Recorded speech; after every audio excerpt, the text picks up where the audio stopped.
Whole Story Quest Audiobooks presents The Ripper Deception by Jacqueline Beard, narrated by Andrew Cullum.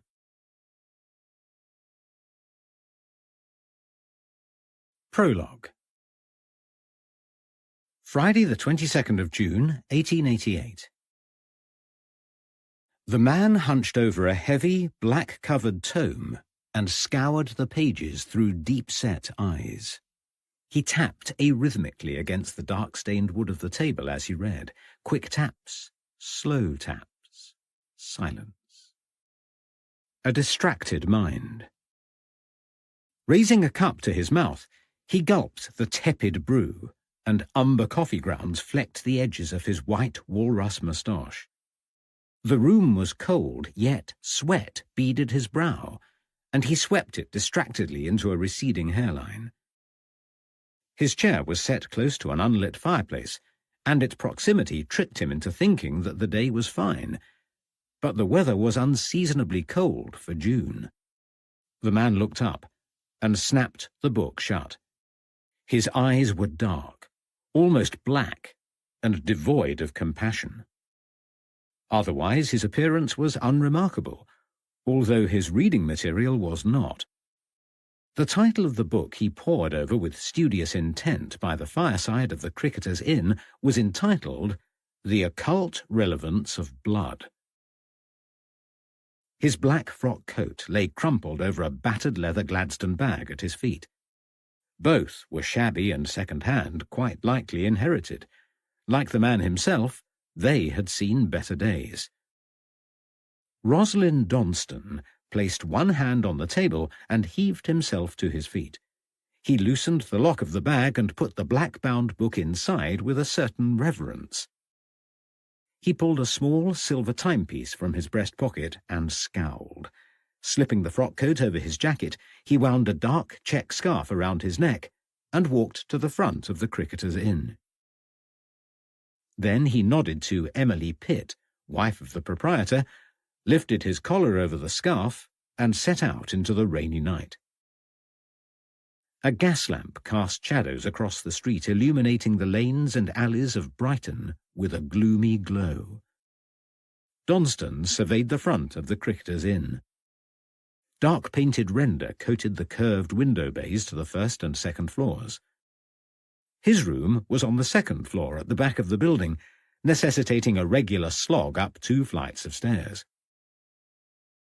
The climb irritated his old leg wound and defeated the purpose of being in Brighton, where he had come to relieve the fatigue caused by neurasthenia.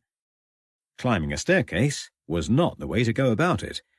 He had asked for a room on the first floor, but the inn was full and his request was denied. Rosalind Donston limped as he picked his way through the alleys. It was 8 o'clock in the evening, and on a fine day it would have been light, but today was overcast and wet. He shoved his hands deep into the pockets of his coat and bowed his head against the increasing rain. As he strode down the old Steine towards Brighton seafront, he thought about the pointlessness of the meeting he was about to undertake. Not that he was confident that the woman he was due to meet would arrive. She hadn't turned up last time. Mabel Collins shared a profession with him, being a journalist too. She also shared his interest in the occult. He respected her theosophist opinions, but not enough to be looking forward to their meeting on such a cold night. Still, the Royal Albion served a particularly fine single malt whisky, which he would no doubt enjoy whether he drank alone or in company. The wind whipped his scarf as he reached the seafront, and he gazed towards the Royal Albion Hotel to his right, looking forward to an escape from the relentless drizzle. He remembered his first visit to Brighton over a decade ago. Back then, the Royal Albion had epitomized elegance with its large Doric porch and Corinthian columns. Now it looked tired. Patches of plaster had peeled from the walls, eroded over time by the acidic kiss of the dogged sea wind. Donston stole a glance towards the aquarium on his left. It was one of the attractions he must see, they told him. It was unlike any other in the country, they said. He would find it tranquil. But like his visit to the pavilion and all the other places he had frequented in a bid to distract his thoughts, it failed. Nothing shifted his fatigue or quelled his restless mind. He crossed the street and passed a horse tethered to a post in front of the hotel. It whinnied and shifted its weight from foot to foot. He paused to pat its soft muzzle before unbuttoning his coat. Then, without further ado, he entered the building. The guest lounge of the Royal Albion Hotel was a large, airy room facing the seafront. Wall-mounted gaslights were plentiful, and the natural light from the expansive windows gave the place a spacious, open feel. A wave of relief descended over Donston for the first time in a week as he entered the comfortable room. He wondered whether the size of his quarters in the Cricketers' Inn might be making his condition worse. The inn was well priced and the food was excellent, but the rooms were small. He considered whether to stretch his funds a little further and move to a seafront hotel for the last week of his stay. He walked to the bar, ordered a whiskey, and sat by the window gazing out to sea. There were only 2 other people in the bar, none of whom were female. Donston looked at his timepiece again. It was precisely 8:30 and Mabel was almost late. It did not bode well. He swilled the whiskey around the glass and took a large mouthful. It trickled down his throat like molten nectar. The door opened, and a man appeared carrying a drink which he took to a table at the other end of the room. He did not see Rosalind Donston, but if he had, he would have recognized him. They moved in similar circles. Donston noted the man with interest. Edmund Gurney was well known and a founder member of the Society for Psychical Research. Gurney believed in parapsychology and was an intelligent man and a scientist seeking to prove inexplicable events using quantifiable means. Definitely not a fool or gullible. Donston continued to watch. He enjoyed watching people. He was a journalist and was paid for his observations, and as Mabel was now officially late, he had nothing better to do. He watched as Gurney mirrored his own actions from earlier by opening his breast pocket and checking his watch. Repeat, repeat, repeat. Gurney must be waiting too. Gurney took a final look at the timepiece and thrust it deep into his trouser pocket, pushing temptation out of sight. He reached across the table and grasped a copy of the Brighton and Hove Herald, spread it out, and began to read. A sudden sneeze broke the quiet atmosphere of the guest lounge. Gurney covered his nose and reached into his pocket for a handkerchief. He sneezed again and blew his nose, not noticing the envelope that fluttered from his jacket onto the carpet. It settled under his chair. Gurney remained oblivious to its presence, but Donston did not. He made his living from being observant, and instinct told him that this small event mattered. He debated whether to retrieve the envelope and hand it to Gurney, find an excuse to pass the time of day with the man, and enjoy some company. But Mabel was long overdue and had let him down again. He was irritable and vexed, churlishly preferring to drink alone rather than offer help. He decided not to trouble himself, and instead he watched and waited. Before long, Edmund Gurney folded the newspaper and retrieved his watch for final scrutiny. He nodded imperceptibly and returned the timepiece to its starting place inside his jacket. He wiped his moustache with the back of his hand, displaying an elegant signet ring, then strode towards the door. Donston turned away as Gurney approached him. As soon as he left the room, Donston walked towards the sideboard and searched an array of periodicals stacked in piles. When no one was looking, he stooped and retrieved the envelope. He placed his empty drink on the bar, fastened his coat, and retreated into the hallway. As he appended his vacating time in the red-bound guest book, he glanced up the wood-panelled staircase. Edmund Gurney and another man were in earnest discussion.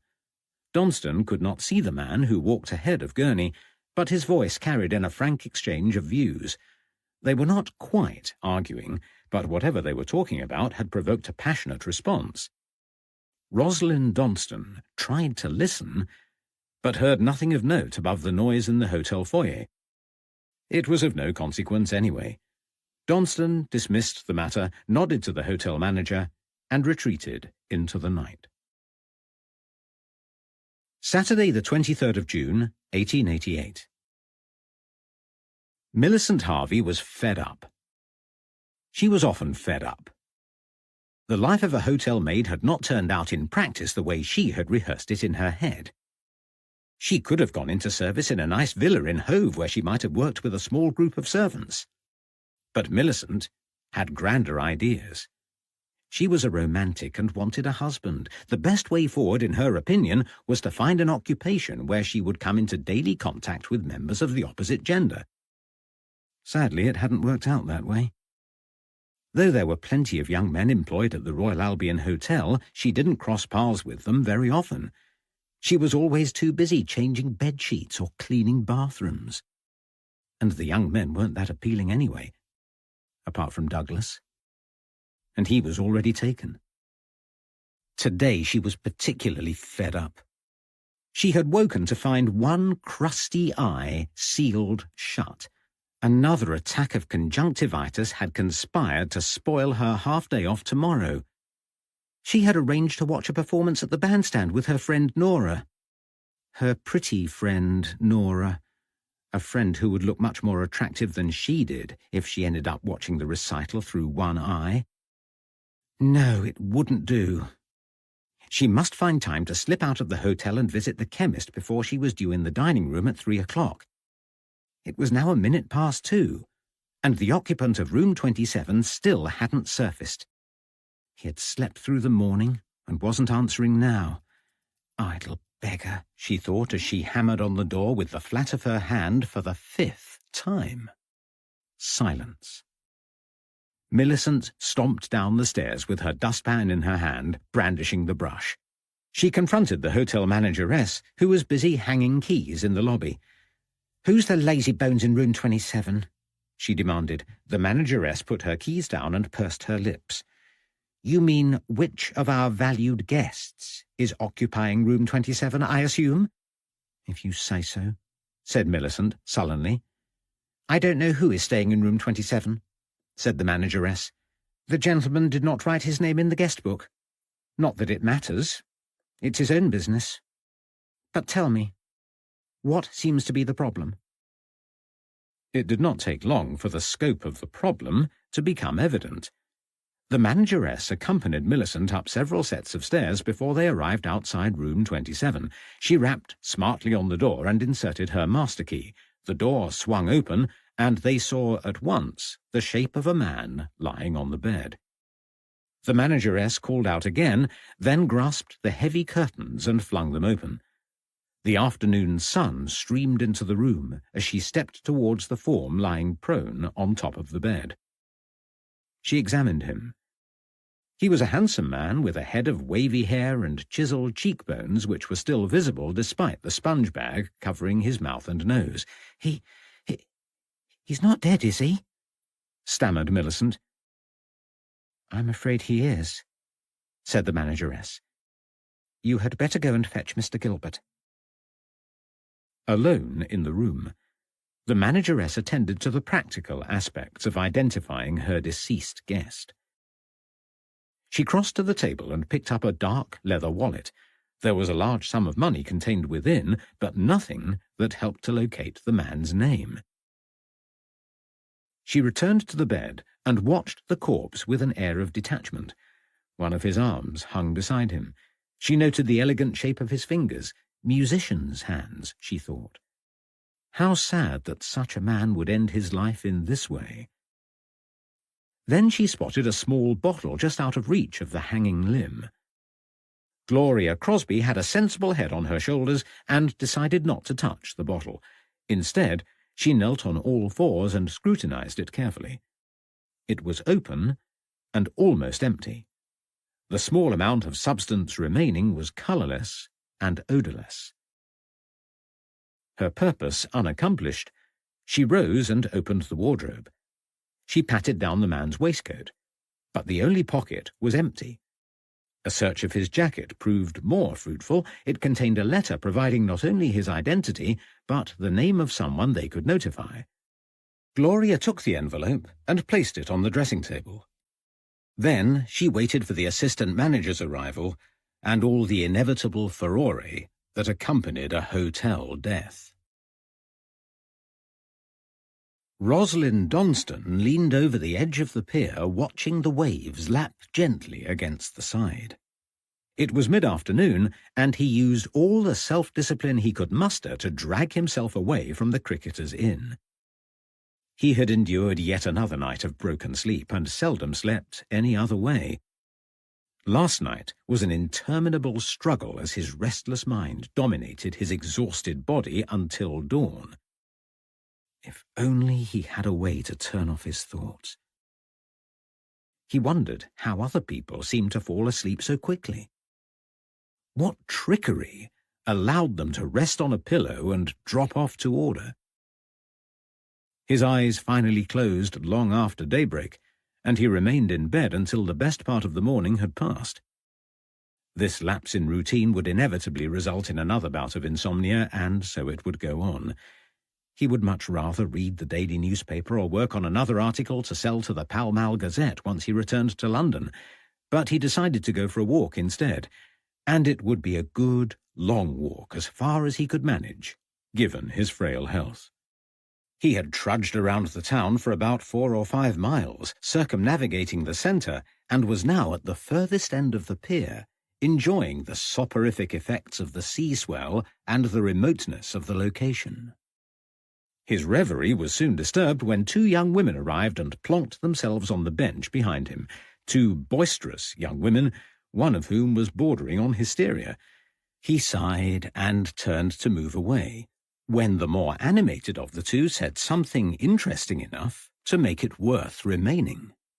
"But I called him Lazybones, Nora, and all the time he was lying there dead."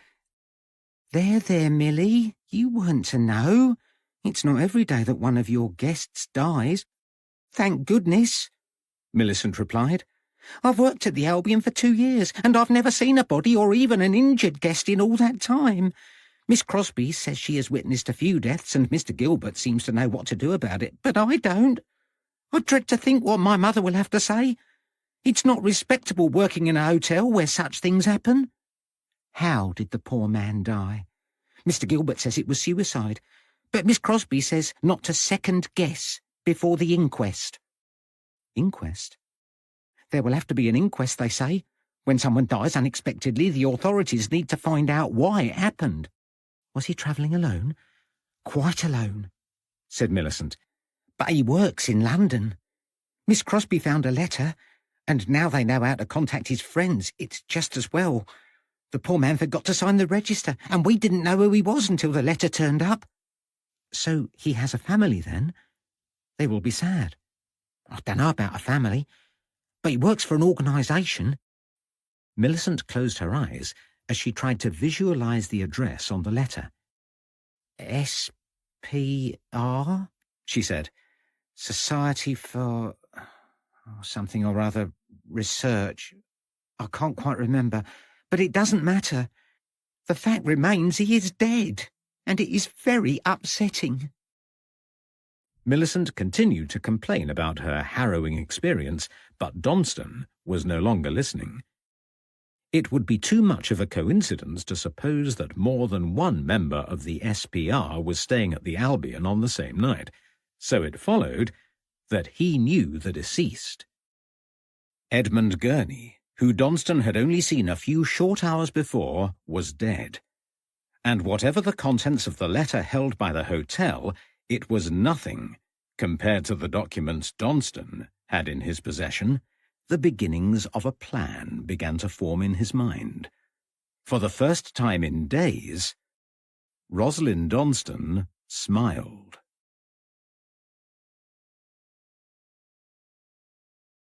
Chapter 1. Inquest. Tuesday the 10th of February, 1891. Lawrence stifled a yawn as he listened to the butcher giving evidence in the same monotonous tone that he remembered from the day of the incident. It was like hearing someone reading a list. The butcher's voice neither rose nor fell, remaining dull like the drone of a wasp. And a boring wasp at that. Lawrence had given his evidence at the beginning of the trial. He was only the second person sworn in by the borough coroner who had asked him to remain close at hand in case they needed him again. It was pure bad luck that Lawrence was in Ipswich on the day of the accident at all. He would have been in Bury, had it not been such a slow day at the office, which he now shared with Violet Smith. After the initial surge of interest in their newly acquired shop, all went quiet. The new signage, promoting not only Harpham private investigators but Smith as well, did nothing to improve matters. Inquiries ceased, and the door remained steadfastly shut. Violet busied herself promoting their services, taking on several jobs that were frankly beneath them, the missing fox terrier being the worst. Lawrence, never one to confront a problem head-on, began feeling the effects of the black dog again. His self-awareness had improved over the years, and he recognized the signs before they overwhelmed him. In the early days, he would start to feel low before becoming irritable and dissatisfied. Then he would succumb to a crushing depression that weighed so heavily upon him that he doubted it would ever stop. If he let things get that far, he became numb, introspective, and would start wallowing in self-pity. His thoughts would turn, as always, to the night Catherine died, and he would agonize about whether he could have saved Lily if he had tried harder. He would relive the night of the fire, smell the acrid smoke, and hear the dreadful crackle of the life-snatching flames. Nausea would overcome him as he wondered whether little Lily had suffered as she cried for her daddy. Over the years he had learned to cope. Now, when he began to feel more irritable than usual, he would do something physical, something that required him to be active, something that would counteract the voice inside that tormented him for daring to live. It was the reason that he had left an unimpressed Violet back in Bury St. Edmunds to attend the Primrose League. She was going, under protest, to lunch with ladies she did not particularly like, for the sake of their business. Meanwhile, Lawrence boarded a carriage bound for Ipswich, where he intended to buy a new coat. He had dismounted at the Ipswich butter market, consulted with his tailor, and was preparing to find somewhere to eat lunch, when he heard a distant rumble. A horseless cart thundered down the street and headed straight towards him at a lick of speed. He had jumped to one side and out of harm's way, but the elderly gentleman behind him never stood a chance. The cart hit him straight on, bowling him over and running across most of his body. Lawrence rushed to the man's aid as soon as he had recovered his wits, but to no avail. The man, it transpired, had never enjoyed good health and was dead before he hit the ground. Weeks later, and now Lawrence was giving evidence about the incident. The coroner had called him to the stand at exactly 22 minutes past 9. A rapid-fire question-and-answer session ensued, even though Lawrence had seen little of the accident. He had gleaned most of the facts from the butcher on the day. The butcher was a talker, and Lawrence had been a captive audience. Lawrence had rushed over to the victim and tried to make him comfortable in case he was still somehow clinging to life. The butcher took the opportunity to follow Lawrence and unburden himself, giving a blow-by-blow account of the events leading up to the accident. It started with an accusation about spoiled meat. A long-standing customer complained that his lamb chops were rotten. The butcher, who was the owner of the cart, denied it. Things soon turned nasty. The purchaser spread the word, blackening the butcher's good name. The butcher lost money and reported him to the police. After months of hostility, the accuser passed the shop and could not resist the opportunity to give the cart a good, hard shove. Fortunately, the pony was unharnessed, or the situation could have been even worse. Lawrence had listened to the story, trying and failing to feign interest. The man could make a stage play sound dull. Eventually, Lawrence had drifted into a reverie, only regaining concentration when Police Constable Claude Chalders arrived and took his statement. The part Lawrence played was small, and he did not expect to hear any more about it. Weeks later, a letter arrived asking him to give evidence at the inquest. He came, as requested, to the Woodhouse Street schoolroom where the coroner habitually held court. Lawrence considered it a shocking waste of a day until he thought of a silver lining. The coroner's court was close to Ipswich police station, and he was keen to visit an old friend, Inspector Fernley. It had been years since they had seen one another, and P.C. Shalders was one of Fernley's men. Lawrence decided to walk back to the station with Shalders once the tedium of the coroner's court had ended. It was 12:30 when the coroner finally concluded matters. His verdict resulted in a jail sentence for one man and a severe reprimand for the butcher. Lawrence by then was fighting to keep his eyes open, despite the draught in the old schoolroom. He had only managed to stay awake by exchanging knowing glances with P.C. Shalders, who appeared to be suffering from boredom too. Lawrence had caught him raising his eyes heavenwards several times while the butcher was speaking. He had smiled his support, knowing he should avoid over-familiarity with a junior police officer. But Shalders was almost the same age, and a partner in crime was essential if he wasn't going to disgrace himself by falling asleep in court. The coroner thanked them for their attendance and permitted them to leave. Lawrence rose, buttoned his coat, and left the court immediately. He found a pleasant spot under a tree and waited for P.C. Shalders to emerge. Shalders soon arrived. "Are you still coming back to the station, sir?" he asked. "Definitely," said Lawrence. "That was hard going. I need to walk off the boredom." P.C. Shalders grinned. "I'm sure Inspector Fernley will give you something to take the edge off it," he said.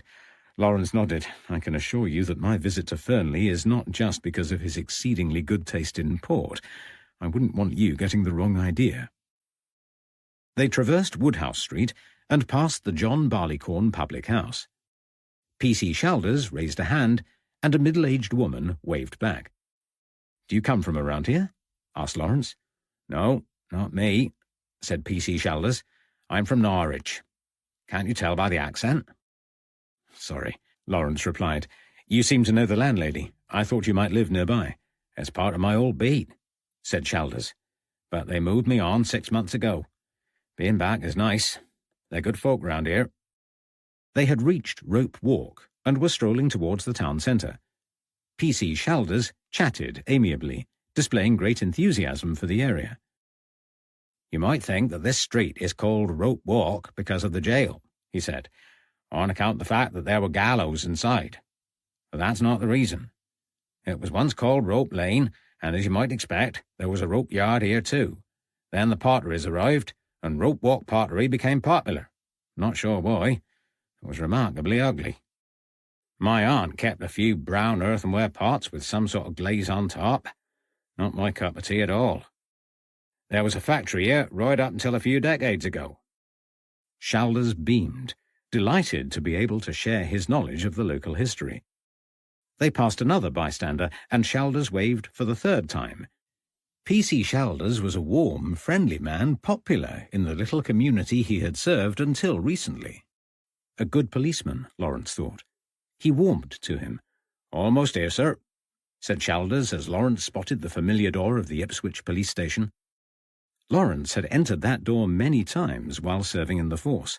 Though stationed in Bury St. Edmunds, there had been many reasons to visit Ipswich. He still knew officers in the Suffolk police force and had travelled extensively during his time in uniform. But that was before Catherine had died, when he was open to the idea of sharing ideas and experiences with his fellow policemen. At one time he had a vast range of police colleagues to call upon for advice, from as far as Liverpool in the north to Exeter in the southwest, and good old Henry Moore in London. He had even collaborated with the Isle of Man Constabulary on one notable occasion, but he had known Tom Fernley better than any of them, although it had been a long time since the two had met. Too long. Lawrence's fault. Fernley, like many others, had been at Catherine's funeral, and had tried hard to keep the friendship going afterwards. But Lawrence could not bear his grief, much less the pitying glances of friends. He had avoided their invitations, their offers of help, their visits even, opting instead for a self-imposed exile. That was over 3 years ago, and it was time to start rebuilding old friendships. Fernley would be the first. Lawrence smiled to himself as he followed Shalders into the police station. The police station in Princess Street was comfortingly familiar, but the smell hanging in the air by the front desk was not. Lawrence glanced at PC Shalders with an air of puzzlement. Shalders nodded to the constable standing behind the reception desk. "Old Morris been in again?" he said, more in the form of a statement than a question. Benjamin Chenery raised his hand in acknowledgement and nodded. "Yes, the poor old boy's a bit ripe today. I gave him a shilling for a bath, but I don't suppose he'll bother." Shalders sighed. "The usual problem, as ever." Shalders opened the door to an inner corridor, explaining, as he ushered Lawrence through, "Poor old boy's not the full ticket," he said in his mellow Norfolk accent. "He has 2 grown children, smashing girls, both of them. They would have him to live with them in a heartbeat, but he won't hear of it. He sleeps in a run-down old shack at the back of the railway line and walks the town all day searching for his wife. From time to time, he turns up here asking if we've found her yet." "Poor chap," Lawrence murmured. "I hope she turns up soon." "She isn't missing," said Shalders. "She's dead. He can't accept it." They walked up the corridor towards Fernley's office. Shalders continued to chat, but Lawrence was silent and deep in thought. Old Morris was wasting his life, unable to move on from the great tragedy that had befallen him. If Lawrence carried on ostrich-like for much longer, he was likely to end up the same way. He needed to stop immersing himself in solitary pursuits and start accepting invitations again. Shalders reached a door on his right and rapped smartly against the inset glass window. "Come!"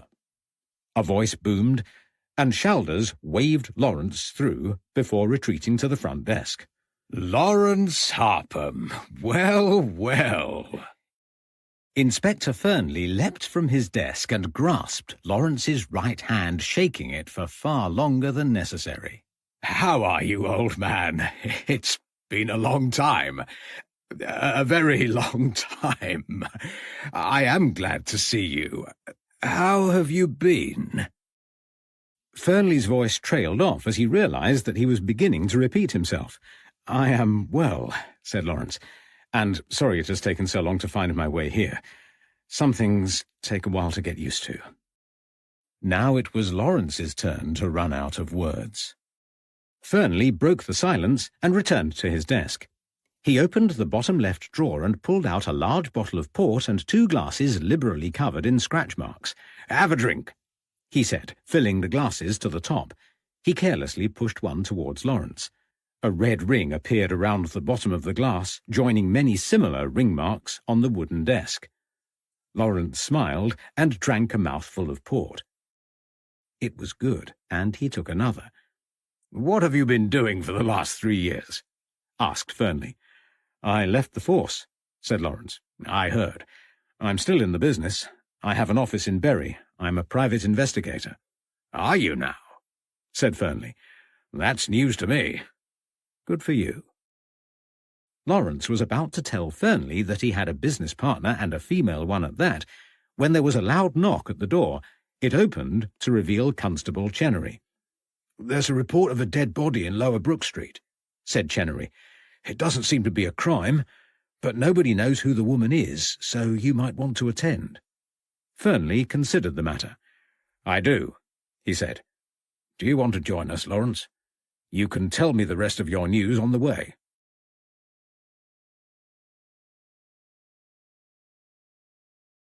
Chapter 2. A Rolling Stone. Tuesday, the 10th of February, 1891. The route between the police station and 45 Lower Brook Street took Lawrence past several pubs. Each one reminded him that he had recently abandoned the best part of a glass of smooth, full-bodied port. His mouth watered at the thought. Lawrence didn't have much appetite for dealing with the dead body.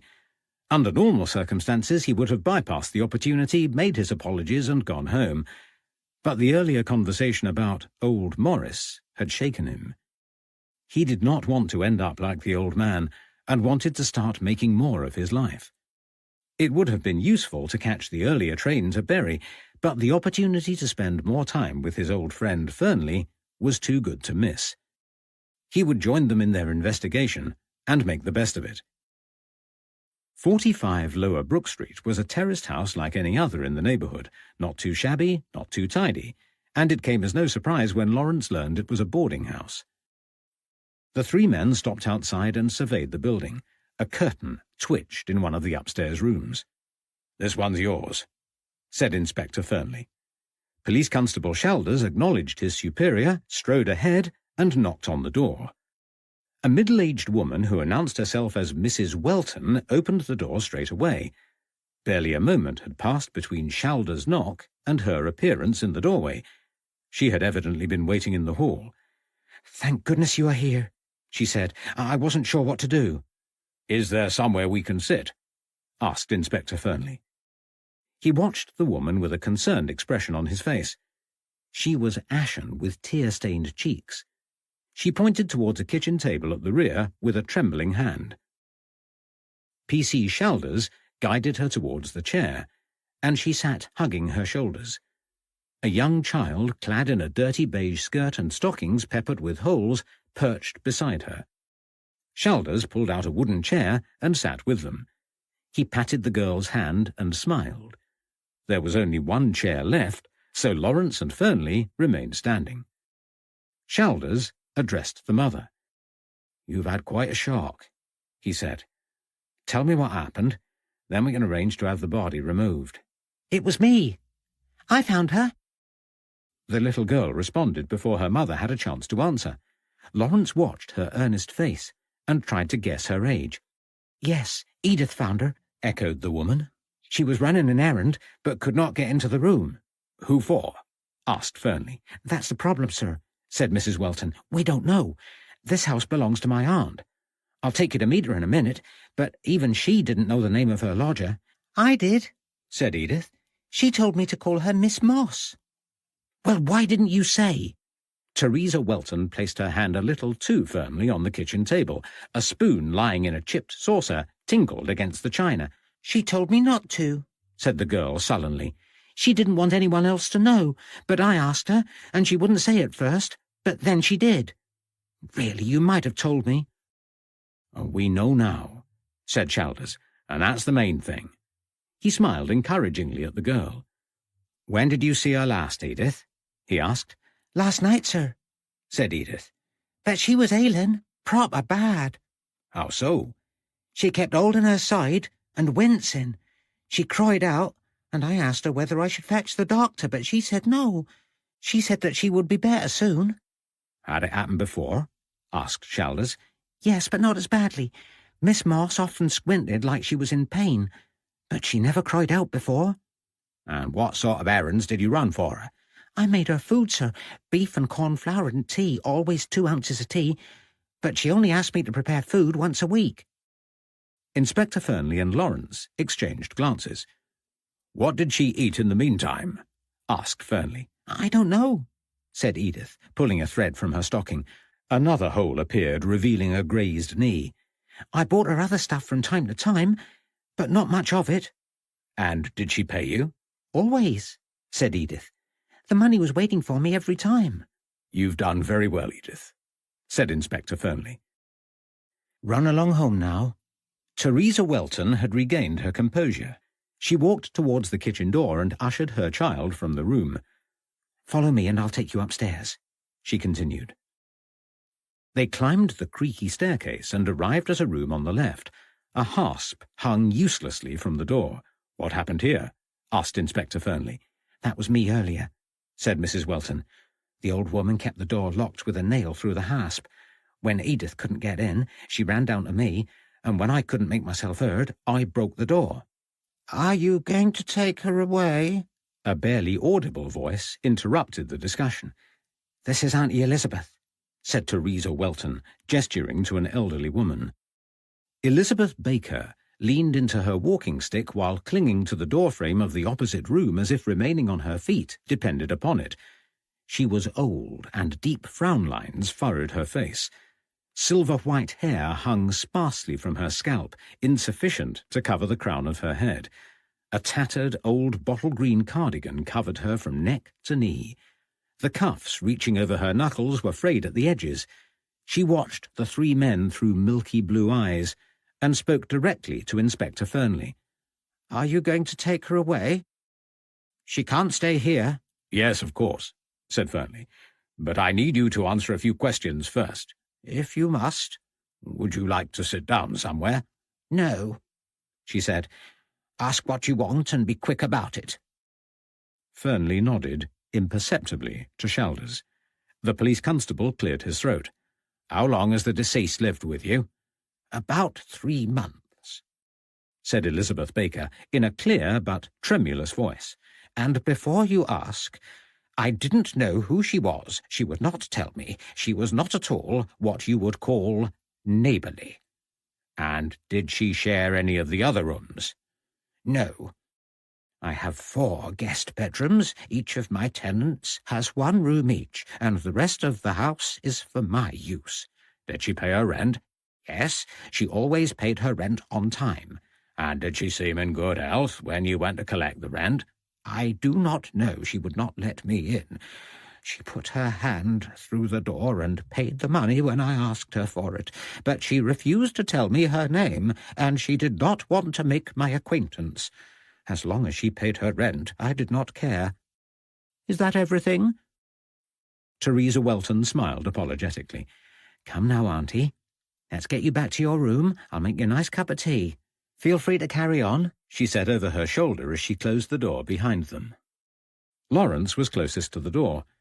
He pushed it open using the highly polished brass fingerplate, setting congruously above the broken hasp. Lawrence walked inside and peered through the gloom. "Good Lord!" he exclaimed. The deceased woman lay on top of the bed in a room best described as squalid. The bedroom was sizable, which made the absence of furniture more incongruous. Except for the wooden bedstead and 1 small trestle table upon which a spirit lamp stood, the room was devoid of furnishings. A tiled fireplace surrounded an empty, unlit fire which had not been in use for many months. 5 photographs, faded to the point of anonymity, were perched on top of the mantelpiece. The room was malodorous, smelling of destitution and decay. The woman, confirmed by Edith as Miss Moss, lay directly on a stained mattress. A dirty, threadbare blanket covered her from feet to midriff, and her hands were clasped together as if in prayer. Inspector Fernley leaned over the body and tried to prise her hands apart. Her fingers were rigid and cold. "She's been dead for some time," he said, unnecessarily. All 3 men had a wealth of experience when it came to death, and were familiar with the effects of rigor mortis. P.C. Shalders walked towards the window. Heavy curtains blocked the daylight from the half of the room not illuminated by the open door. He pulled them apart and heaved the window open. It was winter, but no less cold outside than in the unheated room they now occupied. Letting the outside in might, at least, dispel the unpleasant smell, he thought. "Hello? What's all this?" Shalders stubbed his toe against a row of boxes stacked beneath the window. He rubbed one of the dusty labels. It read, "London and County Banking Company." "Have you ever seen such a miserable room?" Lawrence exclaimed. "How did she live? There are no candles, no matches. What an awful existence." "Worse than I've ever seen," said Shalders, "including the East End of London, where the poverty is almost unimaginable. Foul." Inspector Fernley curled his lip as he spoke. He had opened a canister by the spirit lamp while Shalders was talking and found a mouldy piece of cheese and 2 rotting chops. The inspector shoved the lid back on and prodded at a lump of bread in a nearby basket. "Stale," he grimaced. "She does not seem emaciated," said Lawrence, looking at the body. The woman was pallid, but her cheeks were not sunken, nor did her arms appear spindly. "That's because she's wearing several sets of clothes." Inspector Fernley had joined Lawrence near the body and lifted the blanket. "It must be how she kept herself warm." "How unpleasant," said Lawrence. 2 layers of clothes wouldn't offer much protection against the freezing winter temperatures. Poverty is deplorable, he continued, shaking his head. What terrible conditions this poor woman endured. She wasn't poor, said Chalders. Quite the opposite. While the 2 men were examining the body, Chalders had opened one of the boxes. Look at this, he said. This box is full of financial paperwork. Consols, whatever they are, and dividends. There's even a handkerchief full of coins in here. Well over £2 in small change. Consolidated stocks, said Fernley, moving towards the window. He picked up a handful of documents and rifled through. You are right. She wasn't poor. I've seen this sort of thing before, he continued. Miss Moss was a miser. Awful way to live, said Lawrence, gruffly. He was pacing the room and trying to avoid looking at the dead body. Like the decaying food, it was imparting an unpleasant smell. He suspected that Miss Moss had avoided bathing in the same way she had avoided the rest of life's necessities. He stopped by the fireplace and examined the chimney breast. A framed sampler hung from the wall. Curious, he said aloud. The other 2 men ignored him. They were still discussing the contents of the box and left Lawrence to his musings. He peered at the discoloured glass again. Its presence was at odds with the rest of the room, which was sparse and ill-kept. The dead woman had not spent a penny if she could avoid it. She did not waste money on necessities, never mind trinkets. Even the faces in the row of photographs across the mantel looked more like the dead than the living. Why would she bother to hang a sampler? Lawrence reached into his pocket and located his handkerchief. He unhooked the sampler from the wall and cleaned the dirty glass. Physical comforts serve me ill.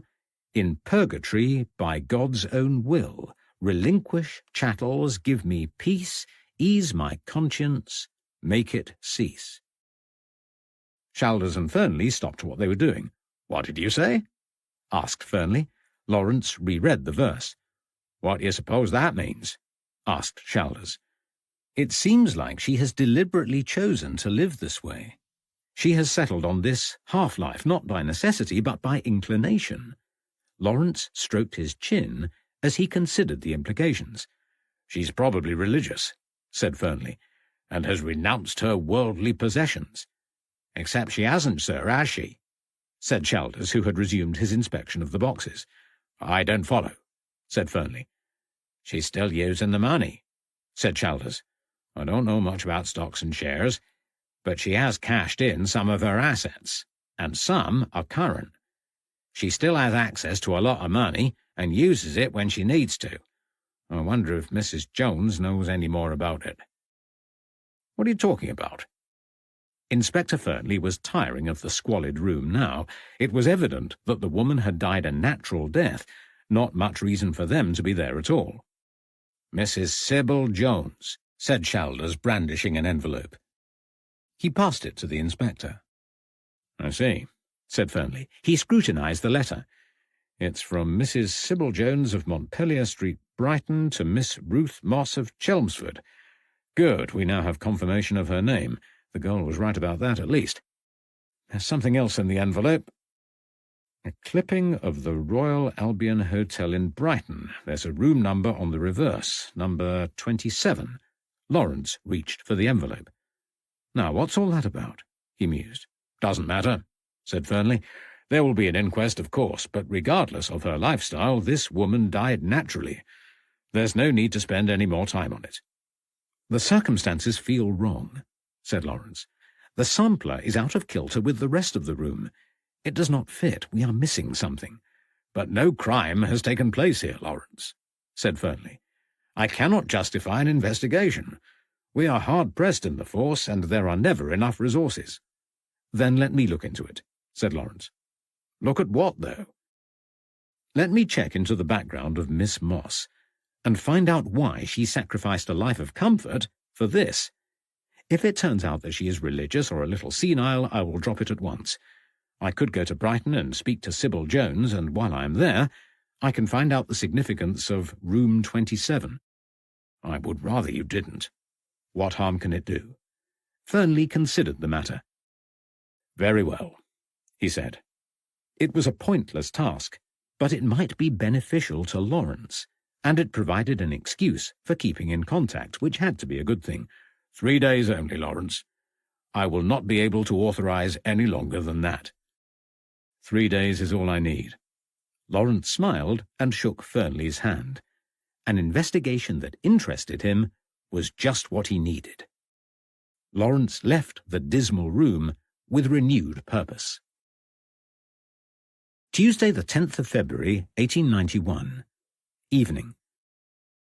"What do you mean you are going to Brighton? You've only just got back." Violet Smith was sitting behind a sturdy oak desk in the offices of Harpham and Smith. She was holding an ink pen which had leaked, indigo ink pooled across the ledger which rested on her blotting pad and occupied most of her desk. "It's a new case," said Lawrence, "and an interesting one." "But you know we're supposed to be going to Chelmaniston in 2 days. Will you be back in time?" "No, of course not. Can't Chelmaniston wait?" Violet pushed back a curl of hair with an inky finger. "No. The psychic researcher arrives on Thursday. It really won't do, Lawrence." Lawrence sighed. "Remind me of the purpose of this Chelmaniston case?" he asked. "The haunting," said Violet. "Except it isn't really a haunting, it can't be. That's why the Woodwards have asked for our help. We're going to find out who's been playing silly tricks on the household. At least that's what Mrs. Woodward wants. The Reverend is taking it seriously. He thinks there is a ghost and has arranged for a member of the Society for Psychical Research to investigate. It's all set for 2 days' time." "Well, it sounds ridiculous," said Lawrence. "How much are they paying us for this nonsense?" "How much is Inspector Fernley paying you?" Violet retorted. Lawrence pursed his lips and turned away. He did not know how much, if anything, he would receive for his trouble. And he wasn't going to tell Violet that curiosity had got the better of his financial interests yet again. "Can't you delay the Brighton job?" asked Violet. "You may not approve of the Chelmaniston investigation, but Mrs. Woodward has agreed to pay our fees immediately. The rent is due next week, and we need the money." "Not possible," said Lawrence. "I have only got 3 days to investigate. I must go tomorrow. There is no choice." "What am I supposed to say to Mrs. Woodward?" "Nothing," said Lawrence. "You can go to Chelmaniston, and I will go to Brighton." "And who will mind the shop?"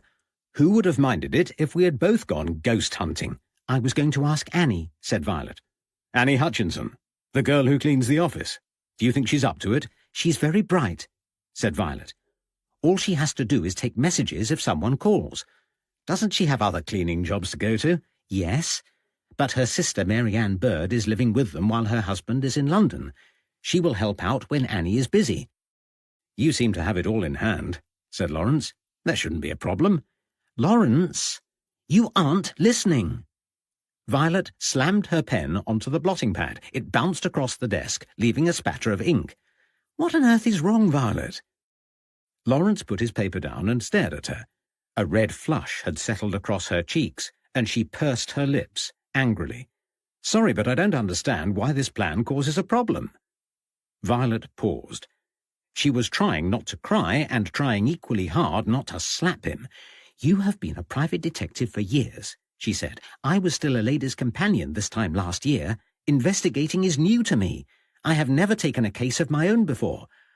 "Oh, I see." Lawrence's gaze softened. He nodded. "I'm sorry, I did not think. Of course, this is still very new to you. But you know a great deal more about the haunting case than I do. And you are good with people and a sound judge of character. One solves this type of case by asking questions. It's a matter of talking to people and establishing whether their answers are truthful. It is an ideal first case. But what if they won't talk freely, or if I cannot tell when they are lying?" "Then Mrs. Woodward is no worse off than she was before. But you will get them to talk. You excel at gaining confidences." Violet sighed. "I suppose so," she said. "Very well. I will go to Chelmaniston, and you can pursue the Brighton case if you must. When will you be back?" 2 or 3 days at the most," said Lawrence. "I'll leave first thing in the morning. Good luck on your first solo case." Lawrence beamed and Violet returned a weak smile. The scenario was not what she had envisaged when they opened Harpham & Smith Investigators 9 short months ago. For the first time since they began working together, she wondered whether there was any longevity in the partnership.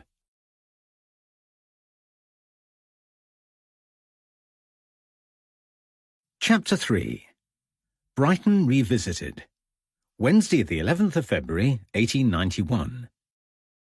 Lawrence arrived at Brighton railway station feeling tired and irritable. He had underestimated the amount of travelling time involved and failed to consider the early hour he would need to rise. Fatigue had set in and his stomach was empty. He had given a passing thought to food when he left his rooms at cockcrow and grabbed a piece of fruit of indeterminable age which he thrust into his pocket. He later supplemented it with a bread roll bought from a stall outside the London, Brighton and South Coast Railway headquarters. Hungry and tired, he was beginning to wish he had joined Violet on her Suffolk investigation.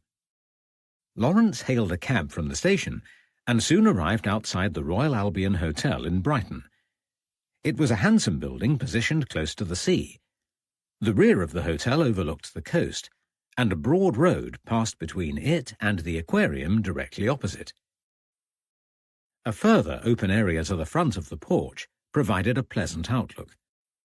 Lawrence inhaled the sea air and began to relax. He paid the cabman, collected his case, and sauntered into the hotel to find a woman standing on a chair in the foyer. Nora Knight was slight in build and a shade over 5 foot tall. As Lawrence entered the reception area, he watched her stand on tiptoes, trying in vain to reach a paper dart. The missile protruded from the top of a tall cabinet filled with pigeonholes. Keys and messages were sparsely scattered inside, with many compartments empty, indicative of the slow winter season. "Can I help you reach that?" Lawrence asked. Nora wobbled precariously on the chair as she turned to face him. "Sorry, sir," she said, wiping her hands on her skirt as she steadied herself before getting down. "What must you think of me?" she continued. "I can reach it if you like," offered Lawrence. "No, thank you, sir," she said. "I'll be in enough trouble if old Angry Wasp sees it up there. Oh, Miss Crosby, I mean. Thomas and I were larking around and it got stuck. Still, she won't know who it was, will she? Can we start again?" Nora flashed a broad smile. "How can I help you, sir?" she asked. "I need a room for 2 nights," said Lawrence. "Of course," Nora replied. "You can have your choice. It is out of season and we are half empty. What floor would you like?" "It's not so much a matter of what floor I'm on," said Lawrence, "but I would particularly like room 27. "That's impossible," said Nora, biting her lip. "I would have let you have it, but someone has already taken room 27. "I see." Lawrence steepled his hands while Nora tried to ignore the disconcerting sight of one gloved hand and the other bare. "Why do you want room 27, if you don't mind me asking?" Lawrence debated whether to evoke her sympathy by making up a story. A sad story about a beloved aunt who had a particular penchant for room 27, a sadly deceased beloved aunt who liked nothing more than to watch the ocean from the window of the aforesaid room. But what if room 27 faced away from the sea? He settled on the truth instead. "Something happened in room 27 a few years ago. I don't suppose you happen to know what it was?" "Oh, but I do," said Nora. "I remember very well. My friend Millie found him." Lawrence set down his suitcase in room 23, which was the nearest he could get to room 27. He peered out of the window and considered the information given by Nora. The young woman appeared remarkably well informed about the death of Edmund Gurney. She had been a close friend of the girl who found him. The sight of a dead guest had so upset her friend, Millicent, that she fled the hotel in search of Nora. A dutiful friend, Nora had offered comfort and consolation before escorting Millie home. Her obligations fulfilled, she had returned to the hotel and joined the deputy manager and manageress. Between them, they relocated the body to a downstairs room where it was discreetly collected by the coroner's staff later that day. Nora's next half-day fell on the day of the inquest. Being something of an inquisitive girl, she decided to attend. She was not called to give evidence, but was keen to find out more about the deceased guest and how inquests worked. Nora had a good memory and recounted the story to Lawrence in detail. The dead man was Edmund Gurney, and he had been a talented musician and philosopher. When Nora mentioned that Gurney had been a founder member of the Society for Psychical Research, Lawrence raised an eyebrow. By unexpected coincidence, Violet was also working with the SPR in Chelmaniston. According to Nora, Gurney's death was unusual. He had suffered from neuralgia and was in the habit of self-medicating. On the night of his death, he had strapped a mask to his face, inhaled a substance believed to be chloroform, and had consequently overdosed.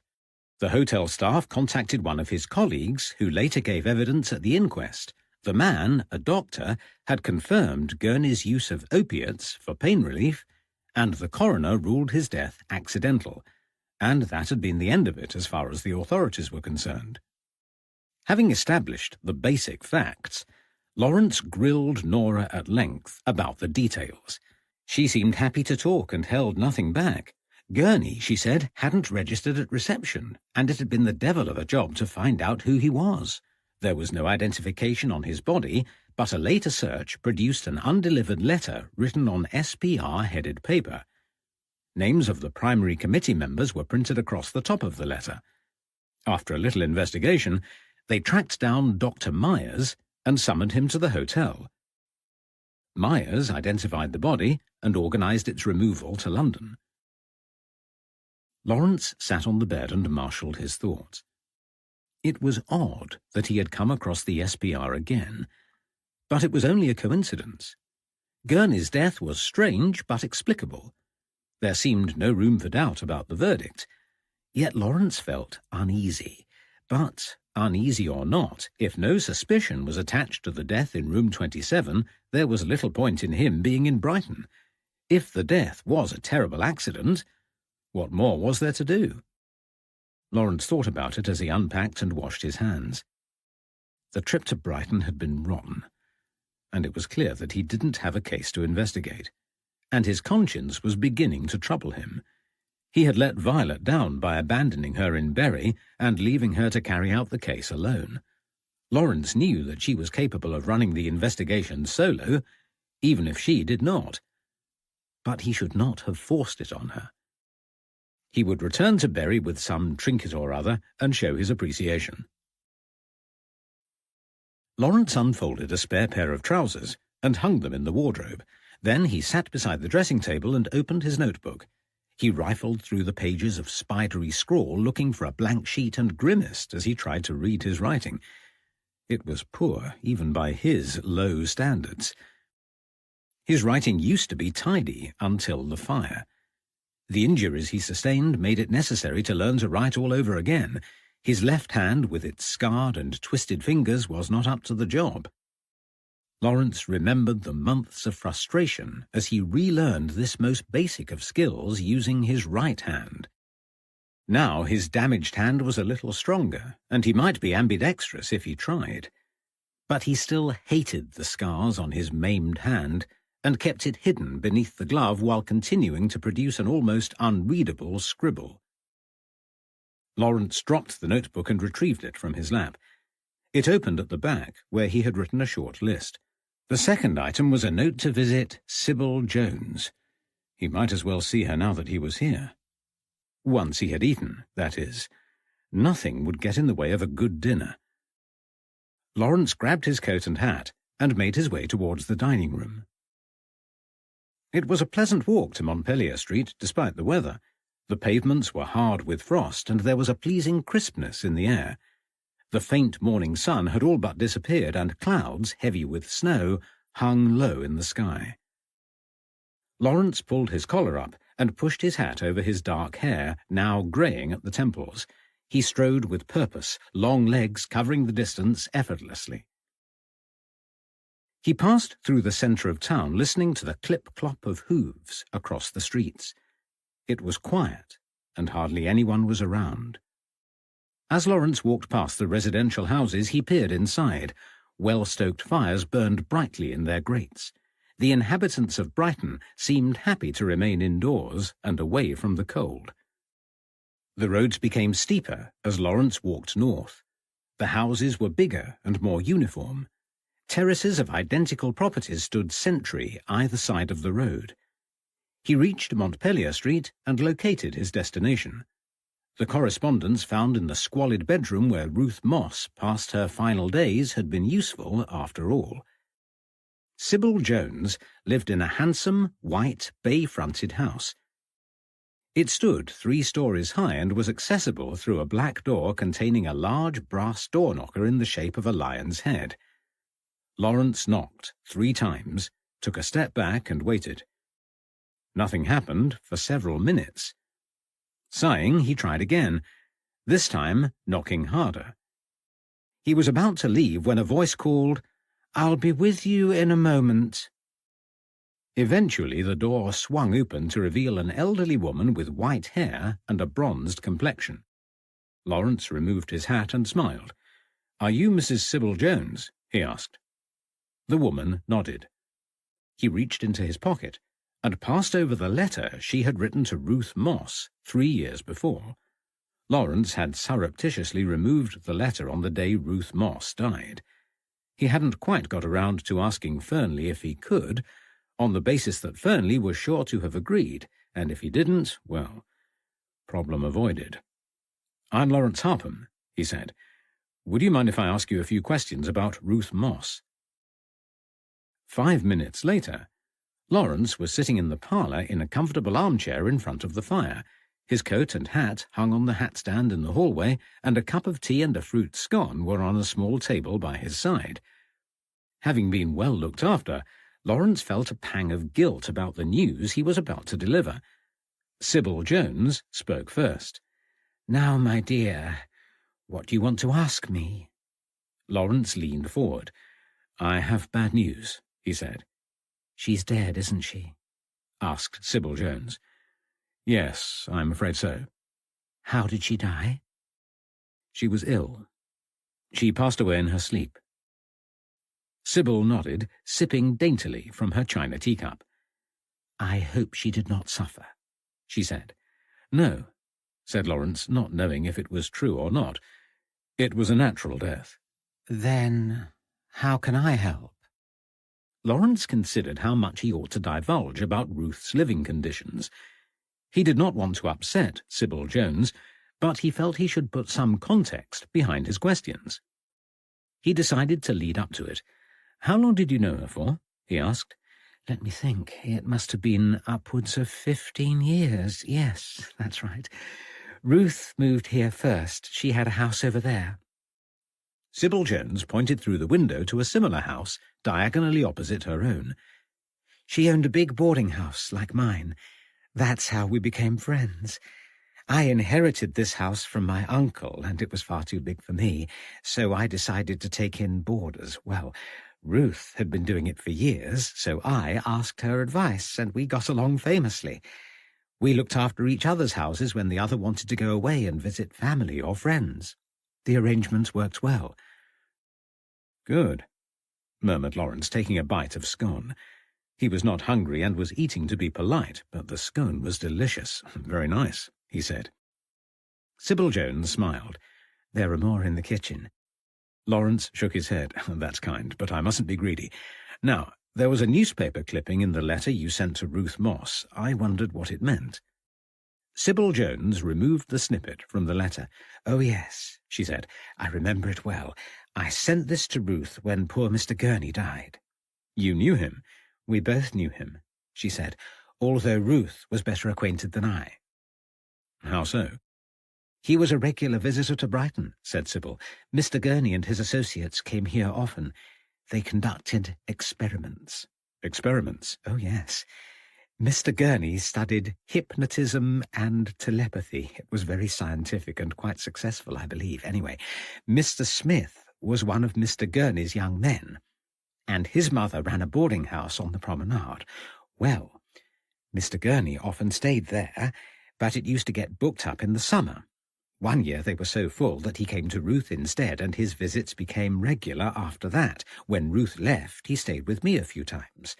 So you wrote to Ruth to let her know about his death? I did, said Sybil. I thought she would like to know, but she never wrote back. Odd that he stayed at the Royal Albion on the night of his death. I had never known it, said Sybil. He always boarded. Curious, said Lawrence.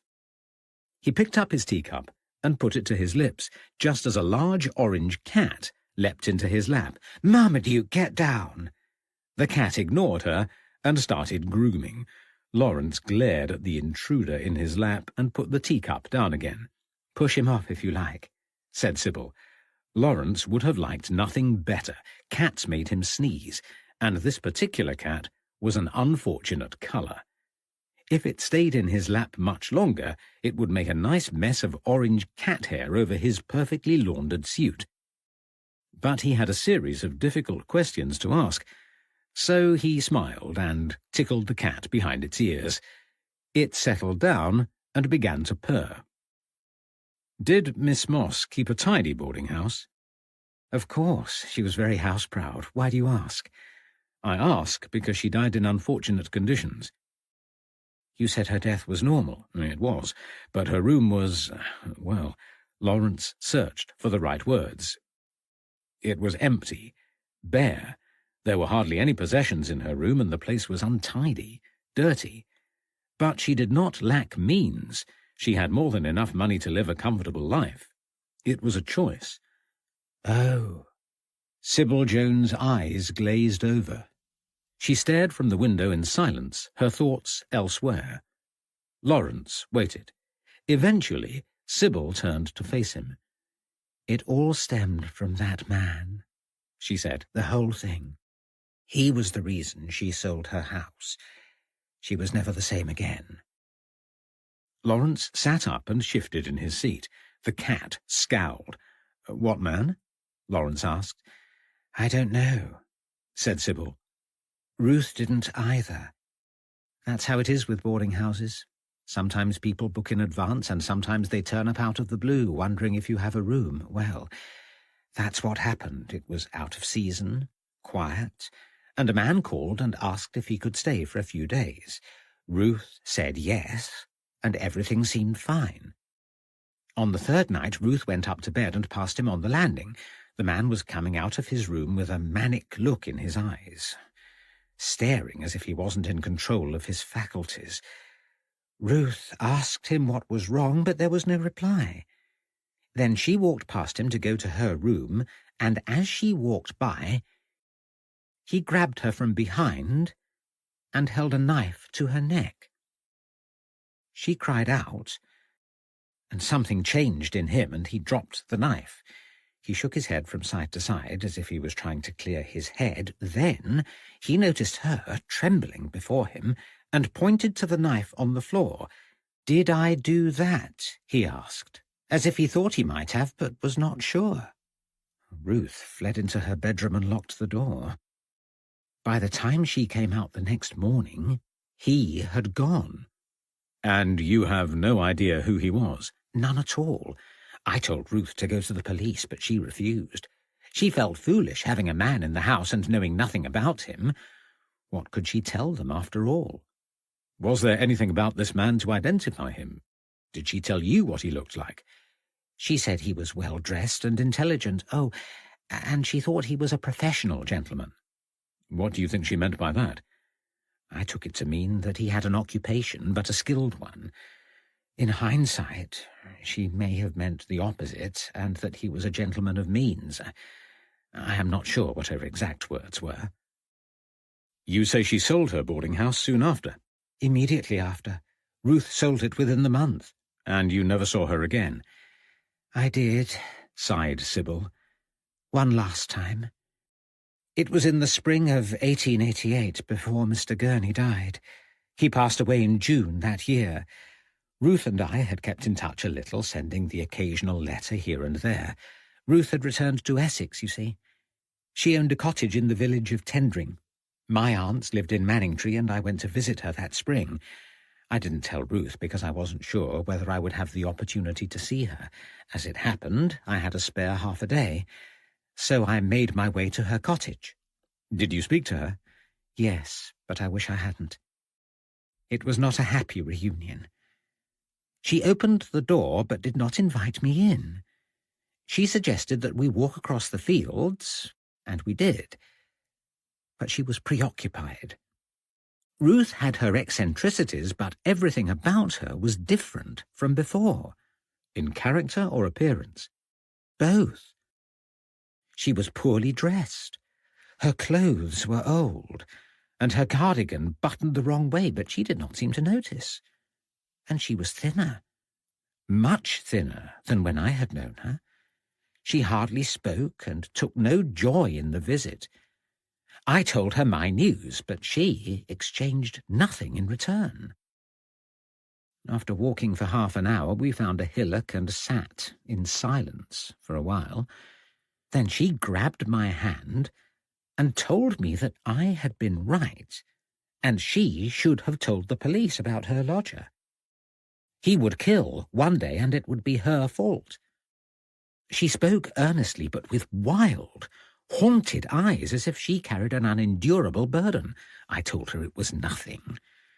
She couldn't have stopped him because she didn't know anything about him. Besides, it was unlikely to happen again, and he could be dead or in an asylum.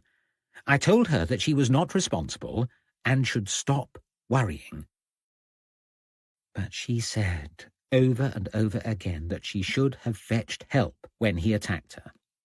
She had woken every day since, convinced that she had looked into the face of the devil. Poor woman. He must have frightened her out of her wits. I hate to say it about a dear friend, but I believe she was suffering from an ailment of the mind. She fixated on the man. It must have been a terrifying experience, but almost 3 years had passed since it happened. She ought to have come to terms with it by then. No. The incident affected her sanity. Lawrence reached into his pocket and pulled out his notebook. He turned a page, then cleared his throat. "Does this sound familiar?" he asked, reading prosaically from his notes. "Physical comforts serve me ill. In purgatory by God's own will, relinquish chattels, give me peace, ease my conscience, make it cease." "I've not heard that verse before," said Sybil, "but it perfectly describes the burden I witnessed in her and could not name. Unimaginable guilt weighed her down from the moment of the attack. Everything you say makes me think that she spent her final years in penance."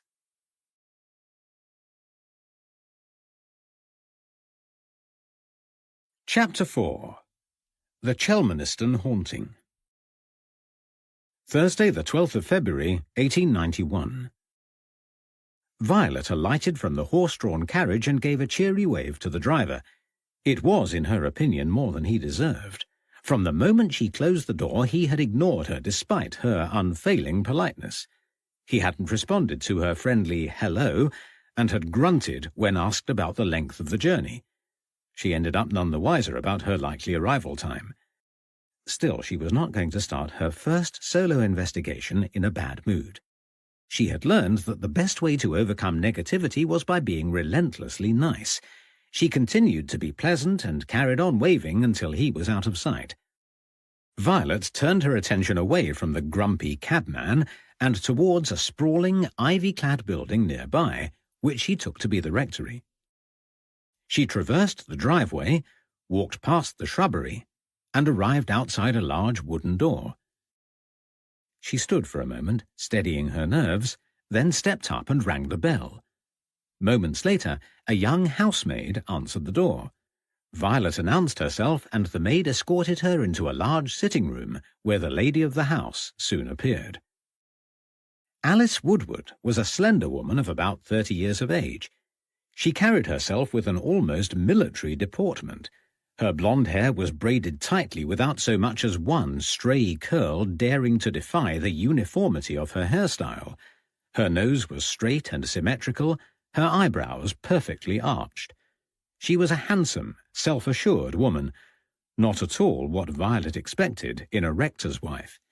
"Hello," she said, offering a flawlessly manicured hand. "I am Alice Woodward. You must be Miss Smith." Violet shook her hand and smiled. "I am," she said. "Do you mind if I call you Violet?" "Not at all." Alice Woodward nodded. "My husband has business at the church," she said. "It is useful, as I need to discuss some details with you privately." "Does he know I am coming?"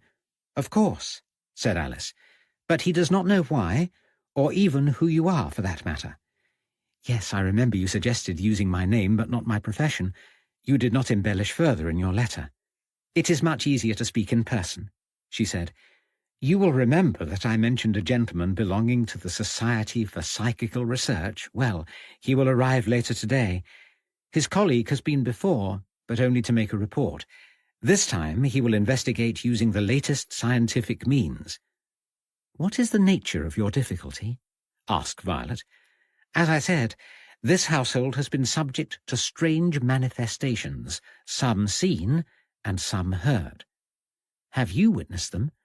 "I have heard sounds with no obvious explanation, but I have seen nothing untoward." "Yet others have?" "Indeed. And my husband, the Reverend, is one of them. He is an honest man and not given to fancies. If he says he has seen an apparition, then he believes it. But that is not to say these events must be supernatural. I am firmly of the opinion that someone in this house is playing tricks." "I see," said Violet.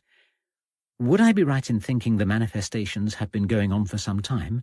"Yes, you would. The sightings are not new. People in the village claim that the hauntings, as they call them, began long before we arrived. They saw them during the time of the previous incumbent. I do not believe it. There are no such things as ghosts, although the locals talk of it constantly. With each alleged sighting, the story grows traction. Our last housemaid left because of it. Fortunately, our current one seems more sensible. But I want to put an end to the speculation. It is fair to say that I have different views from those of my husband." "What is he expecting from the investigation?" "He hopes to find a way to lay the spirit to rest. He thinks the ghost is a poor, tormented soul walking the earth, searching for peace." "He truly believes there is a ghost?" "Of course he does," said Alice Woodward. "He is a minister of the church, after all. Faith is central to his thought process. It is not so very different from believing in God and the Holy Ghost, is it?" "I suppose not," said Violet uncertainly. "Although I am a Christian, yet I could never believe in spirits or apparitions. It does not make logical sense." "We are of the same mind, then," smiled Alice Woodward. "Nothing will convince me that this is anything other than a prank. But it is useful that we are in the hands of reputable investigators. They have already carried out a lot of work on the effects of shared hallucinations. There will be a rational explanation for the disturbances in this rectory, I am certain." "What have you told the Reverend about me?" "Oh, he thinks you are an old school friend from Little Walsingham, the village I grew up in." "Well, that is ideal," smiled Violet. "I lived in Norfolk for many years myself. I know the area well." "Isn't that marvellous?" Alice Woodward's eyes sparkled. "I could hardly have planned it better. Now, let me tell you about the household. There are only a few suspects to consider. The Reverend and I rattle around the property alone. We have no children, and the house is, for the most, quiet. Anne Durrell is our cook, and Kate Harris our housemaid. A gardener by the name of John Daldy comes from the village most days. Finally, there is Frederick Lucas. He is our odd job boy and turns up here only when asked. It is Frederick who has raised the most suspicion as far as I'm concerned. He's a typical young boy, always up to mischief and without much in the way of a conscience. It will not surprise me in the least if he has some part in this. You should speak to him as soon as possible." Violet was busy scribbling in her notepad while Alice spoke. "I will," she said. "I will speak to everyone. But covertly," Alice warned. "The Reverend must not know." Violet nodded and replaced the notebook in her bag. "Come," said Alice, rising to her feet. "Let me introduce you to my husband." They walked the short distance to St. Andrew's Parish Church, chatting as they meandered through the graveyard. The church, set in a tranquil location, was unexpectedly full of people and was anything but quiet. 2 workmen sawed panels of wood on a large bench outside the porch, scattering flecks of sawdust over the grass. Another group of workers were sitting cross-legged by the corner of the tower and drinking from wooden cups. Clad only in shirt-sleeves, their jackets lay in a jumbled heap on the ground. Violet shivered. It was February, and not at all warm. "Good day, ma'am," said the older carpenter as Violet and Alice approached the church. Alice smiled and nodded, then opened the porch door and went inside. The Reverend George Woodward was halfway up a ladder, pointing to the roof over the chancel. An auburn-haired man, who Violet took to be a carpenter, was stroking his chin and nodding. "Is it still leaking, dear?"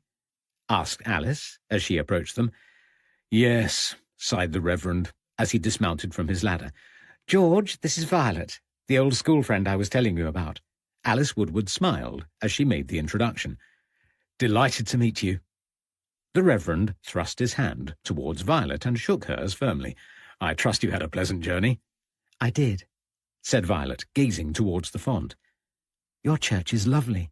"It's in a beautiful location," said the Reverend, "but it's terribly run down. We have finally raised enough money to replace the chancel, and it won't be long before our new oak communion rails and choir stalls arrive. Such kind gentlemen, such generosity." He did not elaborate on who had displayed the generosity, but his enthusiasm was infectious. "Now," he said, "give me a moment to talk to Mr. Andrews." He pointed at a middle-aged man seated on the front pew. "I must schedule bell-ringing practice." Reverend Woodward strode towards the altar and conveyed his message. He returned to the ladies and checked the time on his fob watch. "Ah, Mr. Podmore is due to arrive shortly. You will know about our ghost," he continued as if it was an everyday occurrence. Violet nodded, mindful not to reveal too much to the Reverend. "We should go," he said, waving them towards the porch. They walked the short distance back to the rectory, while the Reverend regaled them with stories about the church repairs. There had been some disagreement between the different groups of the workers, which had ended in fisticuffs the previous day. The Reverend had separated the warring carpenters and given them a good dressing down. All was well today, and they were cooperating again. By the time they reached the rectory, Frank Podmore had arrived. The housemaid was waiting by the driveway to tell them that she had directed him to the sitting-room. Alice Woodward asked for tea and cake, then joined the rector to meet their guest. "Welcome," said the Reverend, offering his hand. Frank Podmore stood to greet him. Podmore was a slight man with a full head of hair and a neatly trimmed beard. "My coach arrived early," he said in a softly spoken voice. "You are very welcome, Mr. Podmore, very welcome indeed," said the Reverend. "This nuisance has gone on long enough. Will you be staying long?" 2 days should be enough," said Podmore. "My colleague Arthur Myers will be joining us. He is travelling up from London on Friday evening and will help with the investigation. I hope this fits in with your plans." "Admirably," said the Reverend. Alice Woodward stayed long enough to greet their guest and supervise the tea. Then she made her excuses. "Please carry on," she said politely before turning to Violet. "We have a few errands to run." Violet took the hint and joined her. "I'm sure you don't want to hear lots of scientific mumbo-jumbo," said Alice. "It's better to leave them to it." "Thank you," said Violet. "I ought to make a start on my investigation. I'll begin in the kitchen, if you don't mind." From the moment she opened her mouth to greet Violet, there was no mistaking where the Woodward's cook came from. Her accent was a warm North Norfolk burr of the kind Alice Woodward might have possessed had she enjoyed a less privileged upbringing. Anne Durrell was a large woman, not only overweight, but bordering on obese. Violet had entered the kitchen to find Anne chopping fat into a bowl of flour, oblivious to Violet's presence. Violet coughed, and Anne visibly jumped. "Oh, my heart alive! Who are you?" she asked. Violet apologized. "I'm sorry to have disturbed you," she said. "My name is Violet Smith. I'm a friend of Mrs. Woodward."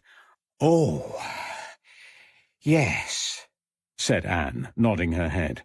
She said you would be arriving today. We don't often get visitors in the kitchen, though. It quite threw me." Violet wondered what to say. It had not occurred to her to concoct a story for the benefit of the domestics, but Anne was right. It wasn't the done thing to go wandering into a kitchen and start questioning the staff without explanation. She chewed her lip. "I hope you don't mind," she said, "but Mrs. Woodward told me about your ghost, and I'm a little afraid. I don't want to worry her with my silly fears, but it's an unusual situation.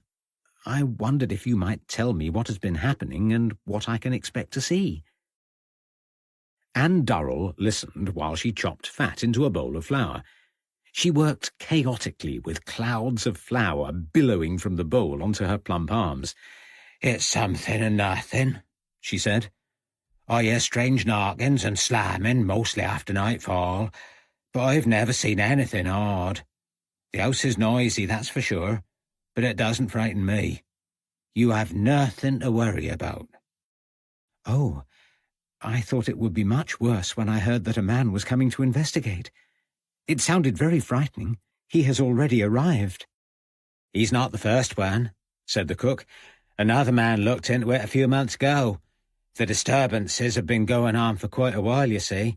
They are annoying, Anne, but that is all. It's much worse for the Reverend. The ghost troubles him more than anyone." "Mrs. Woodward doesn't seem worried about it," said Violet. "She is very practical," said the cook. "She would need a lot of convincing." "Do you believe in it?" "No. There are no such things as ghosts. I cannot deny the noises and disturbances, though." Anne Durrell slopped water into the flour mix as she spoke, moulding it into a large ball of dough. She slapped it on the kitchen table, brandished a rolling pin, and began to roll it out. Could it be trickery? Violet asked. "What do you mean?"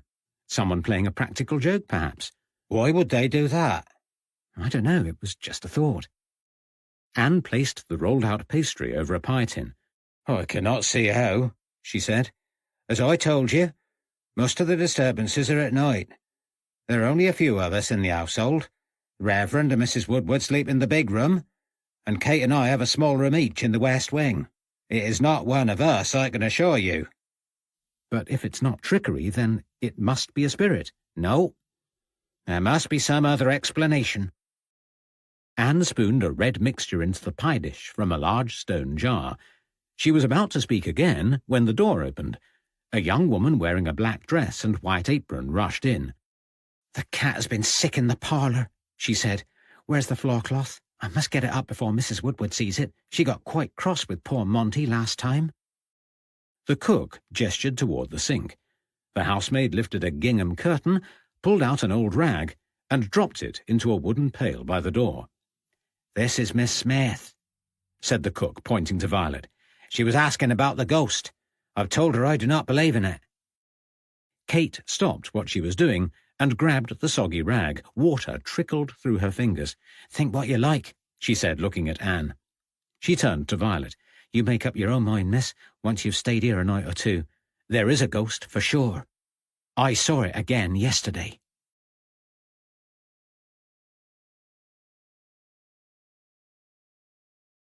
Chapter 5. The Suspicions of Mr. Smith. Thursday, the 12th of February, 1891. Lawrence woke with a start and rubbed his eyes.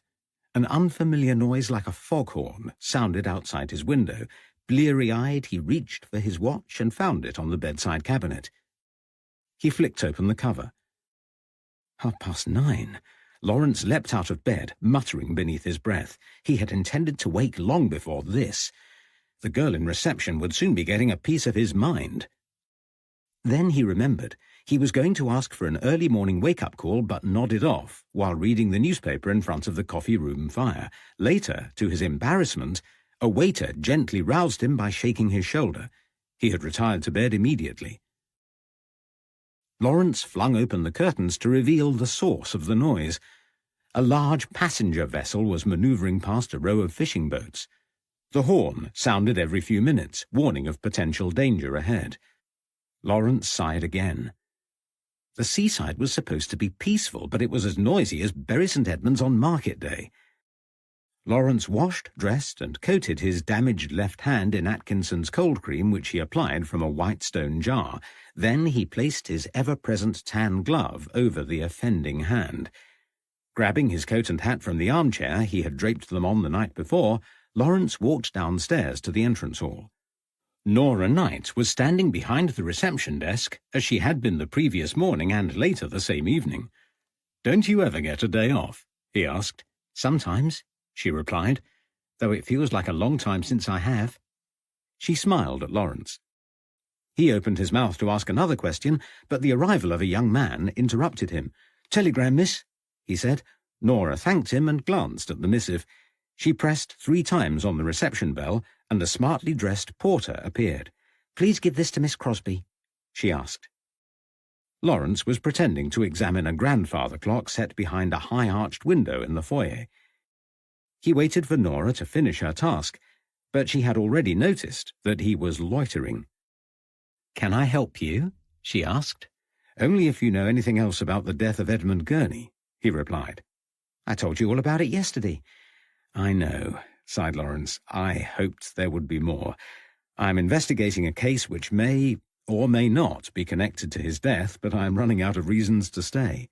"Are you a detective?" Nora's eyes widened. "I'm a private detective," said Lawrence. "How marvellous.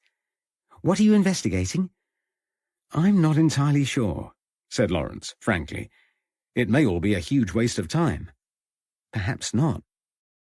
I've told you everything I know about Mr. Gurney, but if you need more information for your case, I know a man who can help, and he just happens to be back in Brighton for the week." "Really?" Lawrence watched the pretty girl with renewed interest. Her face lit up, and she seemed keen to assist. "Oh, yes," she said. "The man's name is Mr. Smith. He moved away from Brighton, but he's back again. I used to watch him on the stage when he lived here. He was one of the greatest performers I have ever seen." "Was he a musician or an actor?" Nora laughed. "Neither. He was a hypnotist. He used to get up on stage and put his partner in a trance. Then he would ask his partner to describe things that couldn't be seen." Lawrence raised his eyebrows. "I'm not explaining myself very well," said Nora. "A few years ago I walked out with a young man called Henry. He was keen on stage shows and often took me to music halls and theatres. Mr. Smith and Mr. Blackburn were a double act. Mr. Smith would blindfold Mr. Blackburn, then hide something in the theatre. Mr. Blackburn always found it, even though he didn't know where it had been put. The hypnotic trance caused him to think that he had second sight." "Right," said Lawrence doubtfully. "But what has that got to do with Edmund Gurney?" "A great deal," said Nora, crossing her arms and leaning forward over the reception counter. "You see, Mr. Smith was Mr. Gurney's private secretary, and not only that," she continued, "but they carried out a lot of experiments together for their society." "Did they now?" Lawrence was alert and interested. "And where can I find Mr. Smith?" "He will be in St. Anne's Well Gardens," said Nora. "He has business there." "Do you think he will talk to me?" mused Lawrence. "Oh, I'm sure he will. He's a very nice man, friendly and not at all self-important. He signed a place card for me last year when I saw him at the aquarium. I didn't like to trouble him myself, but Henry walked right up and asked if he could sign it, and he did not hesitate. Anyway, he turned up at the hotel a few days ago, and I asked after his health. We chatted for a while, and he said he had been in Kent for the last few months. He has booked his hotel room until the end of the week, so it looks like you are in luck." "That's very helpful," said Lawrence. "I'm grateful. Just one more thing before I go. Do you keep a record of hotel visitors?" "Of course," said Nora. "There's a guest register over there." She gestured towards the right side of the counter. "Who are you looking for?" Lawrence had no opportunity to reply before a waitress bustled into the hallway. She mouthed something at Nora that Lawrence couldn't interpret. "I'll be back in a minute," said Nora. Lawrence sidled over to the reception desk. 2 large daybooks lay stacked beside the bell. He opened the first. It was a register of guests, with space to record names, addresses, and comments. It was new, and only the first 2 pages had been written on. He opened a second book and found a similar register, this time older and crammed to capacity. Lawrence scanned the first page. The date was 1884. Good. He licked his finger and leafed through until he reached the entries for June 1888. Edmund Gurney had died on the 22nd or 23rd of June. Lawrence located the relevant page and reached in his breast pocket for his fountain pen. It was not there. He patted his coat and trouser pockets, searching in vain for a writing tool. He checked behind the counter. Nothing. Lawrence sighed, irritated at his inability to locate a pen on a desk of all places. He was not prepared to waste the opportunity to glean more information, and stole a furtive glance around the lobby. There was nobody in sight, so Lawrence ripped out the page, folded it in two, and stuffed it into his jacket pocket. The momentary pang of guilt he suffered did not prevent his mouth creasing into a smile. Something felt different. A glimmer of hope, perhaps. The thought of going back to Bury St. Edmunds with his tail between his legs, having followed another false trail, was behind him for the moment. Lawrence felt motivated again, and determined to pursue the investigation with renewed vigour. Stopping only to ask a passer-by for directions, he set off towards St. Anne's Well Gardens. Lawrence was 10 minutes into his walk when it dawned on him that he was retracing yesterday's route. He realised that he must be close to Montpellier Street, judging it only a short distance away. If he walked to St. Anne's Well Gardens as the crow flies, he would miss the opportunity to see the house Sybil Jones had pointed out the previous day. A glimpse of Ruth's home might give him an insight into how she had lived. He found his way to Montpellier Street and searched for number 41. It was a handsome white-rendered property almost identical to Sybil's house. Only the bay window surrounds were different, with the ones on Ruth's side painted black. Other than that, the two houses seemed the same shape and size and likely had similar interiors. Lawrence slowed his pace and loitered outside, pretending to check his watch. He saw no signs of life in the property, and, standing on tiptoes, he peered inside. As he had anticipated, the living room was at the front of the house. It was a long, thin room with an unremarkable fireplace. The decor was drab, utilitarian, and unwelcoming. Heavy drapes masked the large bay window, leaving it cloaked in shadow. Lawrence strained to see beyond the front room, but the poor light impeded his view. Even so, he could see enough to form an opinion. Despite the daylight, the room was sombre, and it was evident from the tired-looking wallpaper and faded carpet that the house was in need of redecoration. He must be seeing the room as it was in Ruth's time. The tired building could have been warm and welcoming, like Sybil's house. It had the potential. Lawrence imagined how Ruth must have felt living alone in this large, soulless house. He thought of her cowering in a locked room, frightened, in fear of her sinister guest. The experience must have been unnerving. If Sybil Jones was right, it was understandable that the memory had remained with her. Lawrence turned away from the drab room. He would learn nothing more from watching the house, and he set off for St. Anne's Well Gardens. 10 minutes and a steep hill later, Lawrence arrived at the entrance to the gardens on Furze Road. An attractive, steeply gabled cottage stood beside the park gate. Nearby was a wrought-iron signpost inscribed, "Private." Lawrence ignored it. He was in no mood for impediments. He strolled down the path towards a large stone structure built incongruously in the shape of a temple. By the side of the building, a wizened man moved boulders with the aid of a wheelbarrow. He saw Lawrence, stopped, and placed his hand in the small of his back. "That looks like hard work," said Lawrence, trying to start a conversation. The man grunted and grasped the handles of the barrow. Lawrence tried again. "Do you know if Mr. George Smith is here today?" The man nodded towards the far side of the building and turned away. Lawrence followed his direction to see a curly-haired man standing by a large sash window. He was scribbling in a notebook. As Lawrence drew closer, he realized that it was actually a sketch pad. The man was making detailed drawings of the structure in front. "Good morning," said Lawrence, holding out his hand. "My name is Lawrence Harpham. Have I the pleasure of addressing Mr. George Smith?" The man reached for Lawrence's hand and shook it, Tentatively. "You do," he said. "Do I know you?" Lawrence took a deep breath and began the tricky task of conveying the reason for his visit using the least amount of words. He struggled to express himself, cognizant of the uncertainty of his position. He had still not discovered what crime, if any, had taken place, and had no expectation of Smith's cooperation. But George Smith was intelligent and grasped the situation before Lawrence became too tongue-tied. His eyes misted as Lawrence spoke of Edmund Gurney, and a tick pulsed above his cheekbone. "The matter of which you speak is painful," he said when Lawrence had finished. "Painful indeed. Edmund Gurney was my friend. I will tell you what I know, and you can decide for yourself. It's chilly out here. Come inside." They walked through the Ionic columns clustered with creeping ivy and entered the building. George directed Lawrence downstairs to the basement. "It's not much warmer here," he said, "but we are out of the wind and away from prying eyes. You know these gardens are private, don't you?" Lawrence nodded. "I saw the sign," he admitted, "but I wanted to speak with you." He glanced around the room. A circular stone trough housed a bowl into which water bubbled up from a fissure in the rock. "What's all this?" he asked. "It's the chalybeate water," said George. "It's a natural mineral spring. People come from far and wide to partake. It's supposed to be very good for you. Try some." He reached for a glass from a selection lined up on a trestle table by the basement wall.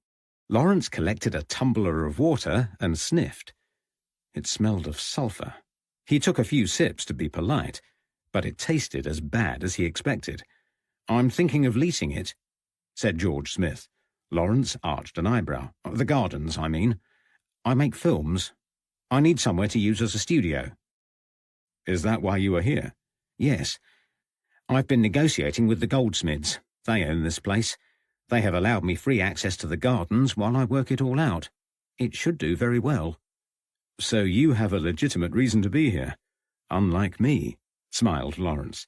George laughed. "Yes, and it's tricky negotiating, so it would be helpful if they don't assume that I've condoned trespassing on their land. Take a seat," he said, walking over to one of several wrought-iron tables surrounding the well. "It's always devilishly cold in this part of the pump room, but no worse than being outside. Now, tell me what you want to know." "I understand you weren't here when Edmund Gurney died." "No. I'd only married a short time before. My wife and I were honeymooning in the Isle of Wight." "So you did not see him at any time?" George Smith shook his head. "He arrived long after we had left Brighton."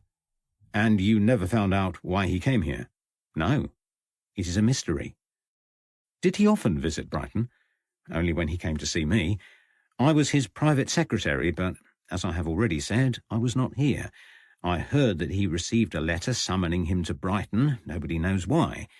There were other letters in his possession when he died, but not that one."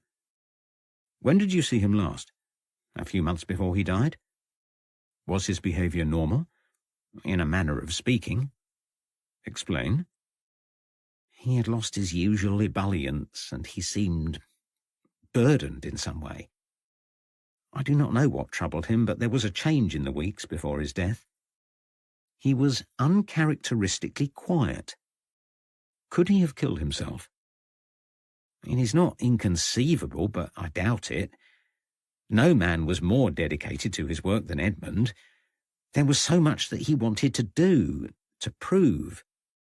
I cannot imagine him giving it all up." "So the verdict of accidental death seems most likely." "Most unlikely." George Smith leaned forward and spoke earnestly. "I do not recognize any of the behaviour attributed to Edmund that justifies a verdict of accidental narcotic poisoning." A frisson of excitement coursed through Lawrence. If his death was not a suicide, and not an accident, then what was it? "You tell me," said George Smith. "I cannot account for it." "His use of narcotics to ease pain was well known," said Lawrence. "Pain? Yes, neuralgia." "What neuralgia?" "Did you not know of it?" "He did not complain of neuralgia in the whole time I knew him," said George firmly. His piercing, clear eyes never wavered from Lawrence's face. and as far as I know, he did not take opiates. It makes no sense. You knew him well enough to make that judgment, yes.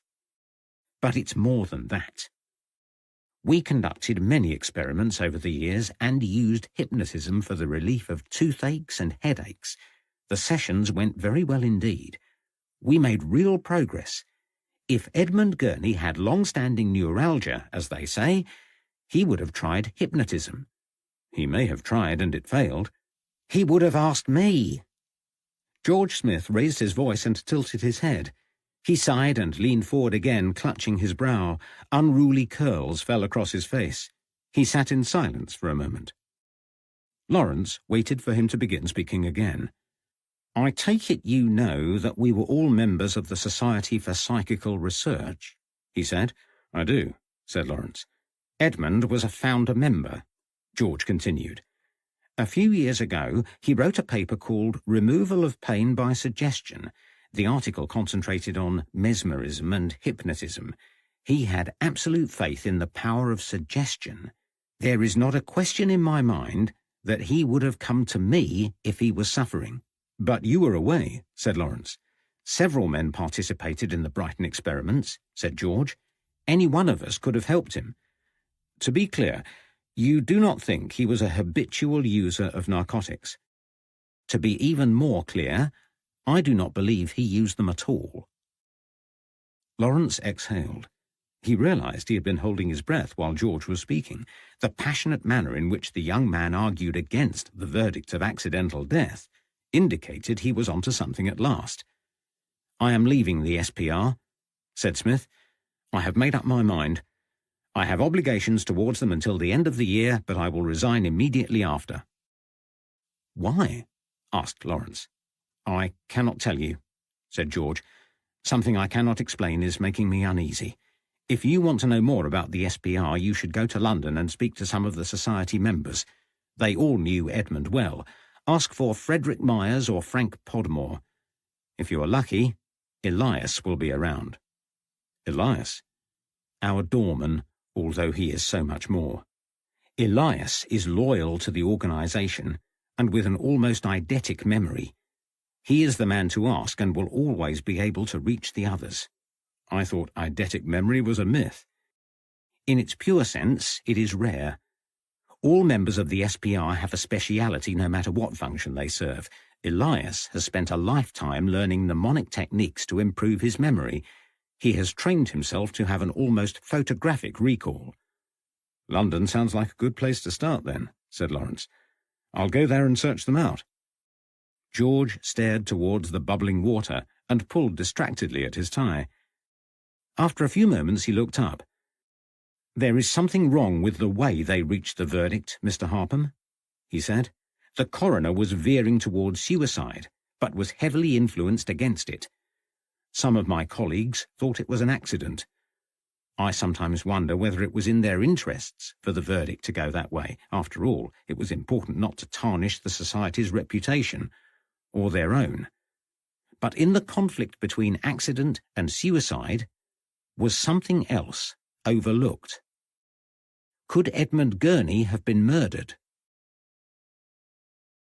Lawrence walked in a daze as he retraced his route to the Royal Albion Hotel. It was dusk, and darkness descended swiftly.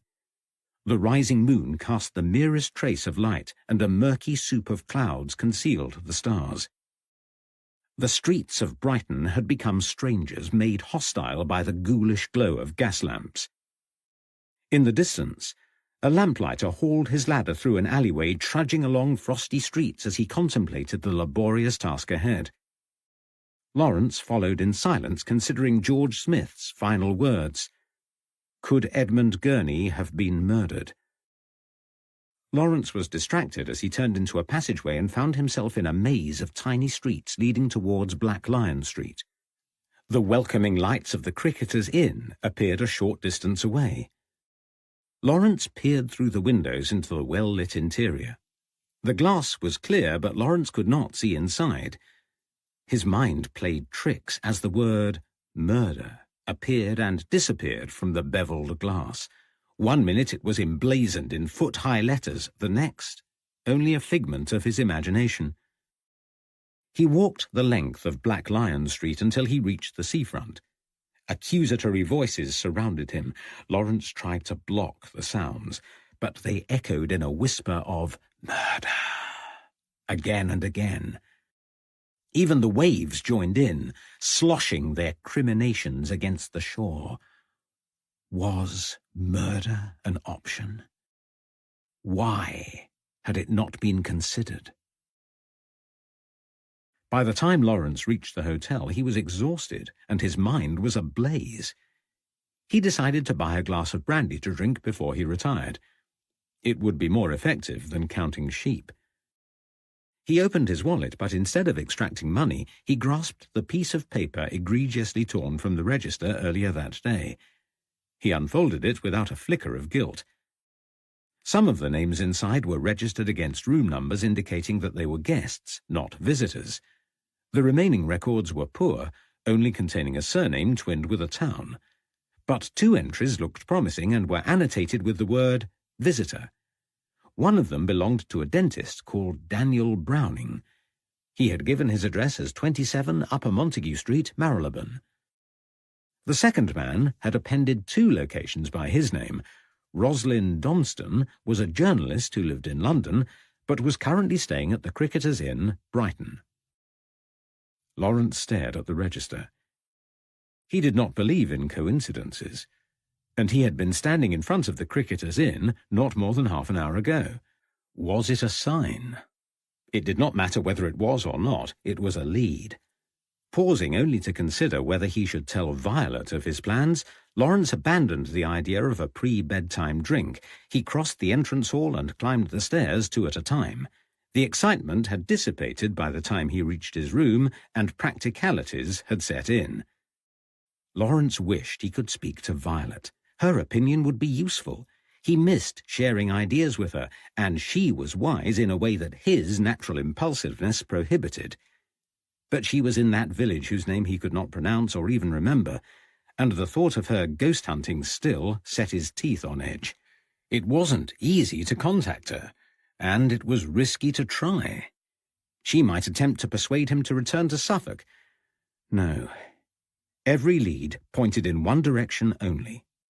Tomorrow morning, at the earliest opportunity, he would take the train to London.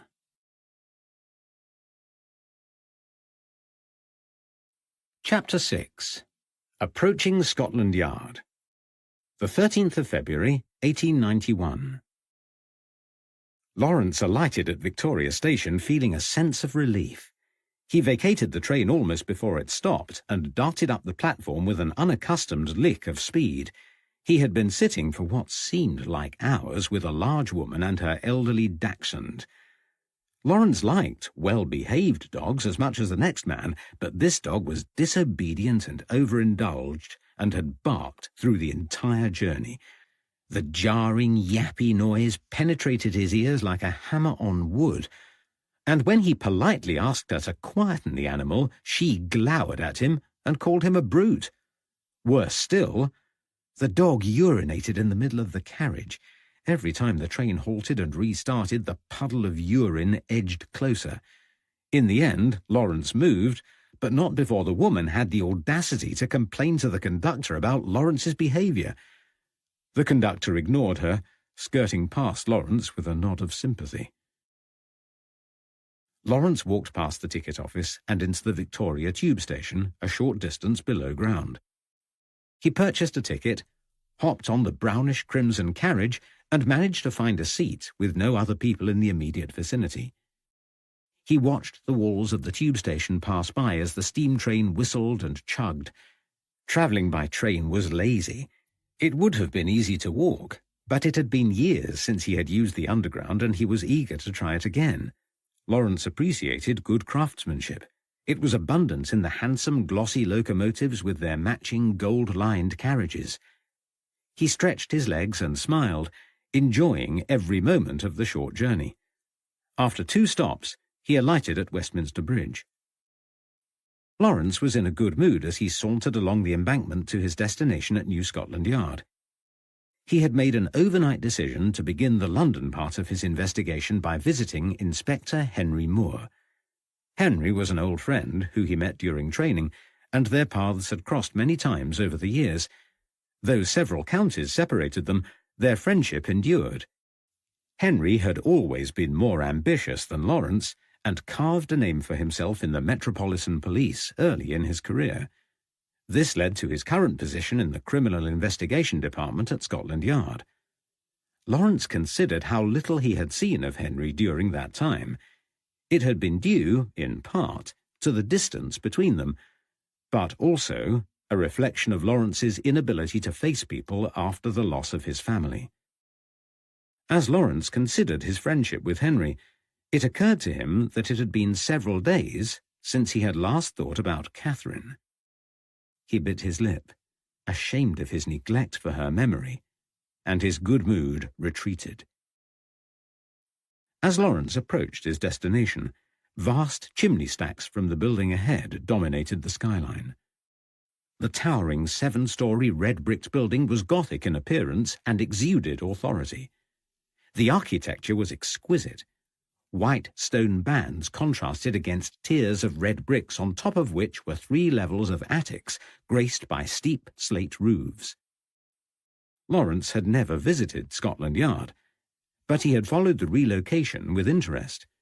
He was confident that the building ahead of him was the correct location, and he could expect to find Henry Moore ensconced somewhere inside. Lawrence walked towards the imposing structure and through a wrought iron gate. He looked up. An intricately painted royal crest illuminated by 2 large lanterns either side lent further grandeur. Giant urns topped the columns, adding another layer of magnificence. Lawrence passed through feeling somewhat intimidated and approached the polished reception desk where a young constable clad in shirt sleeves was scribbling into a ledger. Lawrence coughed, and the constable looked up. "I would like to speak to Inspector Moore," said Lawrence. "You and half the rest of the press," the young man replied. "You'll be lucky if you get to see him this side of Easter." "Busy, is he?" asked Lawrence. The policeman put his pen down and looked at Lawrence incredulously. "Are you trying to be funny? Clear off back to Fleet Street with your gutter press friends." "I'm not from the press, if that's what you're thinking." "Good," said the young man. "If one more reporter comes in today, I swear I'll swing for him." 2 double doors into the main building burst open, and a group of 6 men swarmed through. They were talking heatedly, but stopped at the sight of Lawrence. A dark-skinned, moustached man walked menacingly towards him. "Leave him alone," said the uniformed policeman. "He's not from the press." The man retreated. "Good day," he said, touching the brim of his hat. "What on earth is going on?" asked Lawrence. "Only another murder," said the policeman. "Where? Who? Tell me who you are first." The young constable closed his ledger and watched Lawrence through narrowed eyes. "I'm a private investigator," said Lawrence. The policeman raised his eyes heavenward. "Then you can op it too." "I'm a friend of Henry Moore's," Lawrence continued, "and a former police inspector. It's the truth. Please let him know that I'm here." The policeman did not reply, but pressed a bell on the desk. "Name?" he asked curtly. "Lawrence Harpham." Another uniformed policeman appeared. "Ask Inspector Moore if he knows a Lawrence Harpham." The second policeman walked through the double doors. The opaque glass panes allowed Lawrence a view of his route upstairs. "Are you going to tell me who has died?" "It wouldn't mean anything to you if I did," said the policeman, "although you will, no doubt, be familiar with the method of killing." "Explain." "He cut her with a knife." "It's another ripping," he replied grimly. A thrill of adrenaline coursed through Lawrence, making his skin crawl with tension. He felt dizzy, disorientated. "Are you sure?" The constable was about to answer when the doors opened again, and Henry Moore appeared. "Lawrence Harpham, as I live and breathe. Do my eyes deceive me?" He grasped Lawrence's hand and shook it warmly. "It appears my timing is poor," smiled Lawrence. "Dreadful," agreed Henry. You have exactly 10 minutes of my time this morning, but I'll see if I can correct that later, depending upon your plans. Come." The speed with which Henry Moore ascended the stairs left Lawrence out of breath by the time he caught him up. He followed Henry into an office further down the corridor. Henry sat behind his desk, and Lawrence sank into the opposite chair. "I would offer you a drink," said Henry, "but I have to be at Swallow Gardens in half an hour." "I can come back another time," offered Lawrence. "You must," said Henry. "Tell me your plans. We will get together." "I will come straight to the point, as you are so busy. I'm looking for somebody," said Lawrence. "A missing person?" "No, not missing. But I need to find a man, or two, actually, both residents of London. I've got an address for one, but not the other, and I don't know where to begin to look for it. I've found in the past that the local police station is a good starting point." "Always wise," agreed Henry. "Give me the name, and I'll pass it on to Fred. He's a never-ending fount of local knowledge. If he can't help, he will know someone who can." Lawrence removed the torn hotel register from his pocket. "Can I borrow a pen and paper?" he asked. Henry retrieved a pen from the polished wooden holder in front of him. He pushed a scrap of paper across the desk. "Good Lord!" he exclaimed as he watched Lawrence write the first name. "What?" "You're about to write Donston. Roslyn Donston." "You know him?" Henry nodded. "Oh, yes. That complicates matters." Lawrence raised an eyebrow. "How?" he asked. "I'll tell you, but first I need to know why you are asking. It's important, Lawrence. Official business." "It's probably nothing," said Lawrence. "I'm investigating a death in Brighton. It happened a few years ago. The coroner ruled it as an accidental death, but I'm not so sure." Henry Moore leaned forward. "How does this concern Donston?" "It probably doesn't," Lawrence admitted. "But he was in the building on the night Gurney died." "Edmund Gurney?" "Yes. You know him." "Only by reputation," said Henry. "He was well known in London. What makes you think this death was suspicious?" "Nothing I can summarize in the 5 minutes we have left," said Lawrence, looking at his watch. "I'll tell you everything when there's more time." Henry nodded. "Fine. And in return, I will use the next few minutes to tell you some of what I know about Roslyn Donston and give you his address. We keep tracks on the man. He's under surveillance. My help is conditional on your cooperation. You must tell me everything, and I mean every single detail of the conversation that takes place, now or at any other time. Is that clear?" Lawrence glanced at his friend, momentarily taken aback. Henry was uncharacteristically curt. His clenched jaw and stony face bore no trace of his usual good humour. "Of course," Lawrence replied. Henry sat back in his chair and sighed. "Have you heard about the latest ripping?" he asked. "Yes." "Well, your man Donston became embroiled in the 1888 murders. For a while, we thought he might be the ripper. We have subsequently settled on a series of more likely candidates and have removed Donston from the list." Lawrence whistled. "I didn't know." "No reason why you should," said Henry. "Donston is a journalist. He dabbles in esoteric mysteries and spiritualism. He came to our notice while we were investigating the Ripper murders due to his bizarre theories. If it wasn't for the fact that he was in a hospital during some of the murders, he could have found himself at the end of a rope." "But he is no longer a suspect?" asked Lawrence. "No," said Henry. "He couldn't have done it." "Then why is he under observation?" "He is a troublemaker, always stirring up public opinion with his strange ideas. He knows more about it than he ought. Keeping track of him is precautionary. There was a theory that the Ripper may have been more than one person, you see." "But the rippings stopped years ago, didn't they?" "Yes," said Henry, "and the Ripper is most likely dead. But until we have proof of this, Donston and a few others remain under watch." "What is the nature of this latest incident?" "In the early hours of this morning, a young woman by the name of Frances Coles met a violent end. Someone cut her throat from ear to ear. God knows it's only been a few hours, yet every blasted reporter in the district seems to know of it. They have attributed it to Jack." "With justification?" "No. Because it sells newspapers." "So you won't reopen the investigation?" Quite the opposite. We have no choice, said Henry. We cannot satisfy public opinion unless we start from scratch and investigate the slaying as if it was a Ripper murder. It is imperative that we find the killer, otherwise we will end up squandering all our resources on this crime for months to come. What sort of young woman was Frances Coles? I take your meaning. Frances was the usual type. She had fallen on hard times and was a drinker. She dossed in a common lodging house in White's Row and sold herself for money. Lawrence nodded. I see. I won't take up any more of your valuable time. I'll track Donston down and speak with him later today. Can we meet tomorrow morning? Yes, said Henry. Come back here. I would like to know what he has to say for himself. Henry Moore pulled out a desk drawer and removed a box of cards. He thumbed through them, selected one, and copied the contents onto a piece of paper. He pushed it across the desk towards Lawrence. Here is Donston's most recent address. Lawrence folded the paper and put it in his pocket. He smiled at Henry as he walked towards the door. Until tomorrow, he said. Indeed. Henry held the door open and watched as Lawrence walked down the corridor. He still held the card containing Donston's location. Henry sighed and put the card back in the box.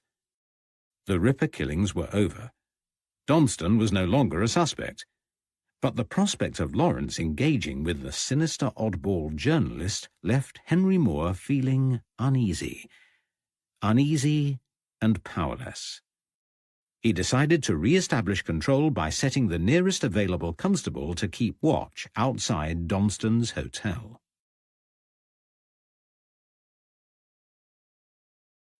Chapter 7. The Beginning. Everything starts with a first. The first breath of a newborn baby, the first snow of winter, the first shattering realization that life and time are out of control. The first time that I acted unconsciously, my memories returned gradually, not in a sudden rush of recall, but one recollection after another. They dripped back like drops of fetid water, forming a puddle of interminable horror. Every single memory felt safe in its individuality. Alone, they were passive, offering false hope and masking the inevitable. It is hard to describe the point at which the memories become complete. So slowly do they recombine, but they always do. And the horror sends a cold dread coursing through my veins.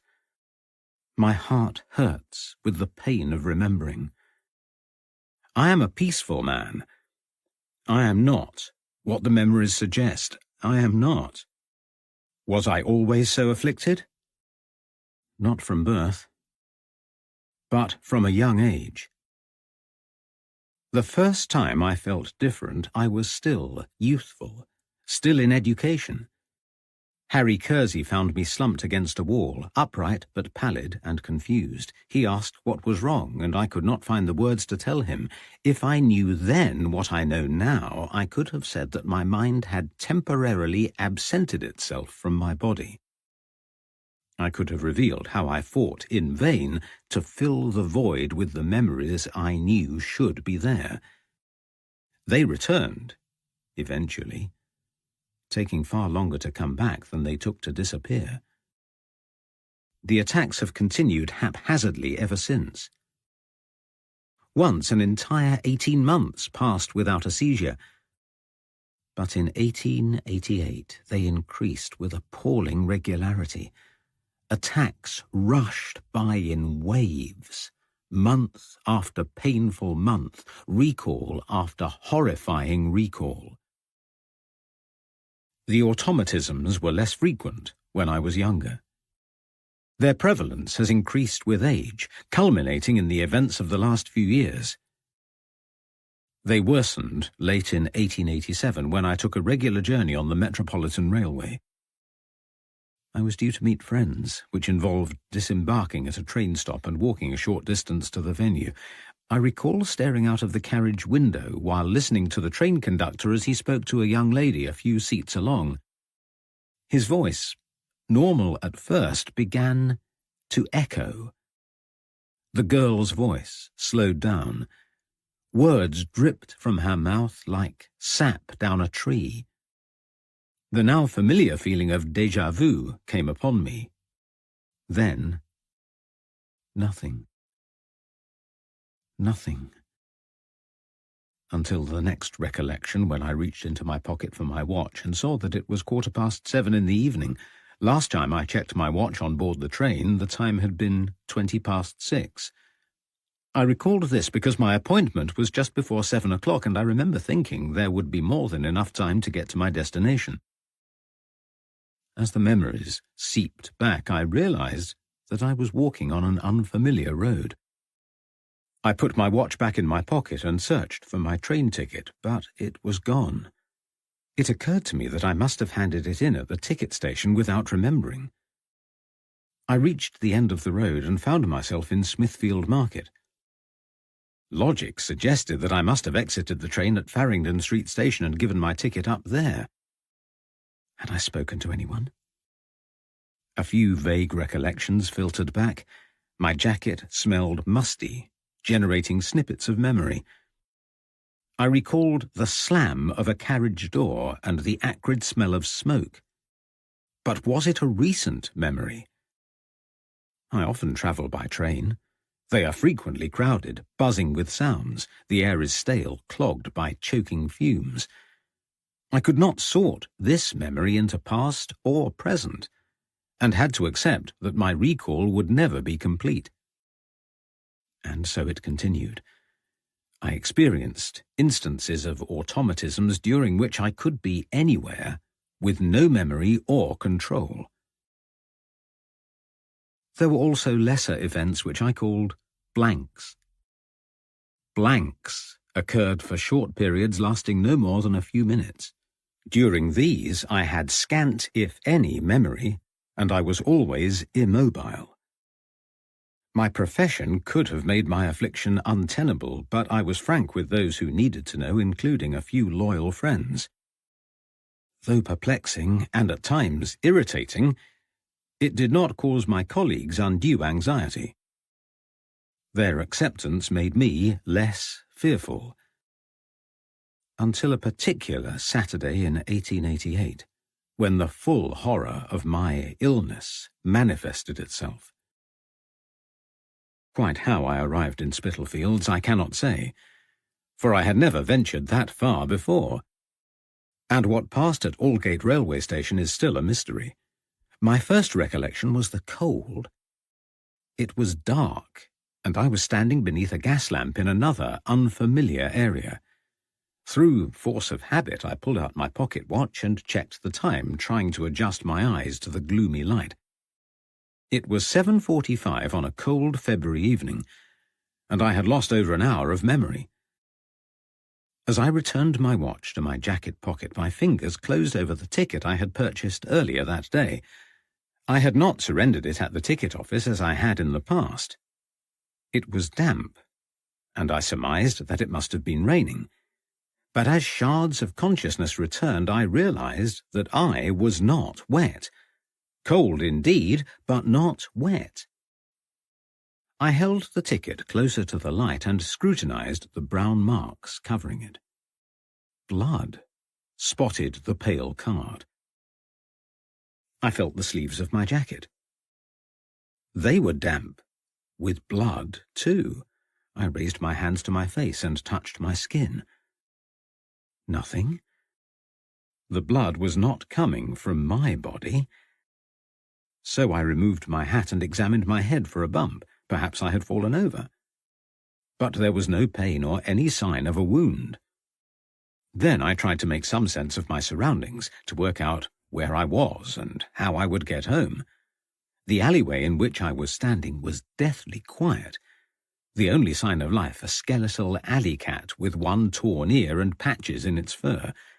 To the right of me, in the light of the next gas lamp along, I noticed a bundle of rags illuminated in the hazy glow. Then it moved and emitted a low moan. I gasped. It was a person. A woman. I ran towards her and knelt by her side. Her face was sallow and lined, her breathing laboured. I gasped as I saw her rucked-up skirts mottled and smeared with a dark substance. Slashes marked her woolen stockings, leaving bare flesh exposed. Something metal glinted in the light, and I scooped it up.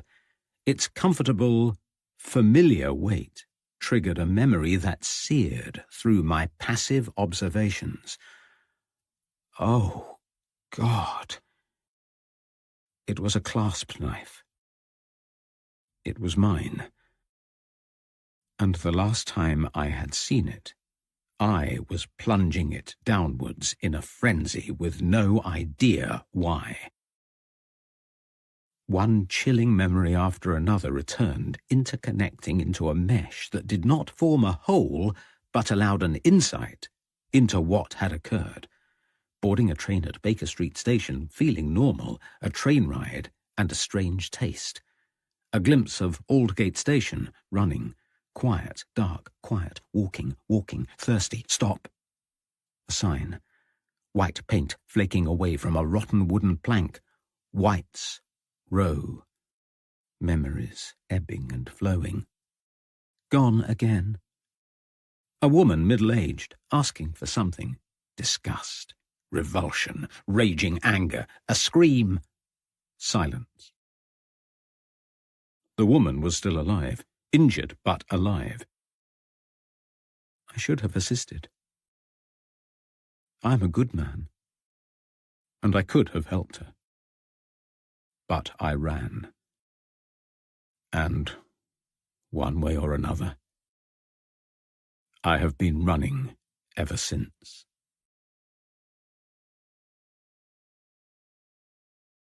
Chapter 8. A Sinister Man. The quickest route to Donston's hotel was by train. But after yesterday's incident with the dachshund, Lawrence was in no rush to repeat the experience. He decided instead to walk along the embankment before turning north to his destination in Charterhouse Street. It was a crisp, clear day, and Lawrence did not detect any fear or panic in the people he passed on his route. Men and women went about their business as always. Young ladies walked without chaperones while shopkeepers enjoyed robust trade. Barrow boys whistled as they carted their produce, and the streets were busy with horses and carriages. The day was like any other day. Though Lawrence's journey took him through an affluent part of London, he still expected to hear something about the Ripper horror. But there was not so much as one newspaper boy shouting about the killing in a bid to sell his wares. The concerns of Scotland Yard had not yet reached the good people of the parish of St. Sepulchre. Lawrence continued along Charterhouse Street on his way to Charterhouse Square. As he reached the square, a structure ahead caught his eye. He stared at it, trying to comprehend what he was seeing. The building was narrow. It spanned no more than the width of the front door. 3 arched windows stacked one above another formed a tall triangle with a stone balcony enclosing the first window. Lawrence subconsciously widened his arms as he walked towards it, wondering if he could touch either side if he tried. He reached into his pocket for the piece of paper Henry Moore had given him earlier that day. The scrawled note gave Donston's address as the Triangle Hotel, 88 Charterhouse Street, St. Sepulchre. The name of the hotel could hardly be more appropriate. The closer Lawrence got, the more he could see of the right-hand side. The hotel looked like a wedge of cheese and fitted snugly between 2 roads veering off at 45-degree angles. From the front of the hotel, it was impossible to imagine a functioning boarding house, but from the side, it became viable. Lawrence opened the door and found himself in a small triangular room. He approached a shabby dark wooden desk, upon which sat an unpolished brass bell. Lawrence waited for a while, but nobody came. He pressed the bell, adding his fingerprint to many others. Moments later, a white-haired man shambled in, accompanied by a young boy. The man yawned as he asked Lawrence how he could help. Lawrence leaned across the counter. "Is Mr. Donston resident here?" The hotel manager raised an eyebrow. "He might be." "Can I see him?" "It depends." "On what?" The manager stared at Lawrence. After a few moments of silence, Lawrence understood the man's intent. He sighed, removed a note from his pocket, and placed it on the desk. The man's grubby fingers closed over the money. "Tell number 5 he's got a visitor." The boy returned a few moments later and nodded to the manager. "You can go up," he said.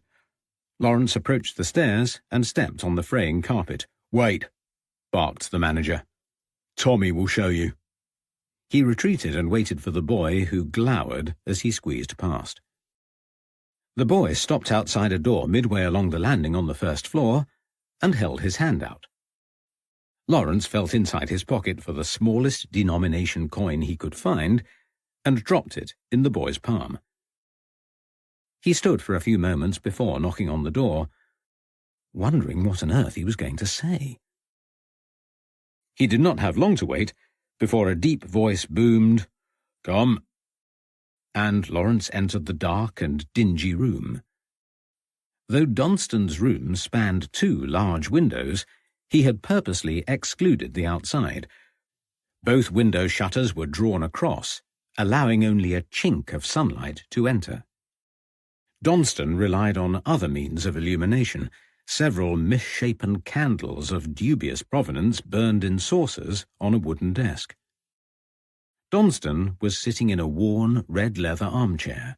A white walrus moustache dominated his square face, hiding his lips, and dark, bushy eyebrows sprouted over deep-set eyes.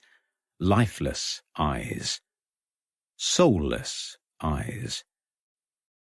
Lawrence approached him and offered his hand, avoiding eye contact. Donston stood to greet him and accepted it. His grasp was firm, his hands clammy. He gestured towards the chair in which he had been sitting. There was no other seating in the room, and Donston repositioned himself on the corner of the bed, regarding Lawrence curiously. "Would you like a drink?" he asked. Lawrence declined. He still wasn't sure how to approach the conversation, but alcohol was unlikely to help. Besides, he did not trust Donston. There was something sinister about his demeanour which would have been evident in daylight, but in the manufactured dimness of the room with the flickering candlelight was almost otherworldly. "What do you want with me?" Donston's voice was low, with the merest trace of an accent that could have been northern.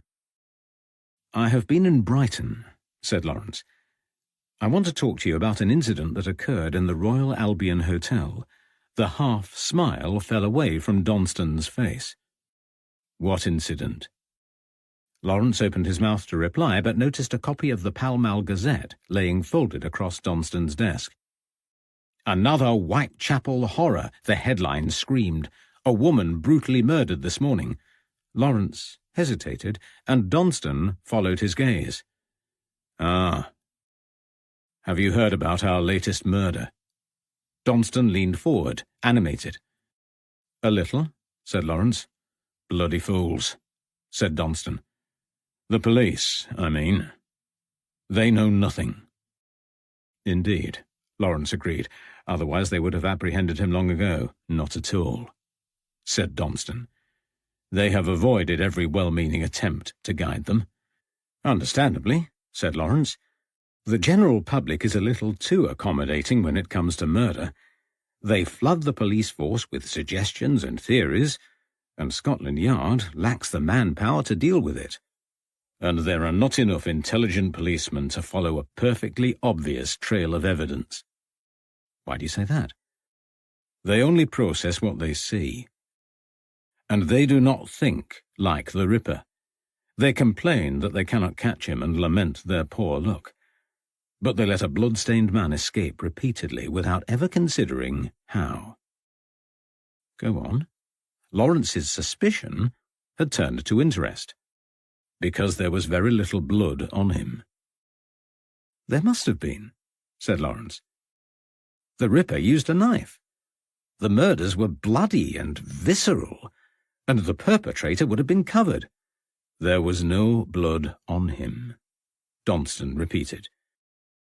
"He cut their throats from behind. Do you see? He grasped them from the rear and drew his knife across their throats as they faced away. The blood spilt down their bodies, leaving his clothes clean. Then he stepped backwards and placed them upon the ground. Good Lord! Lawrence fidgeted with his gloved hand as he visualized the scene. Perspiration prickled his brow. The atmosphere in the room had changed again. Donston was less sinister and more energized, animated by the discussion. "But how do you know?" asked Lawrence. "Common sense," said Donston. "The police should have worked it out themselves. It was no surprise to find that they had not even considered it when I made the suggestion." "You spoke to them?" "Yes, I helped them with their inquiries." Lawrence waited for him to continue, but Donston stopped talking. His gaze wandered towards the window, and his eyes became dull again. Lawrence coughed, bringing Donston back from his reverie. "You haven't told me the reason for your visit," he said coldly. "I believe you mentioned something about Brighton." "Yes," said Lawrence. "I would like to ask you—" He did not finish the sentence. Donston stood abruptly and walked over to the desk. He pulled out several drawers, scrabbling for something, and cursed under his breath. He rooted inside the third drawer and retrieved a small brown glass-stoppered bottle. His hands shook as he poured the contents into a glass, and he swigged the mixture in one swallow. "You were saying?" he continued as if nothing had happened. "I was trying to ask you about the Royal Albion Hotel." "What about it?" "The evening of the 22nd of June, 1888. You were there." "If you say so." "Well, your name is in the visitors' book. Then I must have been there. May I ask why?" Donston's eyes narrowed. "What business is it of yours? I don't even know who you are." "I'm from Suffolk," said Lawrence. "A woman I know died recently in Ipswich.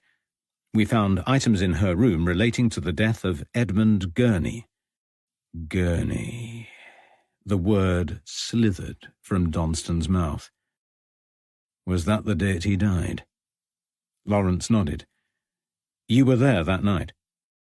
Did you see him?" "No, I did not." "Would you have recognized him?" "No. We were not acquainted. And I only stayed at the hotel for an hour." "Why?" "I was due to meet a woman, a fellow journalist. She did not keep the appointment, so I left." Lawrence sighed. "Then it seems I have wasted your time." Donston forced a smile and stood. His deportment indicated a military background, but the image was marred by his shabby suit. "It is as well that I have plenty of it," he said. "Time, that is." Lawrence thanked him and left the room, relieved to be free of the oppressive atmosphere. Lawrence retraced his earlier path down Charterhouse Street, not noticing the young man who had been loitering by the hotel as he followed behind.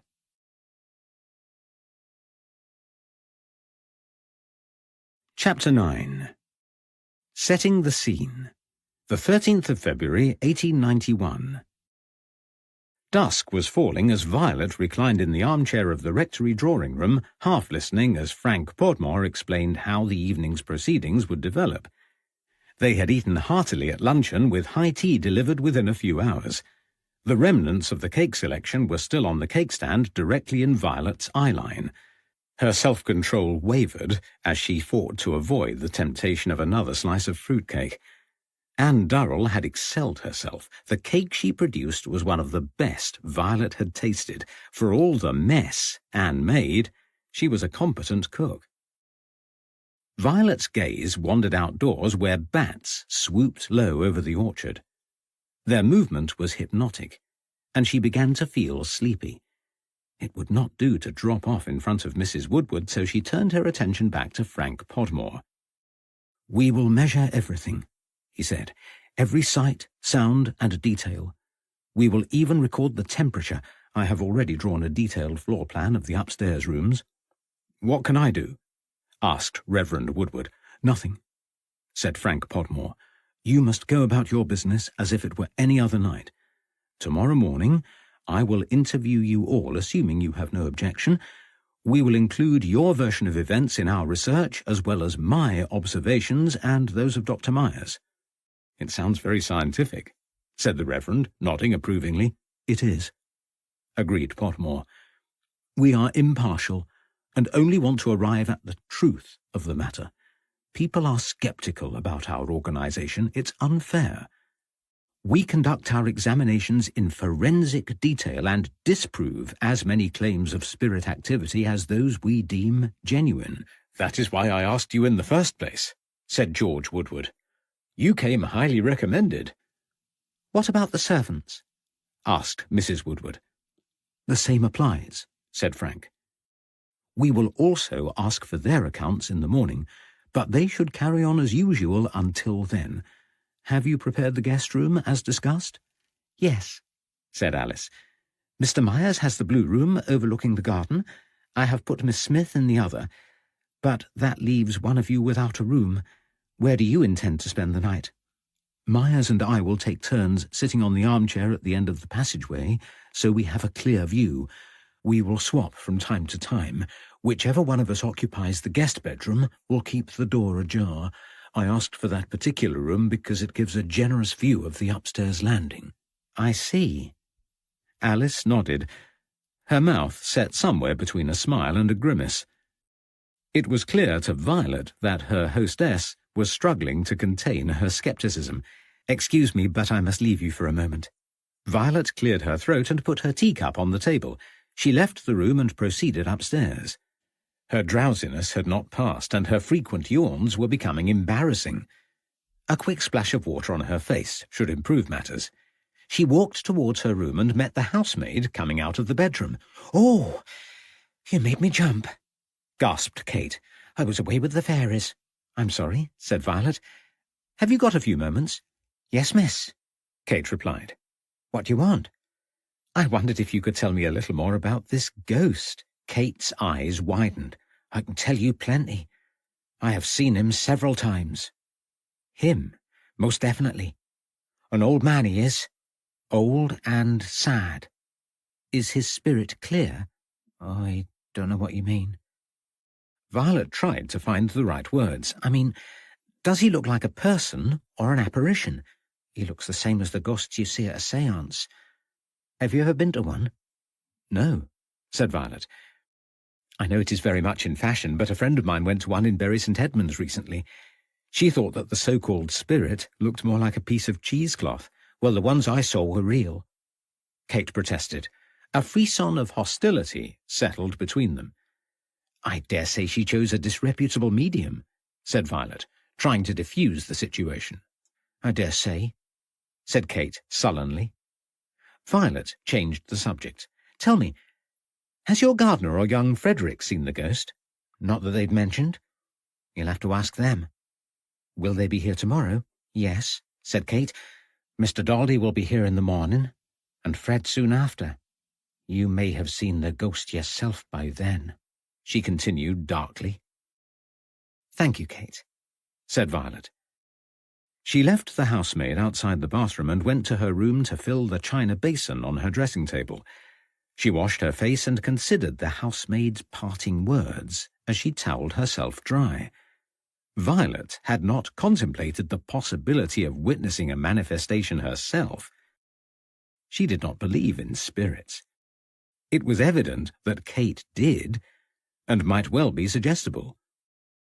Violet felt that she was in no position to judge Kate's character, having known her such a short time.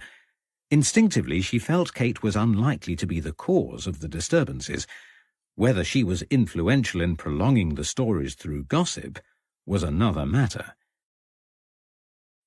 Violet abandoned her assessment of Kate and returned to the drawing-room. Another member of the SPR had arrived while she was upstairs. She opened the door, and he jumped to his feet, followed by the Reverend and Frank Podmore.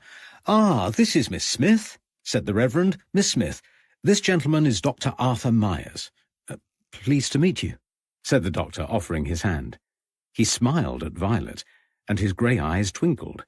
He was about 40 years old and dressed in a crisp grey suit with detailed gold cufflinks shaped in the symbol of Caduceus. He waited until Violet was sitting down before joining Frank Podmore on the sofa. They chatted enthusiastically about the work of the SPR. The splash of water had done the trick, and Violet's drowsiness had finally vanished. She listened to their accounts of telepathy and found herself unexpectedly interested. Both men were engaging, and Violet became more sympathetic to the aims of the society. Time slipped by, and the clock chiming 10 came as a surprise. The evening had flashed by. Violet felt a flicker of disappointment when Alice bade them all a good night. Good manners meant following the lead of her hostess, and she reluctantly retired to bed. As soon as she was back in her bedroom, Violet located a box of matches and placed candles in various strategic positions until the room was free from shadows. The biggest candle she saved for her bedside table, hoping it would give enough light with which to read. She tried to occupy herself while the household settled for the night, unnecessarily tidying and rearranging clothes. Violet thought about getting into her nightdress and decided against it. She did not expect to hear or see anything untoward, but wanted a quick and easy exit from the room if necessary. She also wanted to keep watch over the hallway. Though Podmore and Myers were unaware of her role, Violet had as much to investigate as they did. She needed to be awake and alert to witness any trickery that might occur. The landing was easily visible from the bedroom, but a sturdy sideboard obscured her view. Podmore's armchair was out of sight and could be seen at a stretch if she stood by the doorframe at the risk of revealing herself. The rectory benefited from an upstairs bathroom located opposite her bedroom, giving her a legitimate reason to leave her room and look down the corridor without attracting undue attention. Violet opened one of her gothic horror novels and tried to read by candlelight. She was too preoccupied to follow the story, and the subject matter did nothing to quell her nerves. The windows were old and ill-fitting. Candles flickered and danced, and the curtains twitched as an icy draught crept into the room. Nerves fraying, Violet lay on the bed trying to imagine what she would do if an apparition appeared. The thought of a spirit emerging through the wall sent shivers of fear through her body. Her fingers trembled as she tried to turn another page. She made herself read aloud while she waited for the household to quieten. Eventually, a murmur of voices preceded the sound of the three men walking upstairs. Violet heard the Reverend whisper goodnight, and a door clicked shut as footsteps passed by. The hinges of another door creaked further down the landing. The brief interlude of noise was distracting. It settled her mind, and her nervousness vanished. Before long, the squeaks and groans of the old house settled. Violet waited a further half-hour, then tiptoed across the corridor towards the open bathroom door. She ran the tap to make it seem as if she had a purpose for being there, then crept back, taking a long look at the armchair where Frank Podmore was sitting. He had removed a thermometer from his briefcase and set it by the wall. Then he checked the temperature and noted it in a hard-backed book, in which he continued to write by candlelight. Pieces of equipment which Violet couldn't identify surrounded the chair. She returned to her room, none the wiser, and sat in silence for a period of time too long and dull to measure. In spite of her best intentions, her eyes grew heavy, and she fell asleep. Violet woke with a start to the sound of rapid knocking. Hard, sharp knocks echoed through her bedroom. She gasped and sat up. The rapping stopped, followed by a short silence. Then it began again, intermittently, with no real pattern.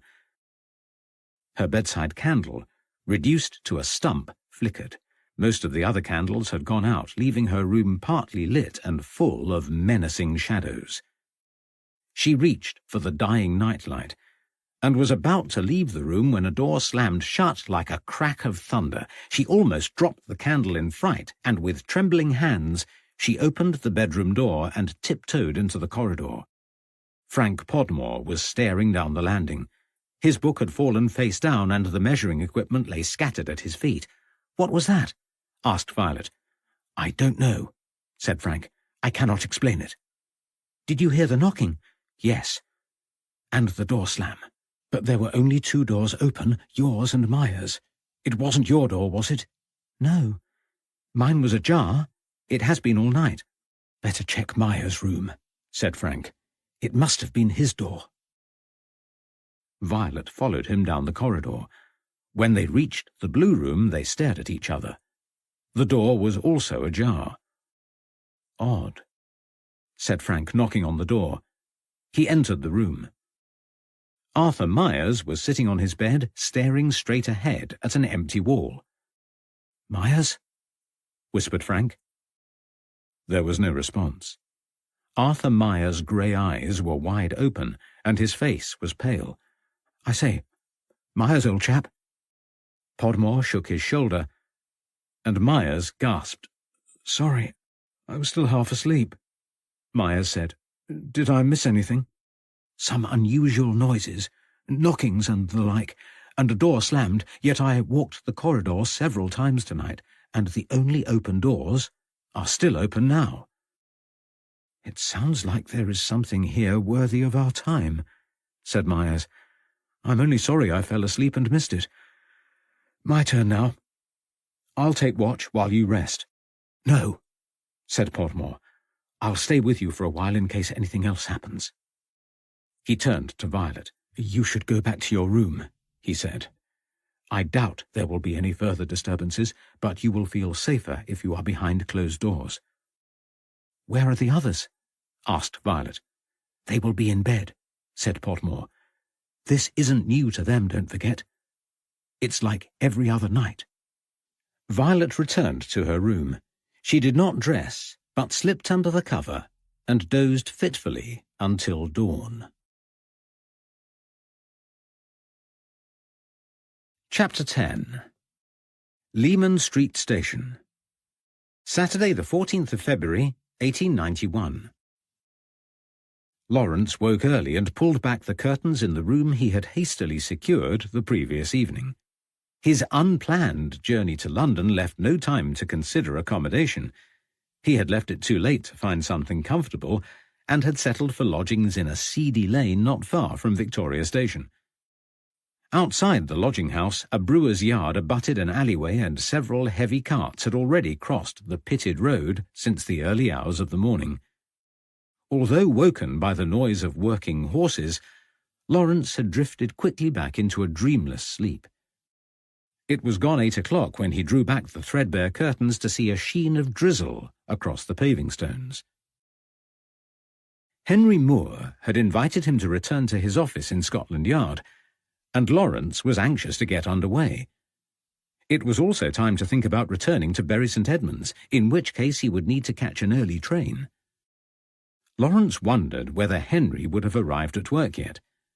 He decided to chance it and borrowed an umbrella from the empty lobby of the boarding-house before making his way to the embankment.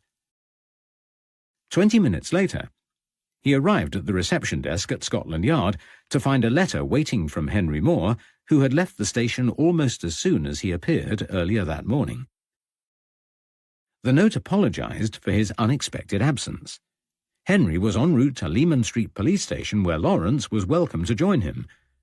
A young, non-uniformed policewoman gave Lawrence directions. She pointed out Leman Street on the large map dominating the wall opposite the desk. This audiobook is free, with no ads or interruptions. Take this moment to rest your mind with some soft music.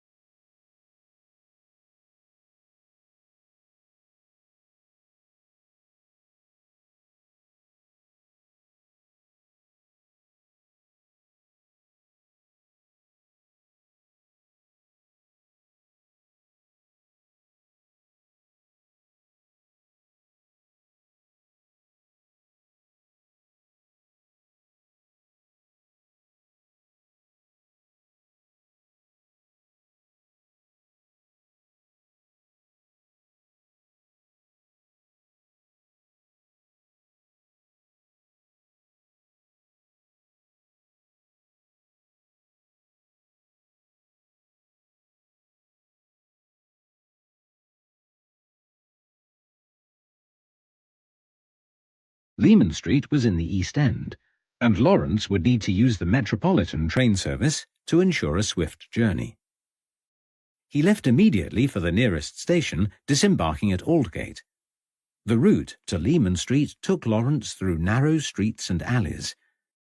It was his first foray into the East End, and showed another side of London where people lived in unfamiliar poverty. Terraces of crumbling properties with broken windows and peeling doors were a world apart from the smart homes of Westminster.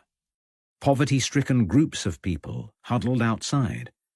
Poorly dressed women and ragged children squeezed together on doorsteps, soaked to the bone from a persistent drizzle that seeped through their clothing and matted, unwashed hair. If being out in the cold and rain was preferable to being inside, Lawrence dreaded to think what it was like indoors. He arrived at Leman Street Station, saddened at the conditions he had seen.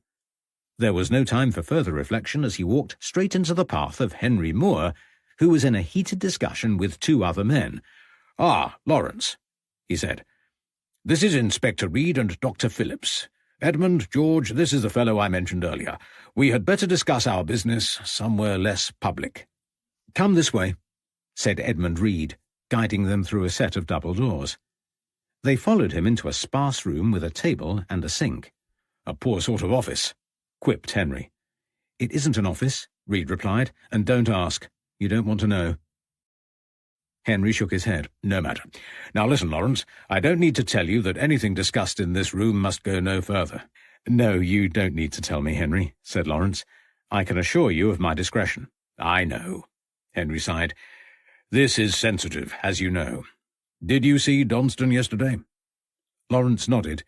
Edmund Reed raised an eyebrow. "Let's get this out of the way, and you can tell me all about it." "What's happened?" asked Lawrence. "We have just arrested Jack the Ripper." "We have done nothing of the kind," snapped Edmund Reed. "James Sadler is not Jack the Ripper." "And Frances Coles is not a Ripper victim," insisted George Phillips. "I say she is," said Edmund Reed impatiently. "Hold on," said Henry Moore. "Lawrence only arrived in London yesterday. Can you explain the situation to him?" Reed sighed. "Yes, it might be useful having the view of an impartial outsider, if you don't mind me calling you that." "Not at all," said Lawrence. "Frances Coles is, or rather was, a prostitute. We found her in Swallow Gardens in the early hours of Friday morning with her throat slashed." "Was she robbed?" asked Lawrence. "Unlikely," said Reed. "She had hidden 2 shillings behind a gutter pipe, which we later located. Possibly earrings from her last client." "Were there any other wounds?" "No," said Dr. Phillips. "Which is why she is not a Ripper victim. All the others suffered abdominal mutilations, except Elizabeth Stride," said Edmund Reed. "He was interrupted," argued Phillips. "He didn't get a chance to inflict any post-mortem wounds on her." "What's to say the same thing didn't happen again?" asked Reed. "P.C. Thompson insists he heard footsteps as he walked towards Swallow Gardens on his beat. He probably missed the Ripper by moments." "Except that it was not the Ripper." George Phillips raised his voice. "Come now," said Henry Moore. "Why are you so sure?" "Because he cut her throat from left to right, right to left, then back again. There were 3 clear cuts. It does not compare to the other Ripper crimes." "But it does," insisted Reed. "All the cuts made by the Ripper started on the left and finished on the right." "And he tilted her body to the left, presumably to avoid bloodstains," said Henry. "Precisely. More evidence of someone experienced, someone accustomed to the problem of excess blood loss." "I cannot agree," said Phillips. "The killer of Frances Coles had no anatomical skills and his knife was blunt. He was not the Ripper." "How does James Sadler fit in?" asked Lawrence. "He knew the dead girl," said Henry, "and they drank together on the evening of her murder." "What of it?" asked Edmund Reed. "That is not a motive. We have arrested the man without just cause, and from all reports he was blind drunk and incapable." "I understand he had injuries too," said Henry Moore. "Is that not suspicious?" "It requires explanation," said Edmund Reed. "But it is purely circumstantial."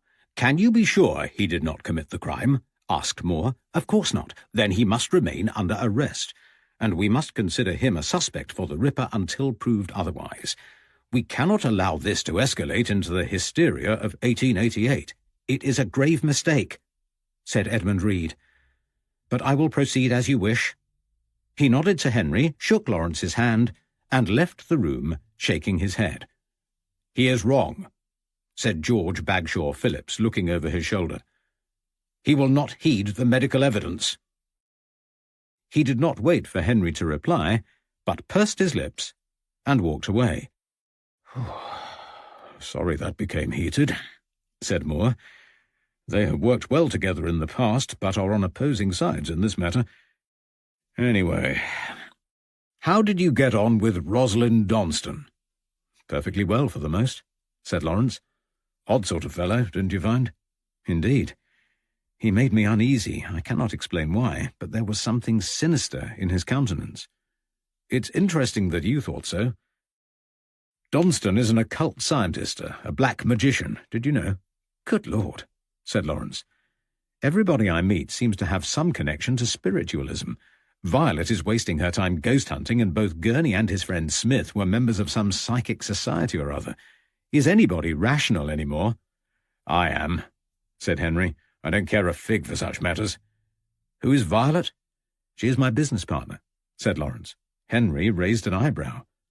"You do surprise me." "Yes, well, if I don't conclude matters in London soon, she may not be." "You promised me a full account of your dealings with Donston," Henry reminded him. "It was rather a waste of time," said Lawrence, shaking his head. "He denied seeing Gurney, and I have no reason to doubt him." "Pity," said Henry. "Did he say anything else?" "Not about the Brighton matter," said Lawrence. "He was very knowledgeable about the Ripper murders, though." "What did he say?" "He advanced a theory about the lack of blood on the killer's clothes. He thinks the Ripper stood behind his victims to slash their throats, thereby keeping the blood clear from his clothes.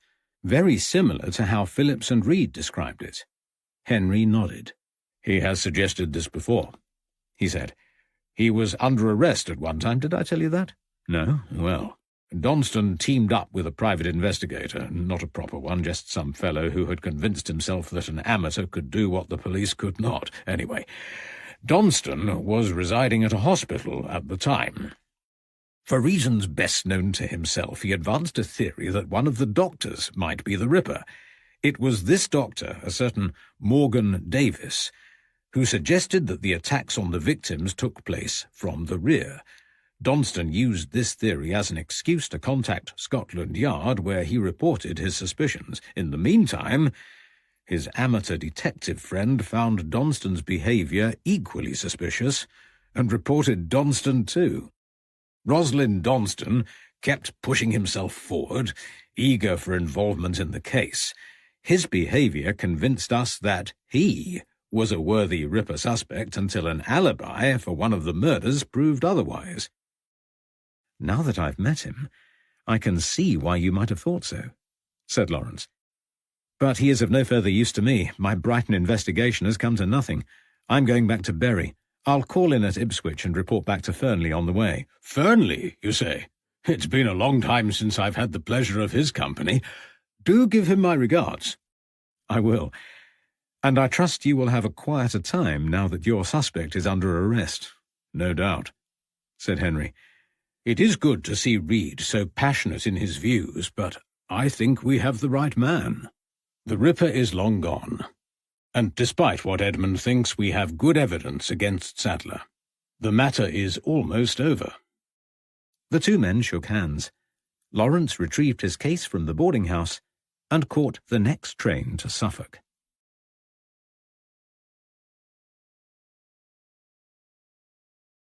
Chapter 11.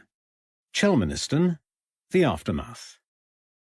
Saturday, the 14th of February, 1891. Violet awoke to the sound of birdsong. The time was almost 7 o'clock, and it took her a few moments to recall the events of the previous evening. She rubbed her eyes and pushed her bedclothes away, revealing a crumpled day dress. She sighed. Going to bed fully clothed had seemed like a good idea at the time, but her other dress had not travelled well. She had removed it from the trunk the day she arrived to find it badly creased. Violet could not present herself looking as she did. Regardless of the creases, she would need to change. Light streamed into the room as Violet opened the curtains. She walked towards the window and peeped outside. Trees swayed in a light breeze, and a layer of mist had obscured the rear of the large, flat lawn. The outside beckoned, and she opened the dark wooden wardrobe to retrieve her day clothes, recoiling at the smell of mothballs. The odour clung to her navy day dress as she held it to the window, admiring the high lace collar. Some of the creases had dropped out while it had been hanging. The dress was not perfect, but it would do. Violet finished her ablutions, left the room, and traversed the empty landing. The armchair was vacant, and all the notebooks and equipment from the previous evening had gone. The house was quiet and peaceful. Violet struggled to remember why she had been frightened last night. She went downstairs and opened the drawing-room door, but it was dark. The maid had not yet drawn the curtains. There were no signs of life in the dining-room or the breakfast-room, so she wandered into the kitchen where Anne Durrell was standing with her hands deep in a sinkful of water and singing to herself. "Good morning, Anne," said Violet. Anne smiled. "Good morning, Miss Smith. Would you like a cup of tea?" "I would love one." Violet sat at the kitchen table and watched Anne pour 2 cups of tea from a tarnished metal teapot pitted with dents. The kitchen was warm and homely, and a well-established fire burned brightly in the grate. Anne placed the teacups on the table, then tossed another log onto the fire. She prodded it with a well-worn poker, and it settled with a satisfying crackle. "Where is everyone?" asked Violet. "Still a bad mess. Sunday is an early start in this house, and Saturday is what you might call their day of rest. Breakfast is set for 8:30 today." "I see," said Violet. "And the others? The men investigating the Reverend's ghost?" Violet nodded. "I haven't seen them," said Anne. "But then I've been in the kitchen since cockcrow. No fancy gentleman from London are likely to disturb me in here." Violet smiled. "I suppose not. Did you hear the noises last night?" "Only the usual knocking sounds," said Anne. "Nothing out of the ordinary." "They were loud," said Violet. "A door slammed. It would not have been unusual except that Mr. Podmore had closed all the doors. Only 2 remained ajar, and they were still open after the slamming stopped." Anne shrugged. "It's the same every night," she said. "It doesn't mean anything." "What do you think caused it?" "It's an old house, miss. There will always be noises, and they seem worse in the dark. As for the rapping, well, it's a rummin, and that's a fact. But there's no use thinking too hard about it. It is what it is." "It doesn't scare you?" "No. Were you frightened?" "A little," admitted Violet, though in the light of day it seemed silly. "But I can't think of an explanation for it, and that troubles me." "Not everything has an explanation," Anne replied. "As I said, best not think too hard about it. It's a pity that Reverend called the investigators again. Better left alone, in my opinion." "You don't think they can help?" Anne drained her teacup and placed it on the table. "No, I don't," she said. "All that writing and measuring squit. Pah! Such pretty men and so well educated. But what would they do if there was such a thing as ghosts and they came upon one? They do not look the type to fight it, or even outrun it, especially the pompous one. No, they should leave well alone." Violet laughed. "Which one is the pompous one?" "Mr. High and Mighty Podmore," said Anne, "though don't tell the Reverend I said that. Mr. Podmore clicked his fingers at me last night before I turned in, clicked them in my ear and asked for a cup of cocoa. He nearly had one upturned on his head." She crossed her arms and tucked them under her huge bosom. "Not a very polite thing to do," said Violet. "He behaved so courteously to me last night." "He claimed he called my name twice," said Anne. "When he couldn't make himself heard, he clicked his fingers. That's what he said, but I did not hear him. I told him straight, I'm the cook, not the maid, but I will fetch your cocoa anyway." "Oh, dear. Just a misunderstanding, surely?" "Pompous," said Anne. "Well, thank you for the tea," said Violet. But I think I will go for a walk before breakfast. I need to clear my head." "Very well, miss," said Anne. "There's a nice carved ham and eggs to look forward to for breakfast." "Thank you." Violet smiled as she left the kitchen. Anne Durrell had been exceedingly frank in her opinions. Violet wondered if she was always that way or whether their shared Norfolk connection had made her more open. Anne had been bordering on disrespectful to her employer, but her candid observations were refreshing. Violet was grateful that she did not need to interpret Anne's motives. Violet walked through the breakfast room to the rear hallway, where she unlatched the door and let herself into the garden. The mist had lifted. After a quick promenade of the lawn, she opened the side gate and set off down the path towards the village. Violet shivered as she walked towards the church. The warmth of the kitchen had masked the cold February morning. She pulled the fur collar of her coat higher and fastened the topmost button. Violet decided against walking to the village and chose a new route instead. She turned into a narrow lane running past the church and opposite the rectory. The winding, tree-lined road was pretty, and Violet momentarily forgot that she was here on duty. She refocused her thoughts and contemplated what she had learned from her time in Chelmaniston. Apart from a little insight into some of the occupants of the rectory, she had not achieved much. She had managed to exchange a few words with young Frederick Lucas the previous morning, but had yet to meet the gardener. Nothing she had seen suggested any trickery behind the recurring noises in the rectory, quite the contrary. It seemed likely that the sounds arose from the age and composition of the building.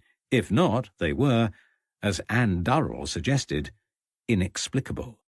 Violet was deep in thought, only registering the presence of another person when she heard noises coming from behind her. A quiet tread of boots interrupted her reverie, and she turned to see Dr. Myers, clad in a long brown coat, striding in her direction. "I thought I recognized you," he said. "Do you mind if I walk with you?" Violet smiled. "It will be lovely to have some company," she said, glad of the distraction. She was becoming despondent about the investigation and losing faith in her ability to bring it to a satisfactory conclusion. "Where are you heading?" asked Myers. "I don't know," she replied. "I'm not familiar with Chelmaniston." "The rector suggested a walk by the river when we spoke last night," said Arthur. "It's quite a long way, but well worthwhile, if you fancy it." "That sounds ideal," said Violet. "A long walk might keep out the cold. I've managed to leave my gloves behind. Have mine," said Arthur Myers, removing them from his hands. "They may be a little large, but they will keep you warm." Violet started to speak, but Myers interrupted. "Oh, please take them. I won't enjoy our walk, knowing you are cold, and I do not feel it myself. Besides, I have deep pockets." Violet accepted the gloves and thanked the doctor. They turned off the narrow lane and walked together onto another straight path that stretched into the distance. "Tell me about your work," asked Violet. "A life spent in medicine must be fascinating." "Oh, it is," Myers agreed. "I always wanted to become a doctor, although it was a close-run thing between that and being a professional sportsman." "They are two very different occupations," said Violet. "Indeed, but I always enjoyed cricket and had some success at tennis," said Myers. "I played at Wimbledon when I was a younger man in better health." "How fascinating," said Violet. Her walking companion was slim and wiry. She could easily imagine him participating in sporting events. His demeanour suggested that he was of a similar age to Violet and probably in his 40s. He showed no signs of middle-age spread or any outward sign of aches or pains. His hair was grey and slightly receding, and his complexion fresh, although bags beneath his eyes suggested a lack of sleep. Violet could see no evidence of poor health, and his appearance suggested otherwise. "But you chose to become a doctor," said Violet. "I did, and I'm glad of it," Myers replied. "A sporting occupation is a short-lived thing, so I studied medicine and became a physician. I am currently working at the Belgrave Hospital for Children," he continued. "Do you enjoy it?" "I do." Myers smiled warmly. "It gives me the opportunity to practice medicine and conduct my research. It is a good life." "What do you study?" "Have you heard of Raynaud's disease? Is that something to do with your hands? Yes, it is a condition causing pain to the extremities. Is that why you gave me your gloves? Myers laughed. I gave you my gloves because you were cold. There is no evidence of Raynaud's disease in your hands. Oh, look! Violet pointed ahead. They were nearing the end of the road, and the River Orwell was in sight. A small clutch of thatched cottages and an inn bordered the lane, and a brick-built boathouse nestled on the bank to their left. Wooden boats dotted the shore, some intact, and some lying broken on the riverbank. The choppy waters of the Orwell were murky blue.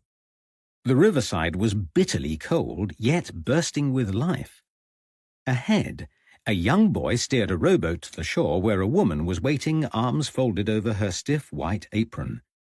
Cattle grazed in a field which reached almost to the riverbanks, where they were tended by a farmer clad in layers of patched-up clothes. Violet and Arthur reached the river's edge and surveyed the scene in silence. The Orwell heaved and churned to the rhythm of the wind as dark clouds rolled across the sky. Violet brushed a drop of spray from her face and then another before realizing that it was a gentle scattering of snowflakes. "We had better get back," said Dr. Myers. They returned up Pin Mill Lane, each distracted by their thoughts. Violet broke the comfortable silence that descended. "What made you interested in psychical research?" she said. "It is so very different from science. It's nebulous, illogical, and relies entirely on faith." "No, it doesn't," said Myers. "I became involved because of Frederick, my older brother.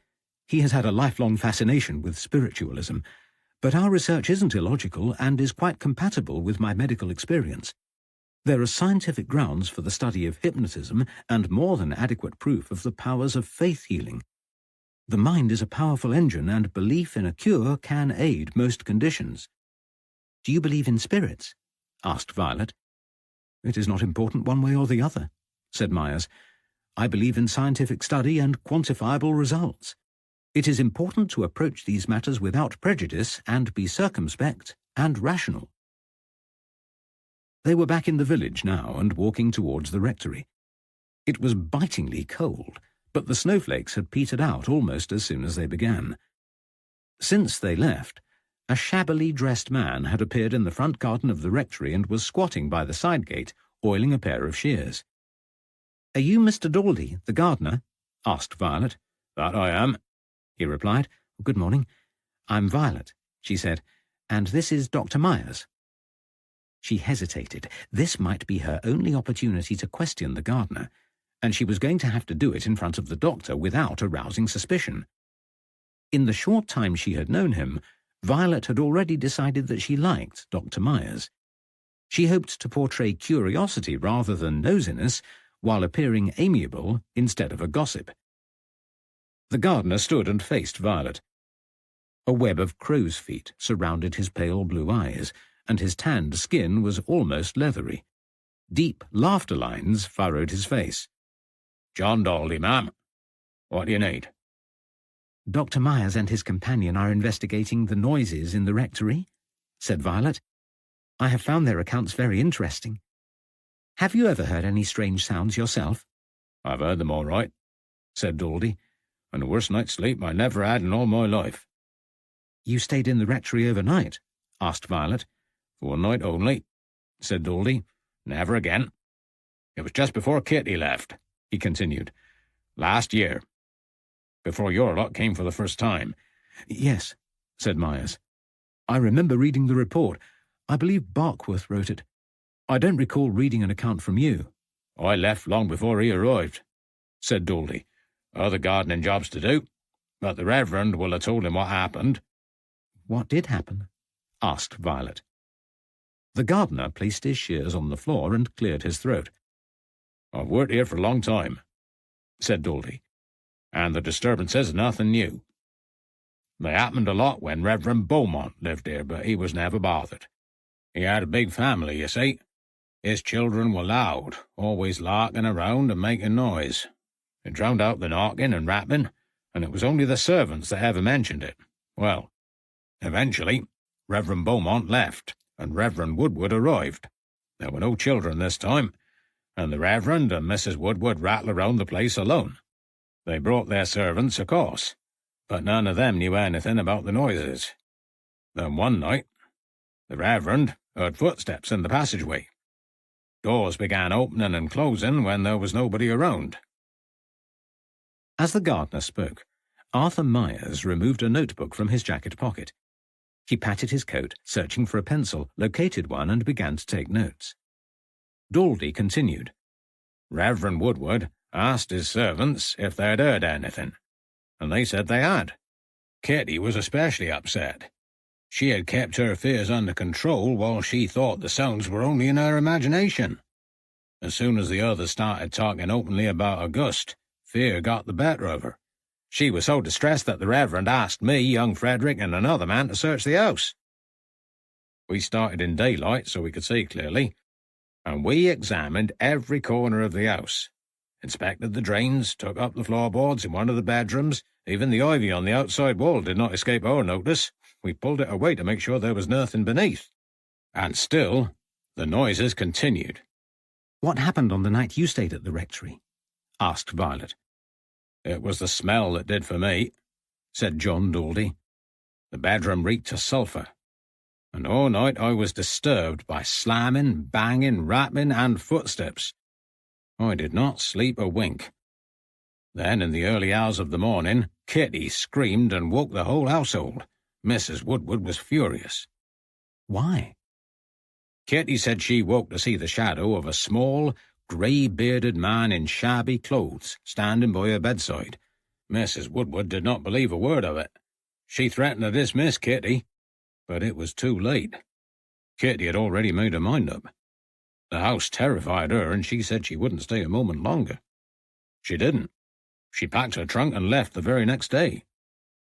"It is odd that Reverend and Mrs. Woodward have such diverging views," said Violet.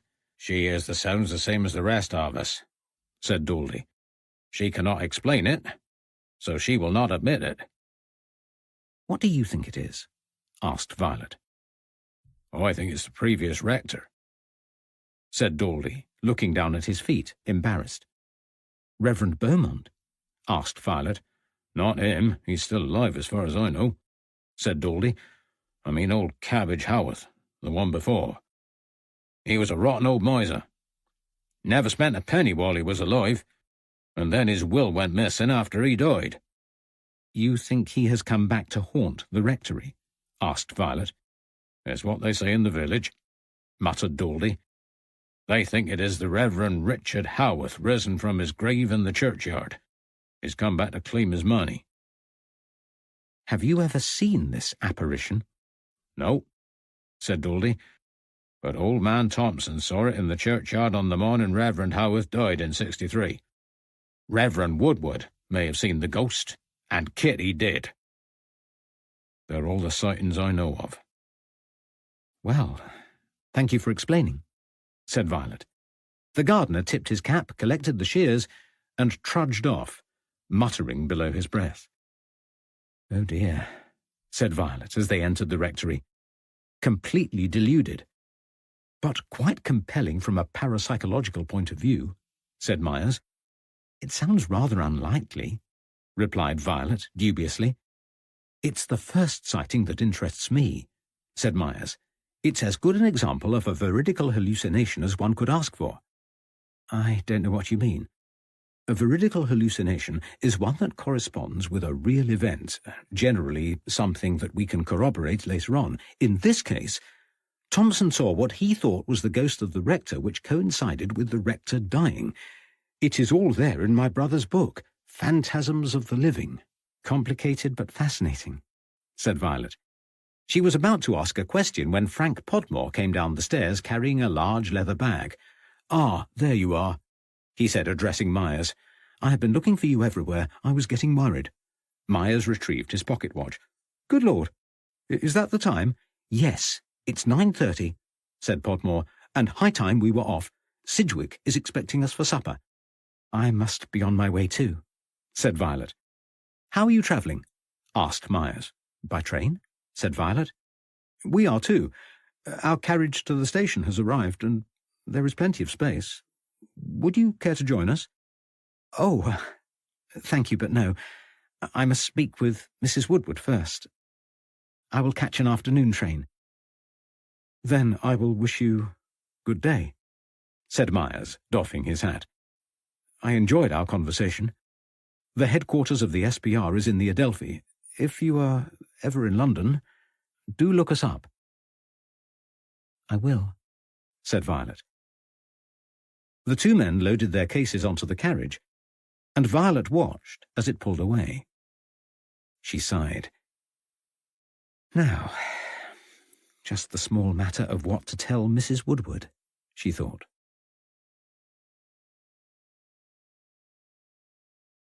Chapter 12.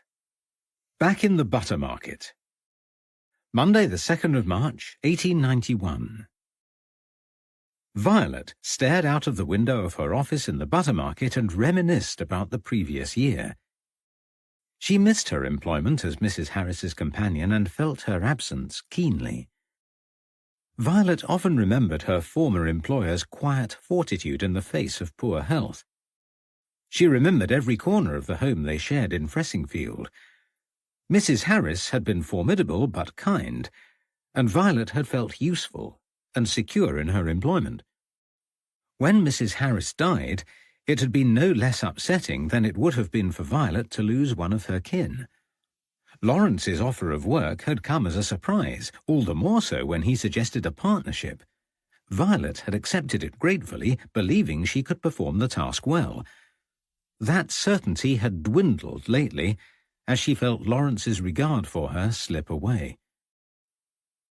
Violet realized early on that Lawrence was a complicated man, but the extent of his capricious nature came as a surprise.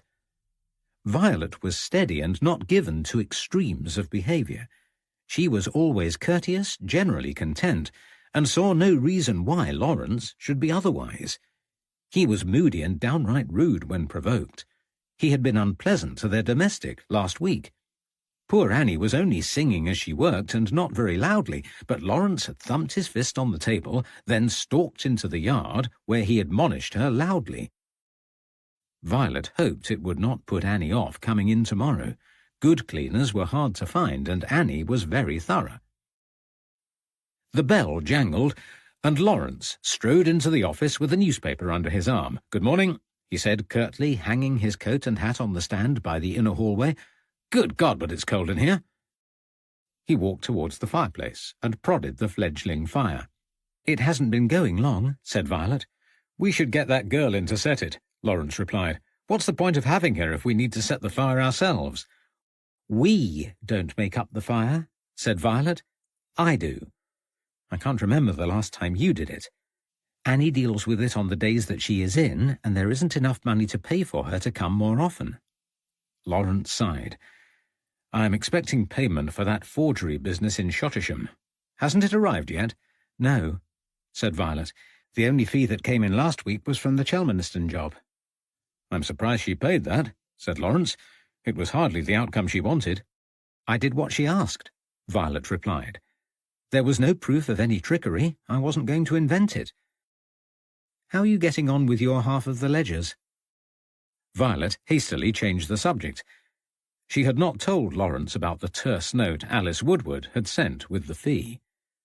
The letter made a pointed reference to Violet's lack of progress, and Alice made it clear that she was only paying under sufferance. "I've nearly finished," said Lawrence. "I found some more anomalies." "You?" "Yes, I found another discrepancy on Friday," said Violet, "while you were in Norwich. Remind me what you were doing there? Another case, was it?" Lawrence ignored her. "Get your notes ready and I'll drop in and see Challoner later this afternoon. There is no doubt that his clerk is fiddling the books. I will never understand why these people don't check their employees' work." "He can't check," said Violet. "He is barely literate. His abilities lie elsewhere. That's why he employs a clerk." She took a clutch of papers from her drawer and dropped them on Lawrence's desk. "It's all there," she said. "I've checked every line of the ledger. There's nothing else to find." "Good," said Lawrence. "Good that something has gone well for once." "What's wrong now?" asked Violet. "Nothing new, just problems." He continued, "Hello? What's this?" "Post from Friday," said Violet. "I didn't feel I ought to open something addressed to you, marked private and confidential." Lawrence grasped a brass letter opener in the shape of a sword and slit open the envelope. He removed one sheet of fine-lined paper and smoothed it over his blotting pad. "Damnation!" he said, screwing the letter into a ball. He hurled it towards the fireplace, and it bounced off the coal pail. "Another problem?" asked Violet. "It's from Fernley," said Lawrence gloomily. He put his head in his hands and sighed. "He's read my report and doesn't think there's any point in investigating the Moss case any further." "You can't blame him," said Violet.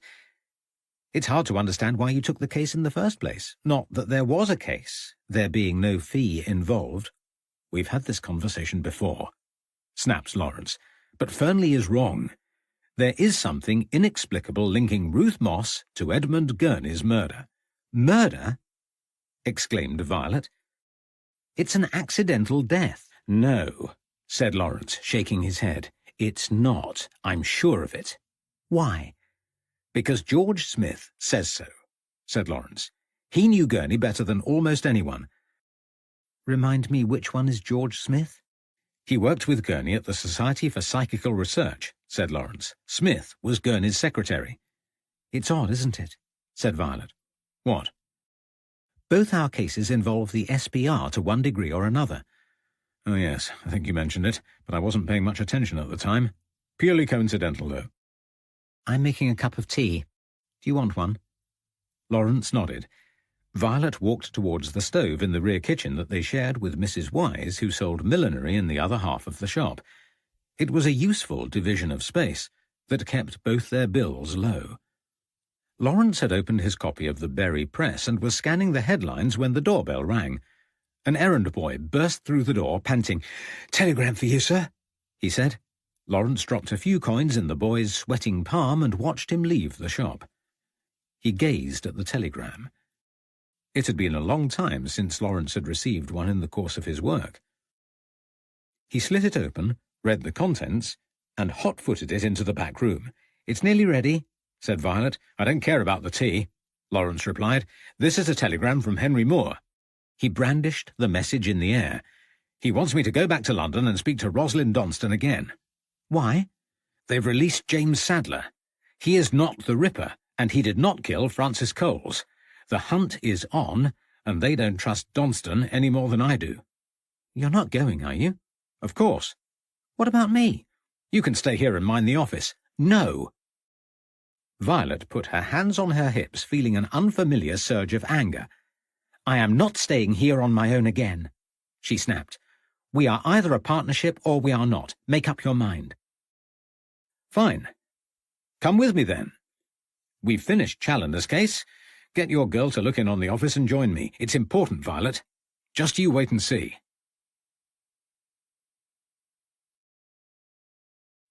Chapter 13. An Unannounced Visit. Tuesday, the 3rd of March, 1891. Lawrence hailed a cab outside the Regal Hotel on the Lambeth side of Westminster Bridge. The hotel in which they were staying was not at all regal, more closely resembling an upmarket lodging-house, but it was respectable, clean, and cheap. The cab driver acknowledged Lawrence's raised hand with a nod and stopped the carriage. Lawrence opened the door and helped Violet inside before exchanging a few words with the driver. They climbed on board and set off for a brief journey terminating at Montpellier Square in Westminster. "Where are we?" asked Violet suspiciously. "This doesn't look like the Embankment." "Slight detour," Lawrence replied, fishing in his pocket for change. He paid the cabman and gestured to the back door of a large, 4-story building. "This way." "Where are we going?" asked Violet. "Don't worry. It's just an idea I had." "Who lives here?" Lawrence sighed. Violet had proved an amiable and interesting travelling companion. The strained exchanges they had become accustomed to of late vanished as soon as they left Bury, and the train journey was unexpectedly enjoyable. He had purposely delayed telling Violet about the visit because he knew she would not approve. "It's Kate Grove's house." "Who is she?" Edmund Gurney's wife, or rather she was. She's Archibald Grove's wife now. Does she know we are coming? I can't imagine what you want with her, and I'm surprised she has agreed to it. She hasn't, exactly. She doesn't know, does she? No. I can't believe you, Lawrence. What do you hope to find out from her? I want to know what was in the letter summoning Gurney to Brighton. The one that went missing. Oh, really? Violet's tone was terse again. You're not working on that case? It's over. Forget it. I can't yet. I will if nothing more comes of it. I want to find out why Gurney went to Brighton before I see Donston again. But Donston doesn't know anything about Brighton. I know. Speaking to Kate Gurney, Grove, is too good an opportunity to miss. The more facts we uncover, the more we can find out. This is turning into an obsession, Violet complained. Not to mention embarrassing. Calling without notice, it's too much. You will come with me, though. I need your help. She's much more likely to speak in the presence of a woman. Violet shook her head. If I help you, can we go straight to Scotland Yard without any more distractions? I promise, said Lawrence solemnly. He strode to the door, rang the bell, and waited. A butler wearing tails appeared in the doorway. Violet bit her lip. The encounter was going to be worse than she thought. Yes, said the butler in a strongly accented voice. Lawrence offered his card. Is Mrs. Grove at home? He asked. One moment, said the butler, leaving them standing on the doorstep. French? Asked Lawrence. I think so, said Violet. Not that it makes things any less awkward. I can't bear it. You'll have to, said Lawrence. He's coming back. Mrs. Grove will not see you, said the butler. It's important. She is unwell. She does not know you and will not see you. Kindly leave. The butler pushed the door to. Please, said Violet. It concerns the health of an old lady. Wait, a voice boomed from inside. Ingelaine, you can leave this to me. The butler nodded and retreated. A handsome, fair-haired man in a brown suit replaced him in the doorway. Archibald Grove, he said, offering a hand. I'm Lawrence Hopham, and this is Violet Smith. You seem eager to see my wife. May I ask why? Lawrence opened his mouth, but Violet spoke. It's in connection with an elderly lady, she said. A friend of ours. She recently became quite distressed about a matter concerning the death of Edmund Gurney. She knew him well when she lived in Brighton, and we hope to give her some reassurance. Kate, my wife, she's not in good health, said Archibald, and she doesn't like talking about her late husband's death. It was a difficult time. We understand, said Violet, but Ruth is ailing, and... She looked downcast, as if she might cry. I'll see what I can do, said Archibald. Come and wait inside. He directed them to an occasional room at the front of the house. Lawrence turned to Violet. I don't know what to say. I'm sorry it was an awful thing to do. I don't know what came over me. Violet, it was perfect. I didn't know you had it in you. Neither did I, Violet admitted. I don't like lying. The door squeaked open, and Ingelaine appeared. Comes this way, he said, directing them to an opulent drawing-room. Archibald stood as they entered, while his wife reclined on a chaise-longue. Lawrence approached him and shook his hand again. Thank you for this, he said. Kate has agreed to speak with you, but only for 5 minutes. That is all. Please do not overtire her. I have to leave now. Ingelaine will see you out when you have finished. Violet smiled at her host. He was a pleasant-looking man, well-mannered and amiable, though a good deal shorter than Lawrence. Sit down, commanded Kate Grove, gesturing to the armchairs opposite. Her appearance was markedly different from that of her husband. His face was open, with a full, generous mouth, and he exuded charisma. She was sallow-skinned, with dark patches under her eyes, and bristled with undisguised resentment. Archie has asked me to help you, she said querulously. He says it would be public-spirited, which matters to him. It matters less to me." "We understand," said Lawrence. "This will be quick." "Very well." "Our friend, Ruth Moss, knew your former husband in Brighton. His death upset her, and now she is older and coming to the end of her life, it has become a terrible burden. We don't know why, but she feels responsible." "I cannot see any reason why she should," said Mrs. Grove. "Nor we," said Lawrence. "But when we said we were coming to London, she asked if we could contact you. She hopes you can answer a question that would put her mind at rest." "What do you want to know?" "Ruth said Edmund received a letter asking him to come to Brighton. Do you remember anything about it?" "A little. Edmund had been out to dinner with Mr. Flower. Do you know him? He is the Liberal Member of Parliament. They dined at the House of Commons that night. Edmund came home to find a letter waiting for him, which he read in the hallway. He didn't even pause to exchange pleasantries, but had the maid pack a bag. He left for Brighton early the next day." "Do you know who sent the letter?" "I assumed that it was George Smith. He wrote often, but I later learned that Smith was on his honeymoon at the time, so it couldn't have been him." "And you don't know who it was?" "Sorry, I do not." "And you can't think of anyone it might have been?" Kate sighed. "This is getting tedious," she said. "Are you finished?" "If that is all you know," said Lawrence, "then yes." "Thank you for trying to help our friend," said Violet. "We appreciate your kindness." Kate Grove's stern face relaxed for a moment. "I don't know who sent the letter," she said. "This may not help, but I am certain that it came from someone well known to Edmund. Most definitely not a stranger." "How do you know?" asked Lawrence. "I caught a glimpse while it was in his hand," she said. "The salutation was to 'My dear Edmund.'"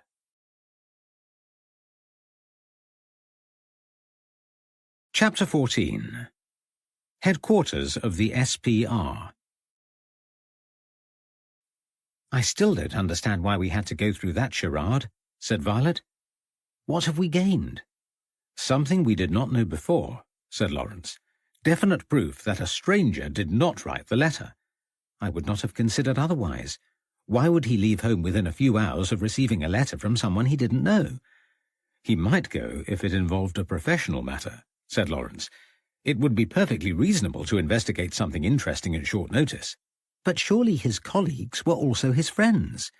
"It makes very little difference, Violet. Please don't be so obstructive.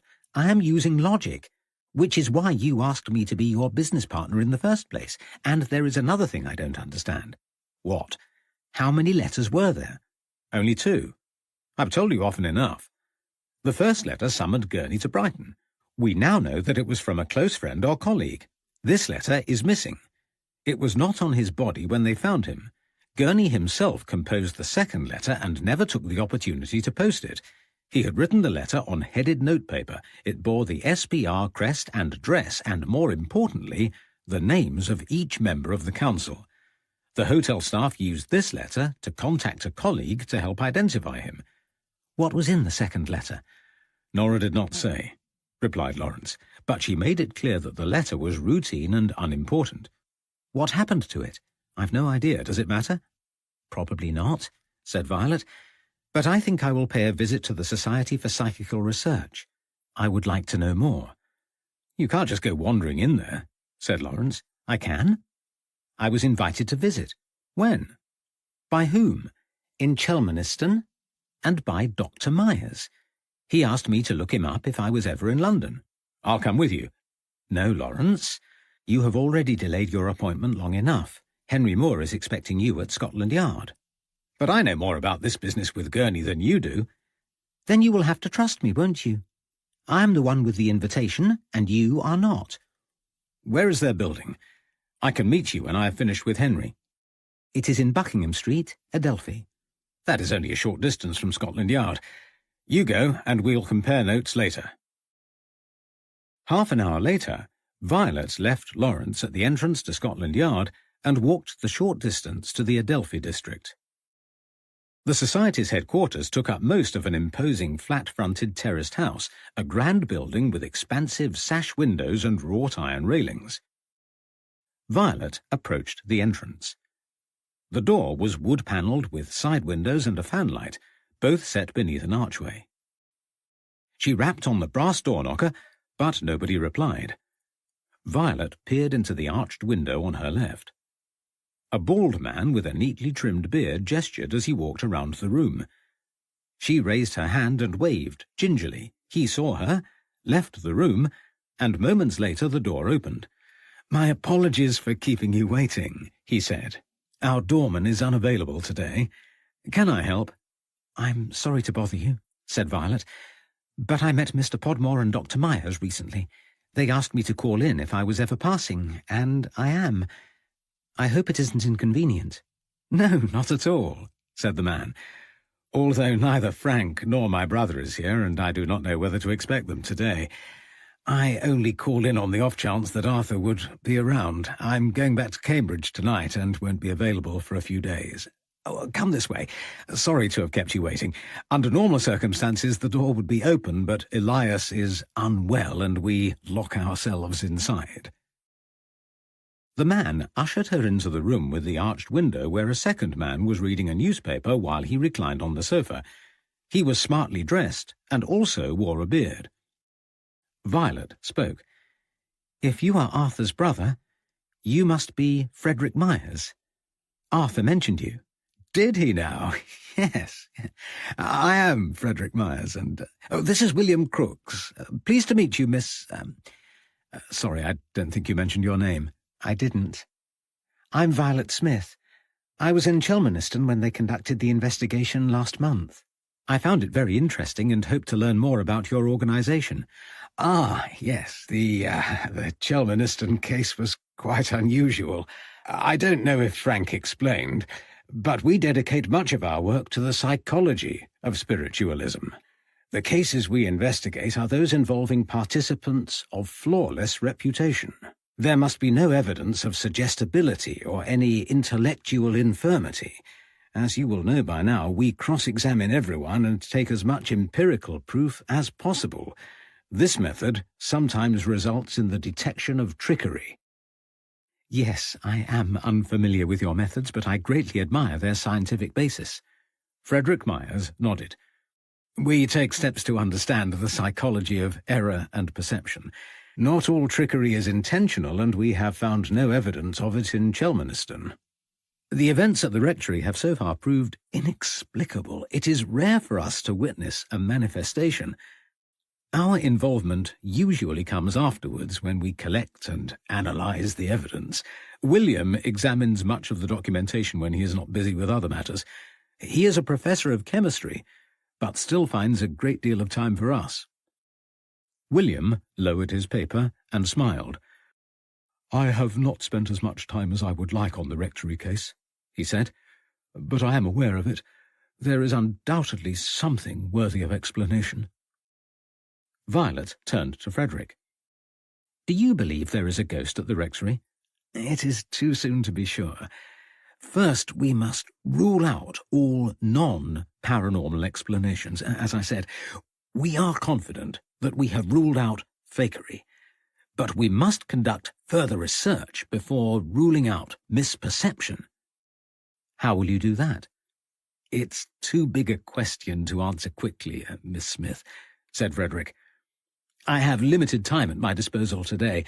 As I said, I only dropped in to see my brother and borrow a few books from our library.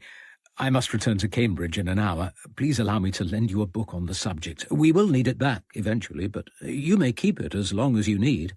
"Well, thank you. I would like that. Do you have a big library?" "It has grown every year," said Frederick Myers. "My great friend Edmund Gurney founded the library. Keeping it well stocked with books has always been an important part of our work. Since his death, it has assumed even greater significance." "Edmund Gurney? Oh, that's interesting. My friend met a man in Brighton who knew Mr. Gurney." "Edmund spent a lot of time in Brighton. He knew many people. Did your friend mention a name?" "George Smith?" said Violet. "Oh, yes. Smith was one of Edmund's young men, quite the expert on mesmerism.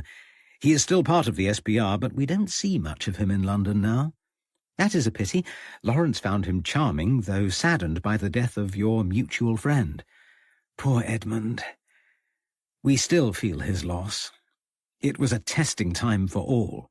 He died unexpectedly, a tragic accident," said Frederick. "Anyway, time marches on, and so must I. Now, William, would you mind showing this young lady to the library? She might find one of our methodology guides useful. Please excuse me, Miss Smith." Frederick Myers gave a little bow and disappeared across the hallway.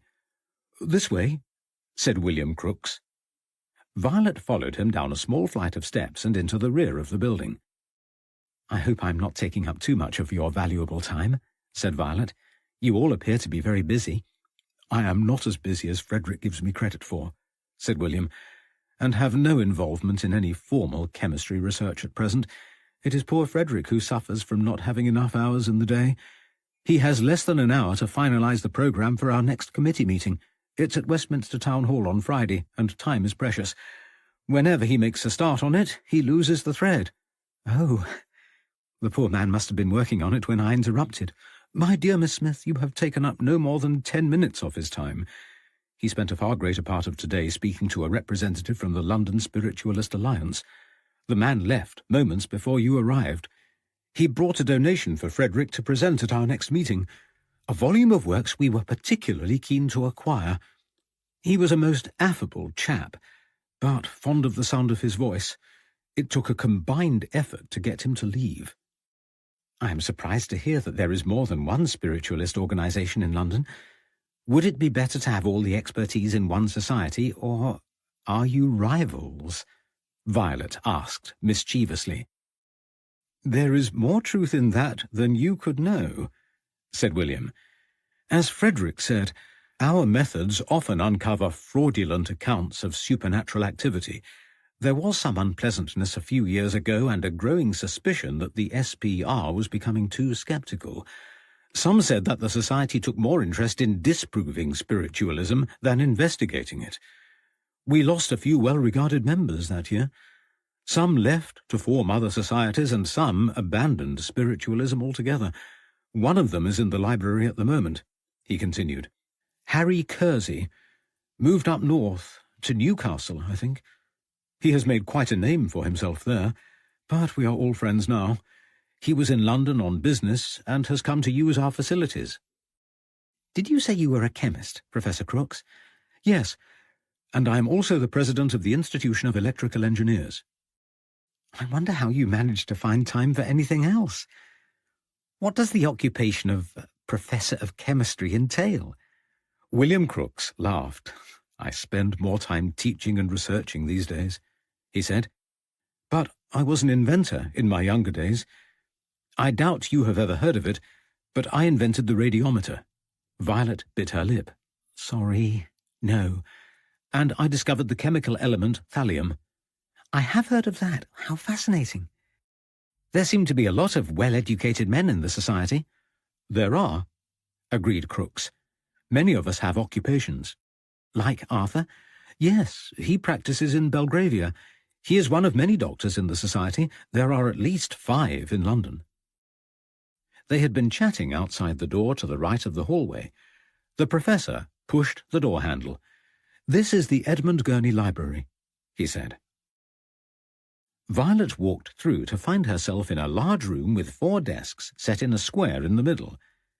2 men were hard at work in front of the desks, working diagonally opposite each other. Books and jotters littered the space. "Excuse me," said Professor Crooks. The men looked up and nodded before continuing their work. "Here," he said, passing 2 small volumes to Violet. "Read that one first, then this one." He reached to a higher shelf containing a pile of bound papers. "Here is one of our journals," he said. "You should find it interesting. There's lots of information about our aims and aspirations, and a good helping of case studies as well." "Thank you," said Violet, leafing through a copy. There was page after page of letters and accounts. How do you accumulate all this information? Our society is better known than you might think. We invite people to submit accounts of their supernatural experiences. There are thousands of letters in that office waiting for analysis. He pointed to a door at the rear of the library. I won't show you. I can only describe the room as a disorderly mess. Have you ever received any letters about the Ripper murders? The question was out before Violet had time to consider the wisdom of it. Nobody in the society knew that she was a private investigator, so it should be safe to ask. In the worst case, the professor might assume that she was nosy. There were a few, he said. Not as many as you might expect, and most came in 1888 or early 1889. There was nothing of any relevance, though. Only a few reports of anecdotal dreams and forewarnings, all conveniently received after the murders. Violet nodded. Well, thank you so much for the books. I will return them as soon as I can. Do thank Dr. Myers for his help. William Crooks escorted her to the front door. Frederick Myers was nowhere in sight. As the professor offered his hand, the front door creaked open. Miss Smith! A familiar voice exclaimed warmly. Oh, Dr. Myers. How nice to see you. Are you staying in London? I'm here for a few days, she said. Your colleagues have been very kind. They've loaned me books and journals so I can understand your work better. Wonderful, said Arthur. You wouldn't be free. No, I don't suppose you would if you were only in London for a brief time, but if you were free, when? Tonight. If you were free, tonight, perhaps we could talk about it over dinner. I am free tonight, said Violet. Well, that's marvellous. Let me know where you are staying, and I will collect you later. Violet scribbled the address of the Regal Hotel in the notebook she habitually carried. She removed the page and passed it to Myers. Splendid, he said. Until tonight, then. Violet left the building, barely noticing the chill wind as she sauntered towards the embankment, with a broad smile on her face.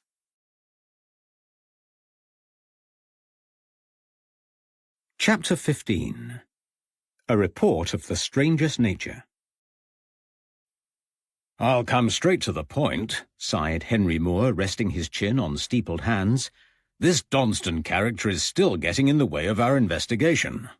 Every time we eliminate him, his presence manifests itself in another way. I could ask him to assist with our inquiries, but I don't believe it is the right approach. And you think I can help?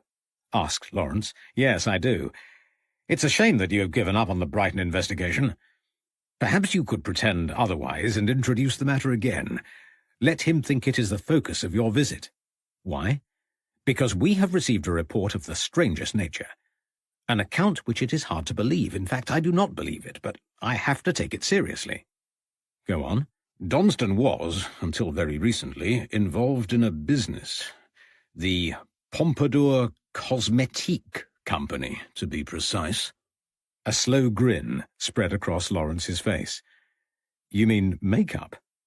Not something I would have associated with him. Yes, hard to believe, isn't it? And I do mean cosmetics, beauty creams, elixirs, and the like. A strange occupation for a Satanist? I wouldn't know, said Henry, stuffily. This is serious, Lawrence. What has he done? He was in partnership with two women, Victoria Creamers and Mabel Collins. Both were business partners, and both are as peculiar as he is. They describe themselves as theosophists. Explain? Good Lord, I don't know, some esoteric religious movement, I suppose. Anyway, that is beside the point. Which is that their business relationship has disintegrated. Miss Collins has recently expressed an irrational fear of Mr. Donston. Henry, I'm afraid of Mr. Donston myself. He is extremely odd. Well, yes, but it is more than that. A friend of Mabel Collins turned up here a few days ago. Miss Collins had told her that she thinks Donston is Jack the Ripper. Why are you surprised? He has been under investigation for the very same thing. It is quite likely the accusations have followed him. We didn't announce it, said Henry. Her fears were not provoked by gossip. Regardless, Miss Johnson, who reported the event, says that Miss Collins will not approach us herself. She is too afraid. But she has told Miss Johnson that she saw a collection of bloodied neckties hidden in Donston's trunk. I have been in his room, and I don't recall seeing a trunk. It is a small tin trunk, apparently. Can't you simply search his room? Asked Lawrence. We have questioned and cleared him once already, said Henry. Besides, he isn't the Ripper, assuming that the Ripper committed all the crimes attributed to him. No, it would be easier if you were to gain access and satisfy yourself that there is nothing to this report. You want me to search his room? I don't think it will be necessary, said Henry. Let me know if there is a trunk, of course. The real purpose is for you to talk to him. Find out if there is another reason for Miss Collins to make a spurious claim against him. The failed business partnership sounds like a good starting point. Really? I've known many unsuccessful business ventures, but never one that has resulted in an accusation of mass murder. Very well, said Lawrence. I take your meaning. I will endeavour to find out more about his dealings with Miss Collins under the guise of investigating Edmund Gurney, though I warn you he was quite hostile when I asked him about Brighton, and he denied seeing Gurney. It is going to take a lot of imagination to ask him a question that he hasn't already answered in the negative. I'm sure you will think of something. Is there a tram stop nearby? Go through the gates and turn to your right. You going now? Yes. Whether Donston will be in or not is another matter. He will be there. We are keeping an eye on him, and he is a man of routine. Good. Lawrence looked at his watch. It shouldn't take too long. I'll let you know what he says.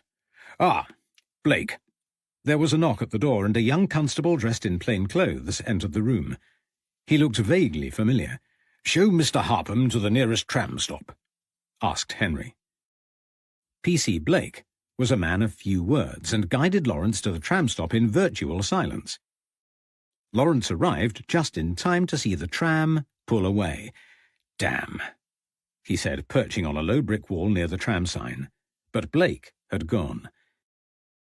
Lawrence stared idly into the distance for a moment, failing to spot a shadow creep into his proximity. Hello, Lawrence. He clutched at his chest. Violet! What are you doing here? I said I would meet you. You did. I forgot.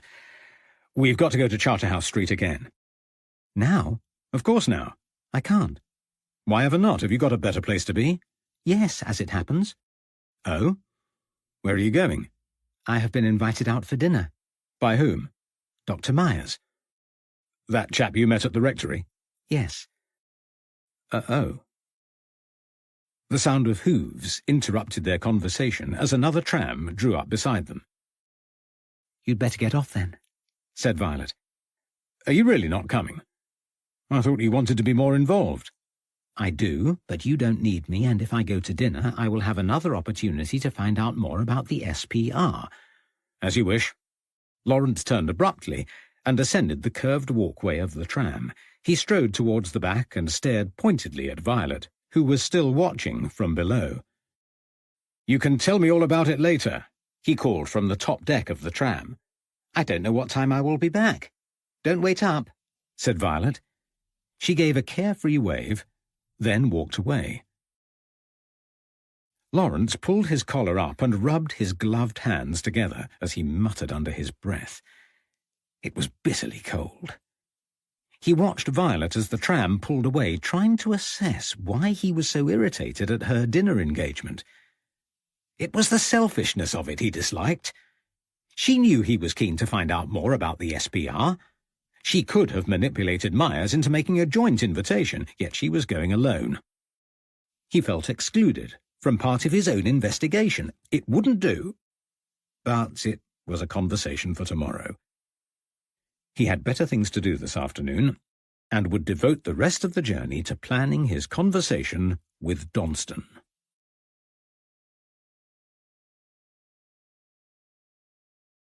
Chapter 16.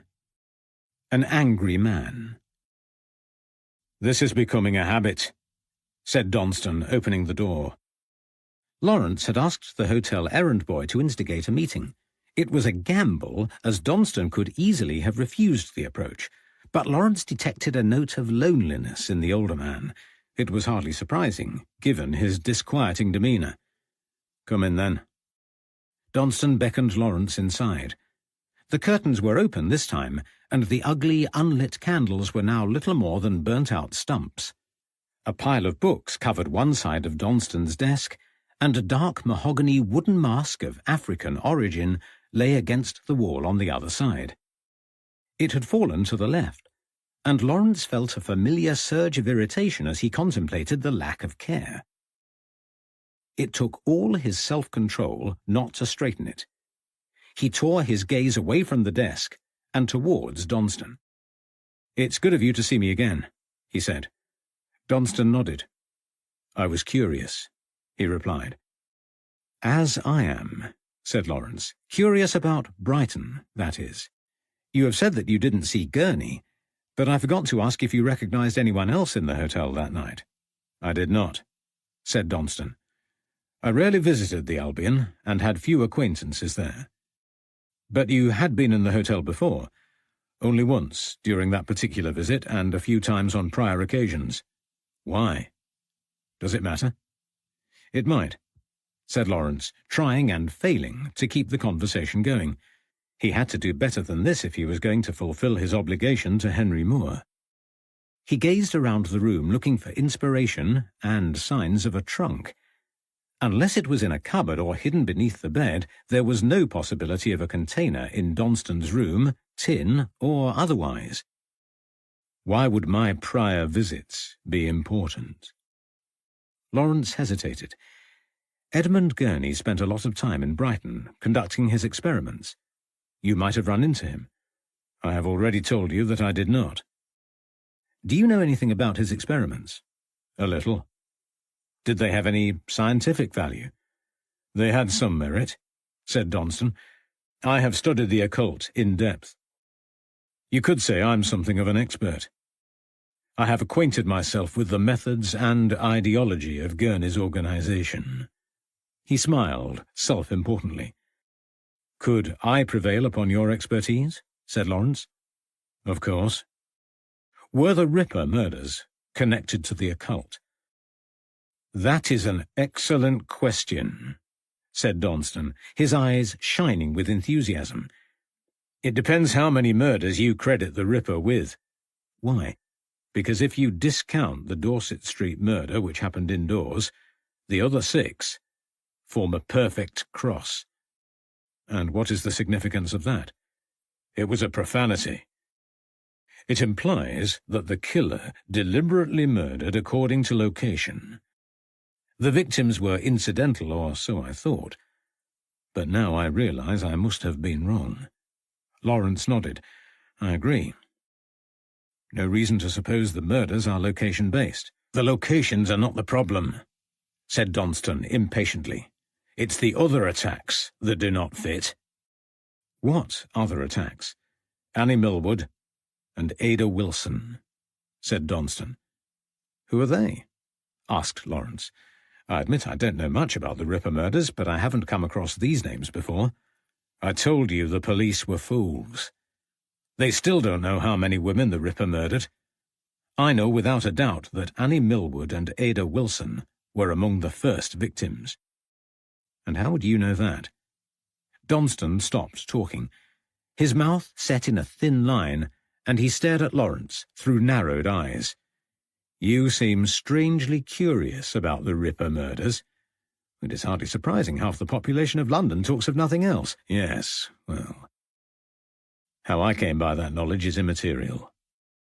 What matters is that the 2 attacks disrupt the pattern and do not form a new one. Where did they die? They found Annie Millwood in White's Row lying in front of the lodging house where she lived.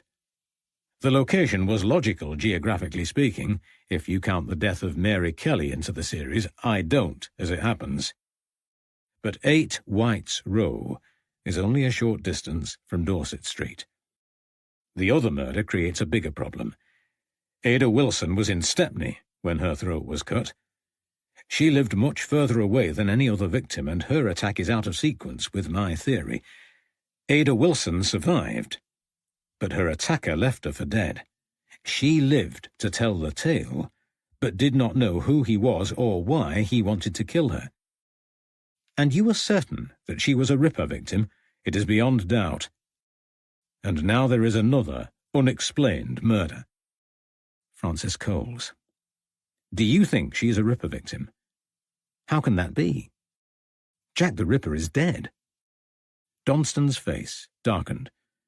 Maybe he is. Maybe he isn't. I do not know whether Coles fits the pattern, said Donston. It cannot be, and yet... Do they think they can make a fool of me again? He slammed his hand onto the desk. The African mask clattered to the floor, and Lawrence jumped backwards. Who? Get out! Shouted Donston. A red flush of anger stole across his face. I cannot trust anyone. Lawrence opened his mouth to protest, but Donston was moving towards him with hatred spilling from his bloodshot eyes. Lawrence darted from the room. He walked quickly without turning back until the Triangle Hotel was safely out of sight. It was 9:30 in the evening as Lawrence turned the pages of a book in the inappropriately named reading room of the Regal Hotel. His chair was by the window, and uncomfortably close to two elderly ladies who were gossiping in the corner. The other occupant of the room, a sullen young man smoking a pipe, stared balefully towards the door. The reading room was furnished with 8 uncomfortable high-backed chairs, a low coffee table, and a half-empty bookcase. A deck of cards, a dozen dog-eared books, and a worn planchette littered the middle shelf.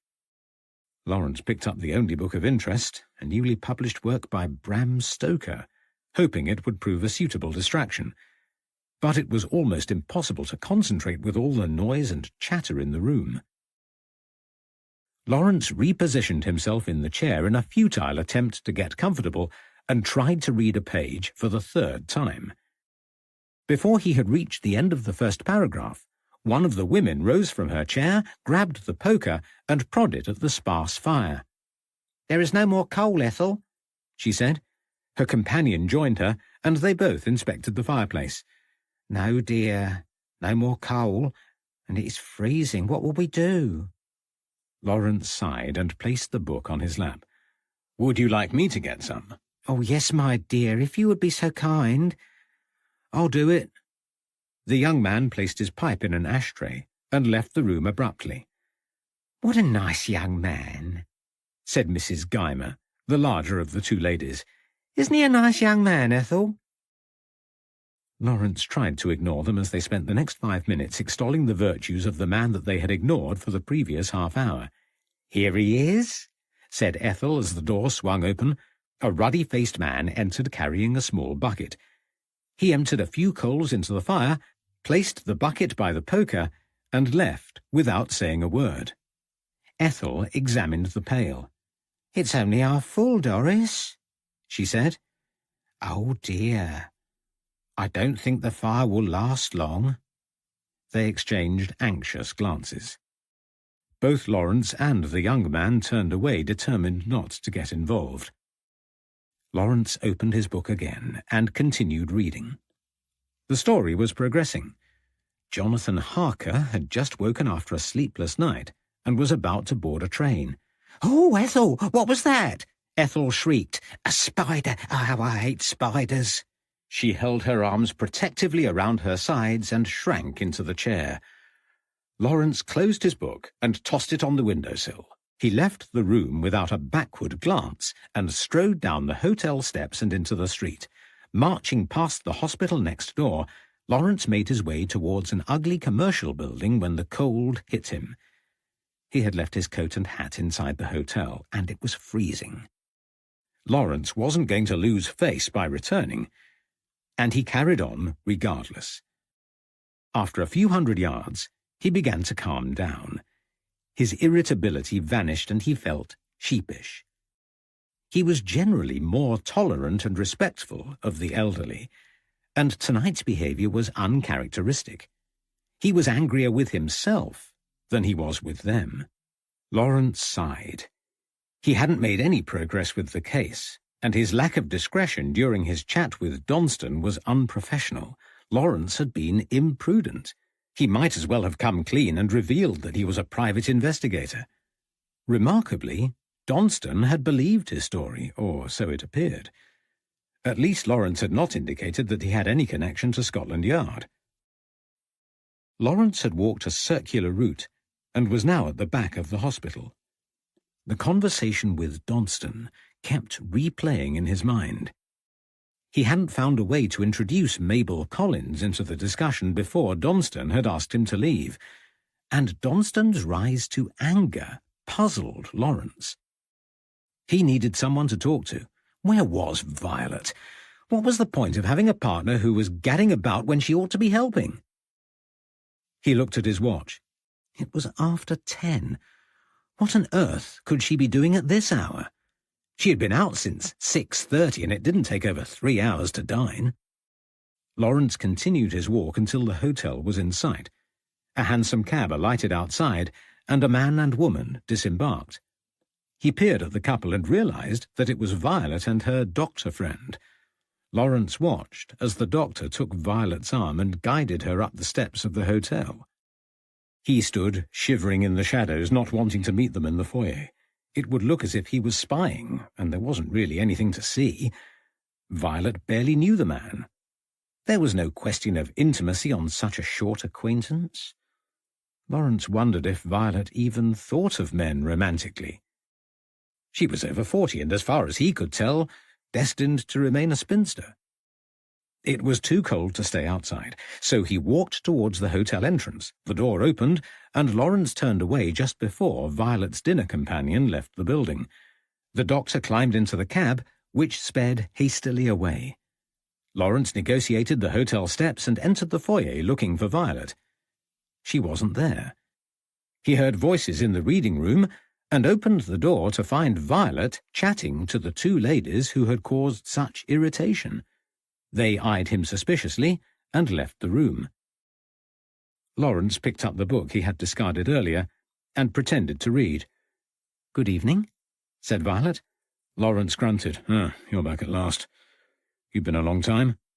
"I told you not to wait up." "Did you have a good evening?" "Very pleasant, thank you, Lawrence. The meal was lovely and the company excellent. Mr. Crooks joined us. I have had a very entertaining evening." "Well, perhaps you can spare a few minutes now. I need to marshal my thoughts." "Can't it wait until the morning?" "I suppose so. But I'm meeting Henry for an early lunch in Regent Street. I won't have much time."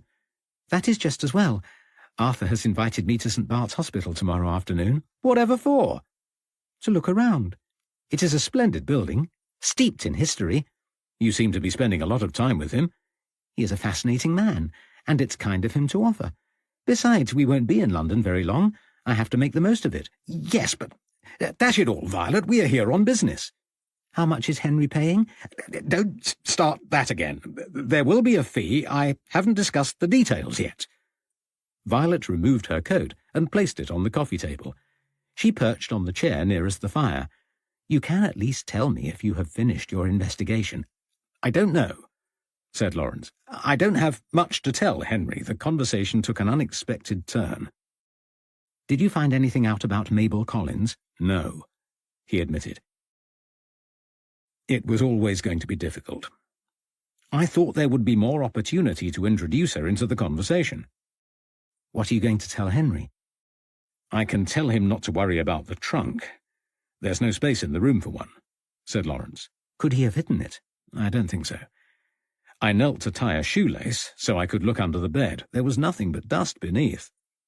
There were only small items of furniture in Donston's room. There wasn't space to fit the smallest of trunks." "Your visit wasn't entirely fruitless, then?" "Not completely. But Donston is a complex character and deceitful. There is something that he isn't telling me. Whether he is lying or being evasive, I'm not sure, but I wish I could have asked more questions.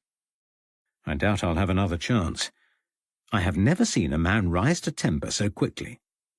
"What did you say to upset him?" I'm not sure. I wasn't rude or pushy. Donston seemed happy to talk at the beginning of our conversation.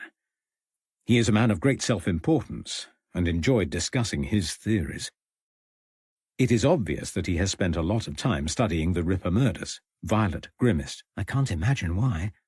No, nor me. But I have learned a few things that might be of interest to Henry. Donston knows of 2 other murders, but the police have not connected them to the Ripper. How would he know? He refused to say, said Lawrence. He mentioned their names, though. One was Annie Millwood and the other Ada Wilson. Donston says they were among the first Ripper victims. I walked back via Fleet Street and discovered that both attacks took place early in 1888. Did Donston get angry talking about these murders?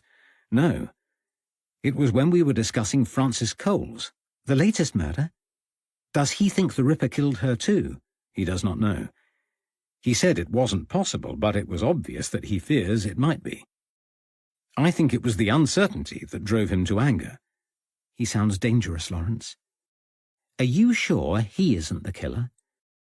He has certain characteristics that set him apart from other men.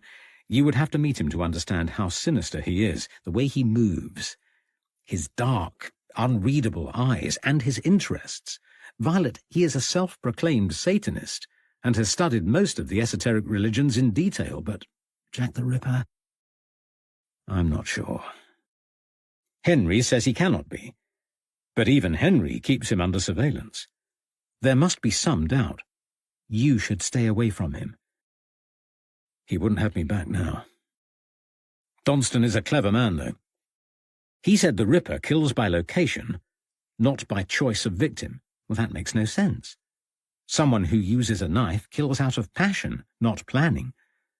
Donston plotted the locations onto a map, and they made a cross. He thinks, oh, that's peculiar. What? Locations. It is about locations, Violet. Donston said that Annie Millwood lived in White's Row. I knew there was something at the back of my mind. Frances Coles dossed in White's Row too. Henry told me the other day. It's hardly surprising. There are not many places that take in women of their kind. It's still a coincidence, and I don't like coincidences. I'm going to take a look at the place tomorrow evening. There should be plenty of people who knew Frances Coles there. I'm coming too. No, you're not. We've been over this before. I am your business partner. I will go where you go. Please, Violet. These are rough areas and they are dangerous. You will stand out in your clean clothes with your nice manners. It is not safe. I'll change clothes, she said. You will not know me. Lawrence sighed. I would prefer it if you didn't, he said.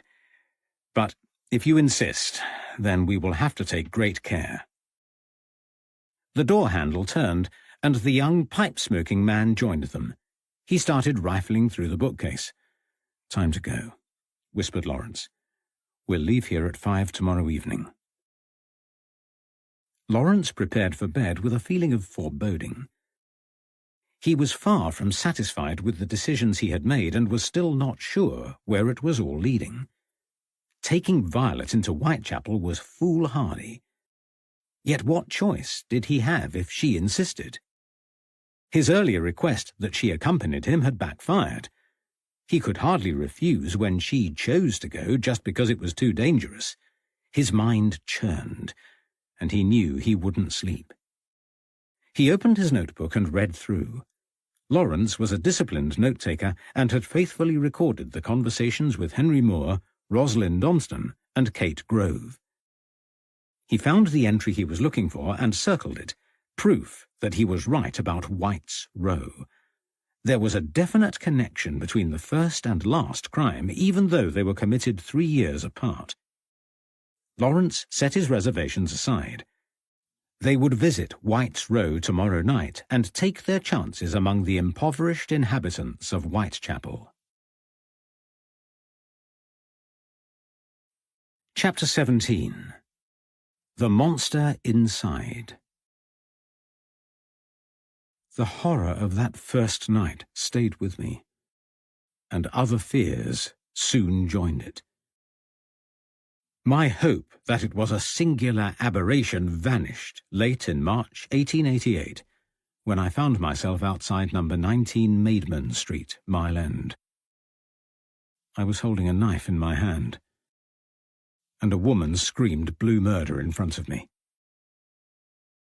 Once again it started with a train journey. Once again the hypnotic chug of the Metropolitan Railway triggered a seizure. But the distance involved was fearsome.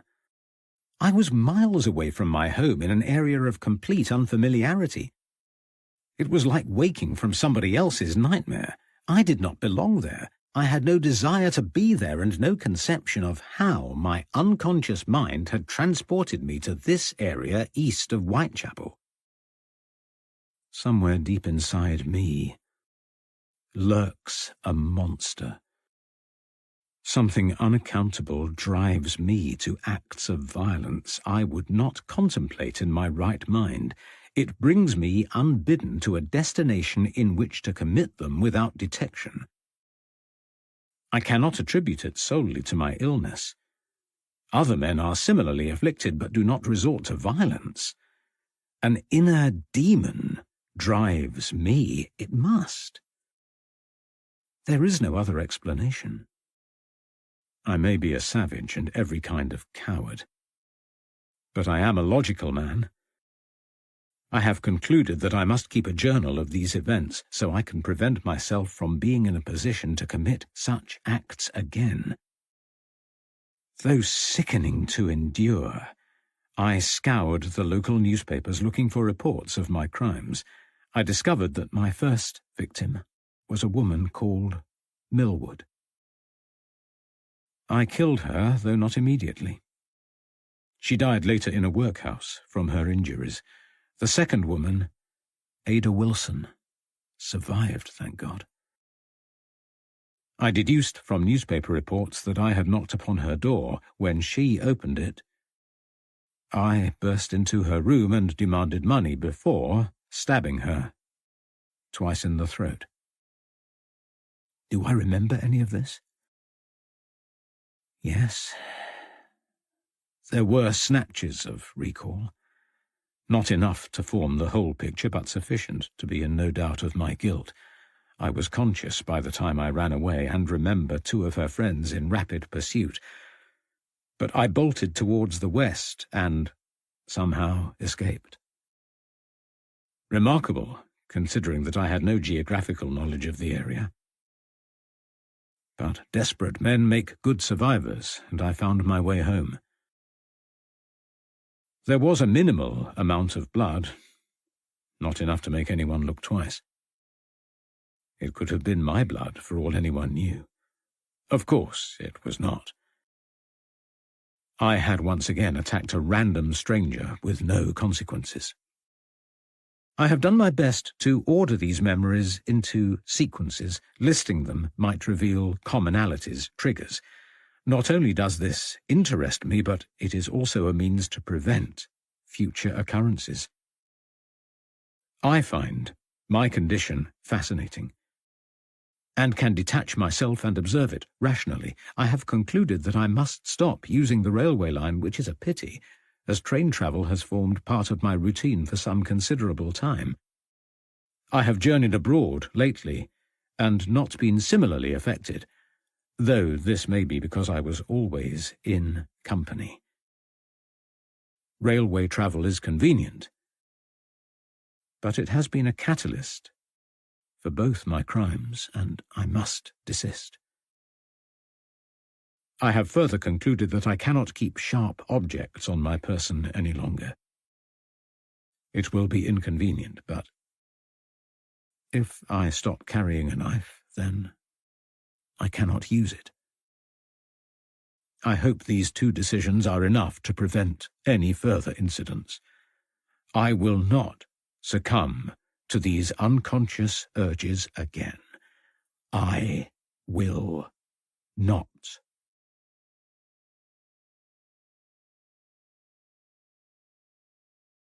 Chapter 18. Saving Violet. Wednesday, the 4th of March, 1891. Lawrence disembarked from the train at Aldgate Station already regretting his decision to question the inhabitants of 8 White's Row in the evening.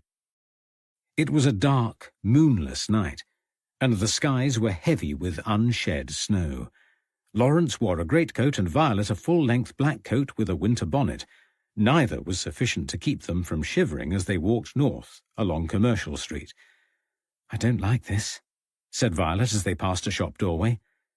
A man dressed in rags lay in a fetal position in the recessed porch. A puddle of vomit glistened in the light of a nearby gas lamp. "Should we help him?" "No," said Lawrence. "Can't you smell the fumes? He has been drinking. I can see him move. He needs to sleep it off." Commercial Street was quiet. Small pockets of people passed here and there, but the cold evening seemed to have deterred all but the neediest from straying onto the streets. They passed an alley and heard muffled voices. Lawrence glanced towards the sounds and turned abruptly. "Don't look, Violet," he said softly, taking her arm. "What's wrong?"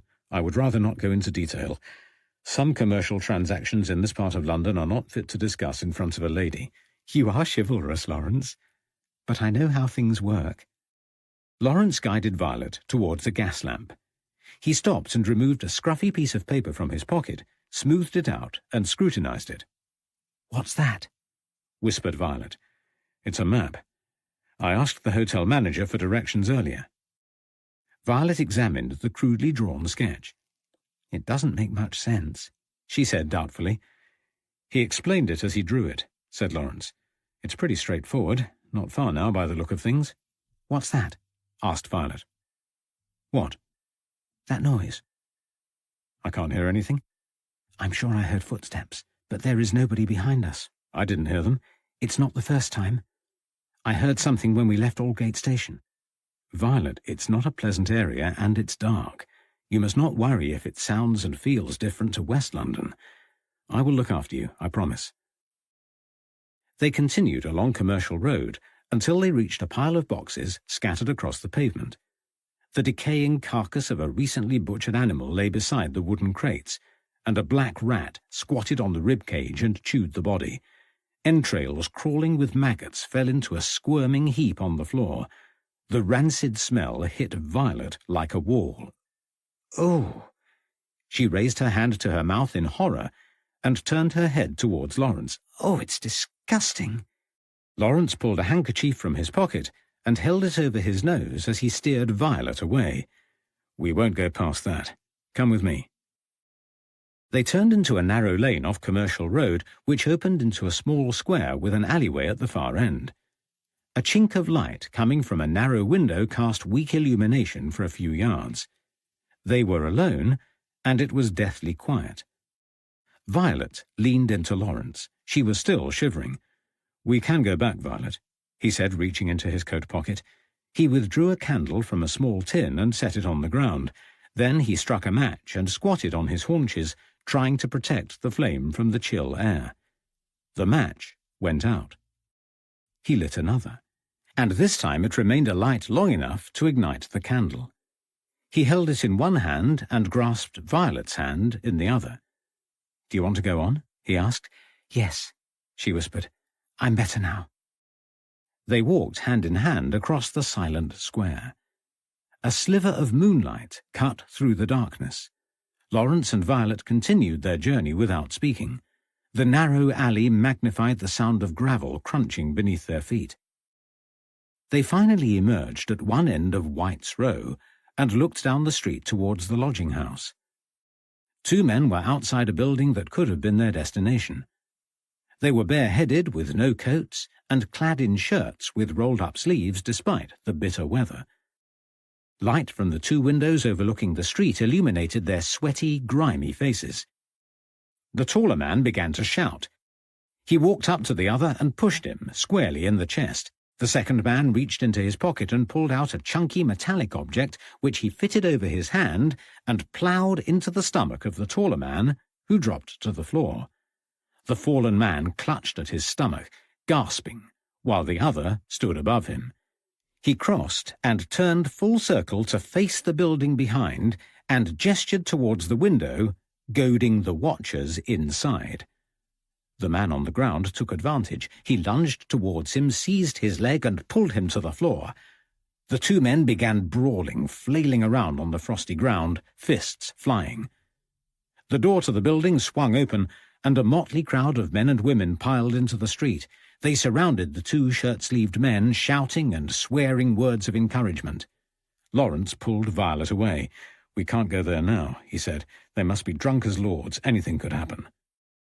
He guided Violet into Crispin Street and towards a brightly lit public house. The battered sign above the door read, "The Paul's Head." "We can wait here for half an hour," said Lawrence. "The worst of the trouble should be over by then, and there may be someone in here who can tell us more about Francis Coles." Violet tiptoed towards the grimy window of the public house.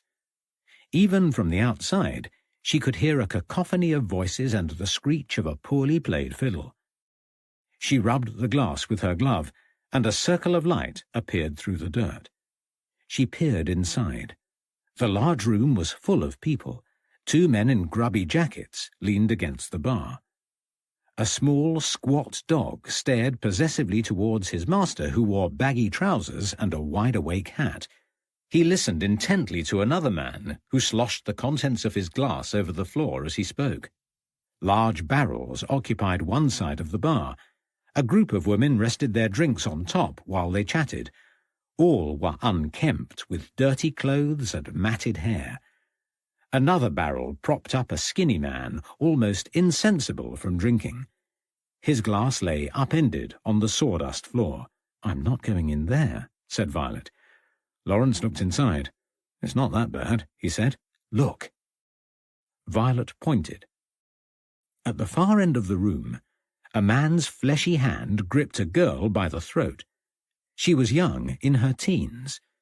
Her older and rounder companion waved a chubby finger menacingly in her face, his own a mask of rage. "Perhaps you are right," said Lawrence. "We should go back. It isn't safe anywhere." "Hang on a minute. That's Donston in there." "It can't be. It is, I tell you. I wonder what he's doing. He looks a mess." "Are you sure it's him?" "I think so. Though his clothes are different. He must be in disguise. He's talking to another fellow, a real ruffian." "Then you had better leave him alone. I want to know what he's doing here so close to White's Row. I doubt it matters. "Give me 5 minutes, Violet. I want to get close enough to hear what they are saying." "Don't be ridiculous. Donston was furious last time he saw you. Anything could happen." "He won't see me. I'll walk around the bar and stand by the pillar. I should be able to hear them without them noticing me." "What about me?" "Come along. You're wearing black. I don't think you will stand out. Just don't get too close to him." "I'm not going in there, Lawrence. And you shouldn't either." "Well, stay here then. There's plenty of light from the window. You can come and find me if you get worried." "You're impossible," said Violet, turning her back against the window. She crossed her hands and stared across the street as Lawrence walked into the Paul's Head. The door banged shut, and Violet was alone. The road was empty, save for a grey-haired woman hobbling in the direction of Bell Lane. The temperature had dropped further, and clouds covered the moon. The raucous sound of the fiddle that had irritated Violet before was strangely comforting. She returned to her spy-hole in the window to check Lawrence's progress. He was still close to the door, and a woman was talking to him. She had evidently been drinking, and Lawrence was trying to disentangle himself from her clutches. He looked impatient and angry, his plan thwarted. Violet turned away and sighed. It would be a long wait. "Help me!" Violet spun around as she heard a faint voice. It was childlike, pitiful. "Help me, miss." She stepped away from the Paul's Head and looked around. There was nothing. Not a person in sight. "I'm frightened." The voice was crying. She could not see the owner. But as she moved to her left, the sobs became louder and more urgent. Violet edged closer. She was stepping away from the illuminated window panes of the Paul's Head towards inky blackness. Loud sniffs accompanied the muffled sobs. Help me! The voice led Violet towards another narrow alleyway. She peered around the corner. There was still nothing in sight, but she could hear the whispered gasp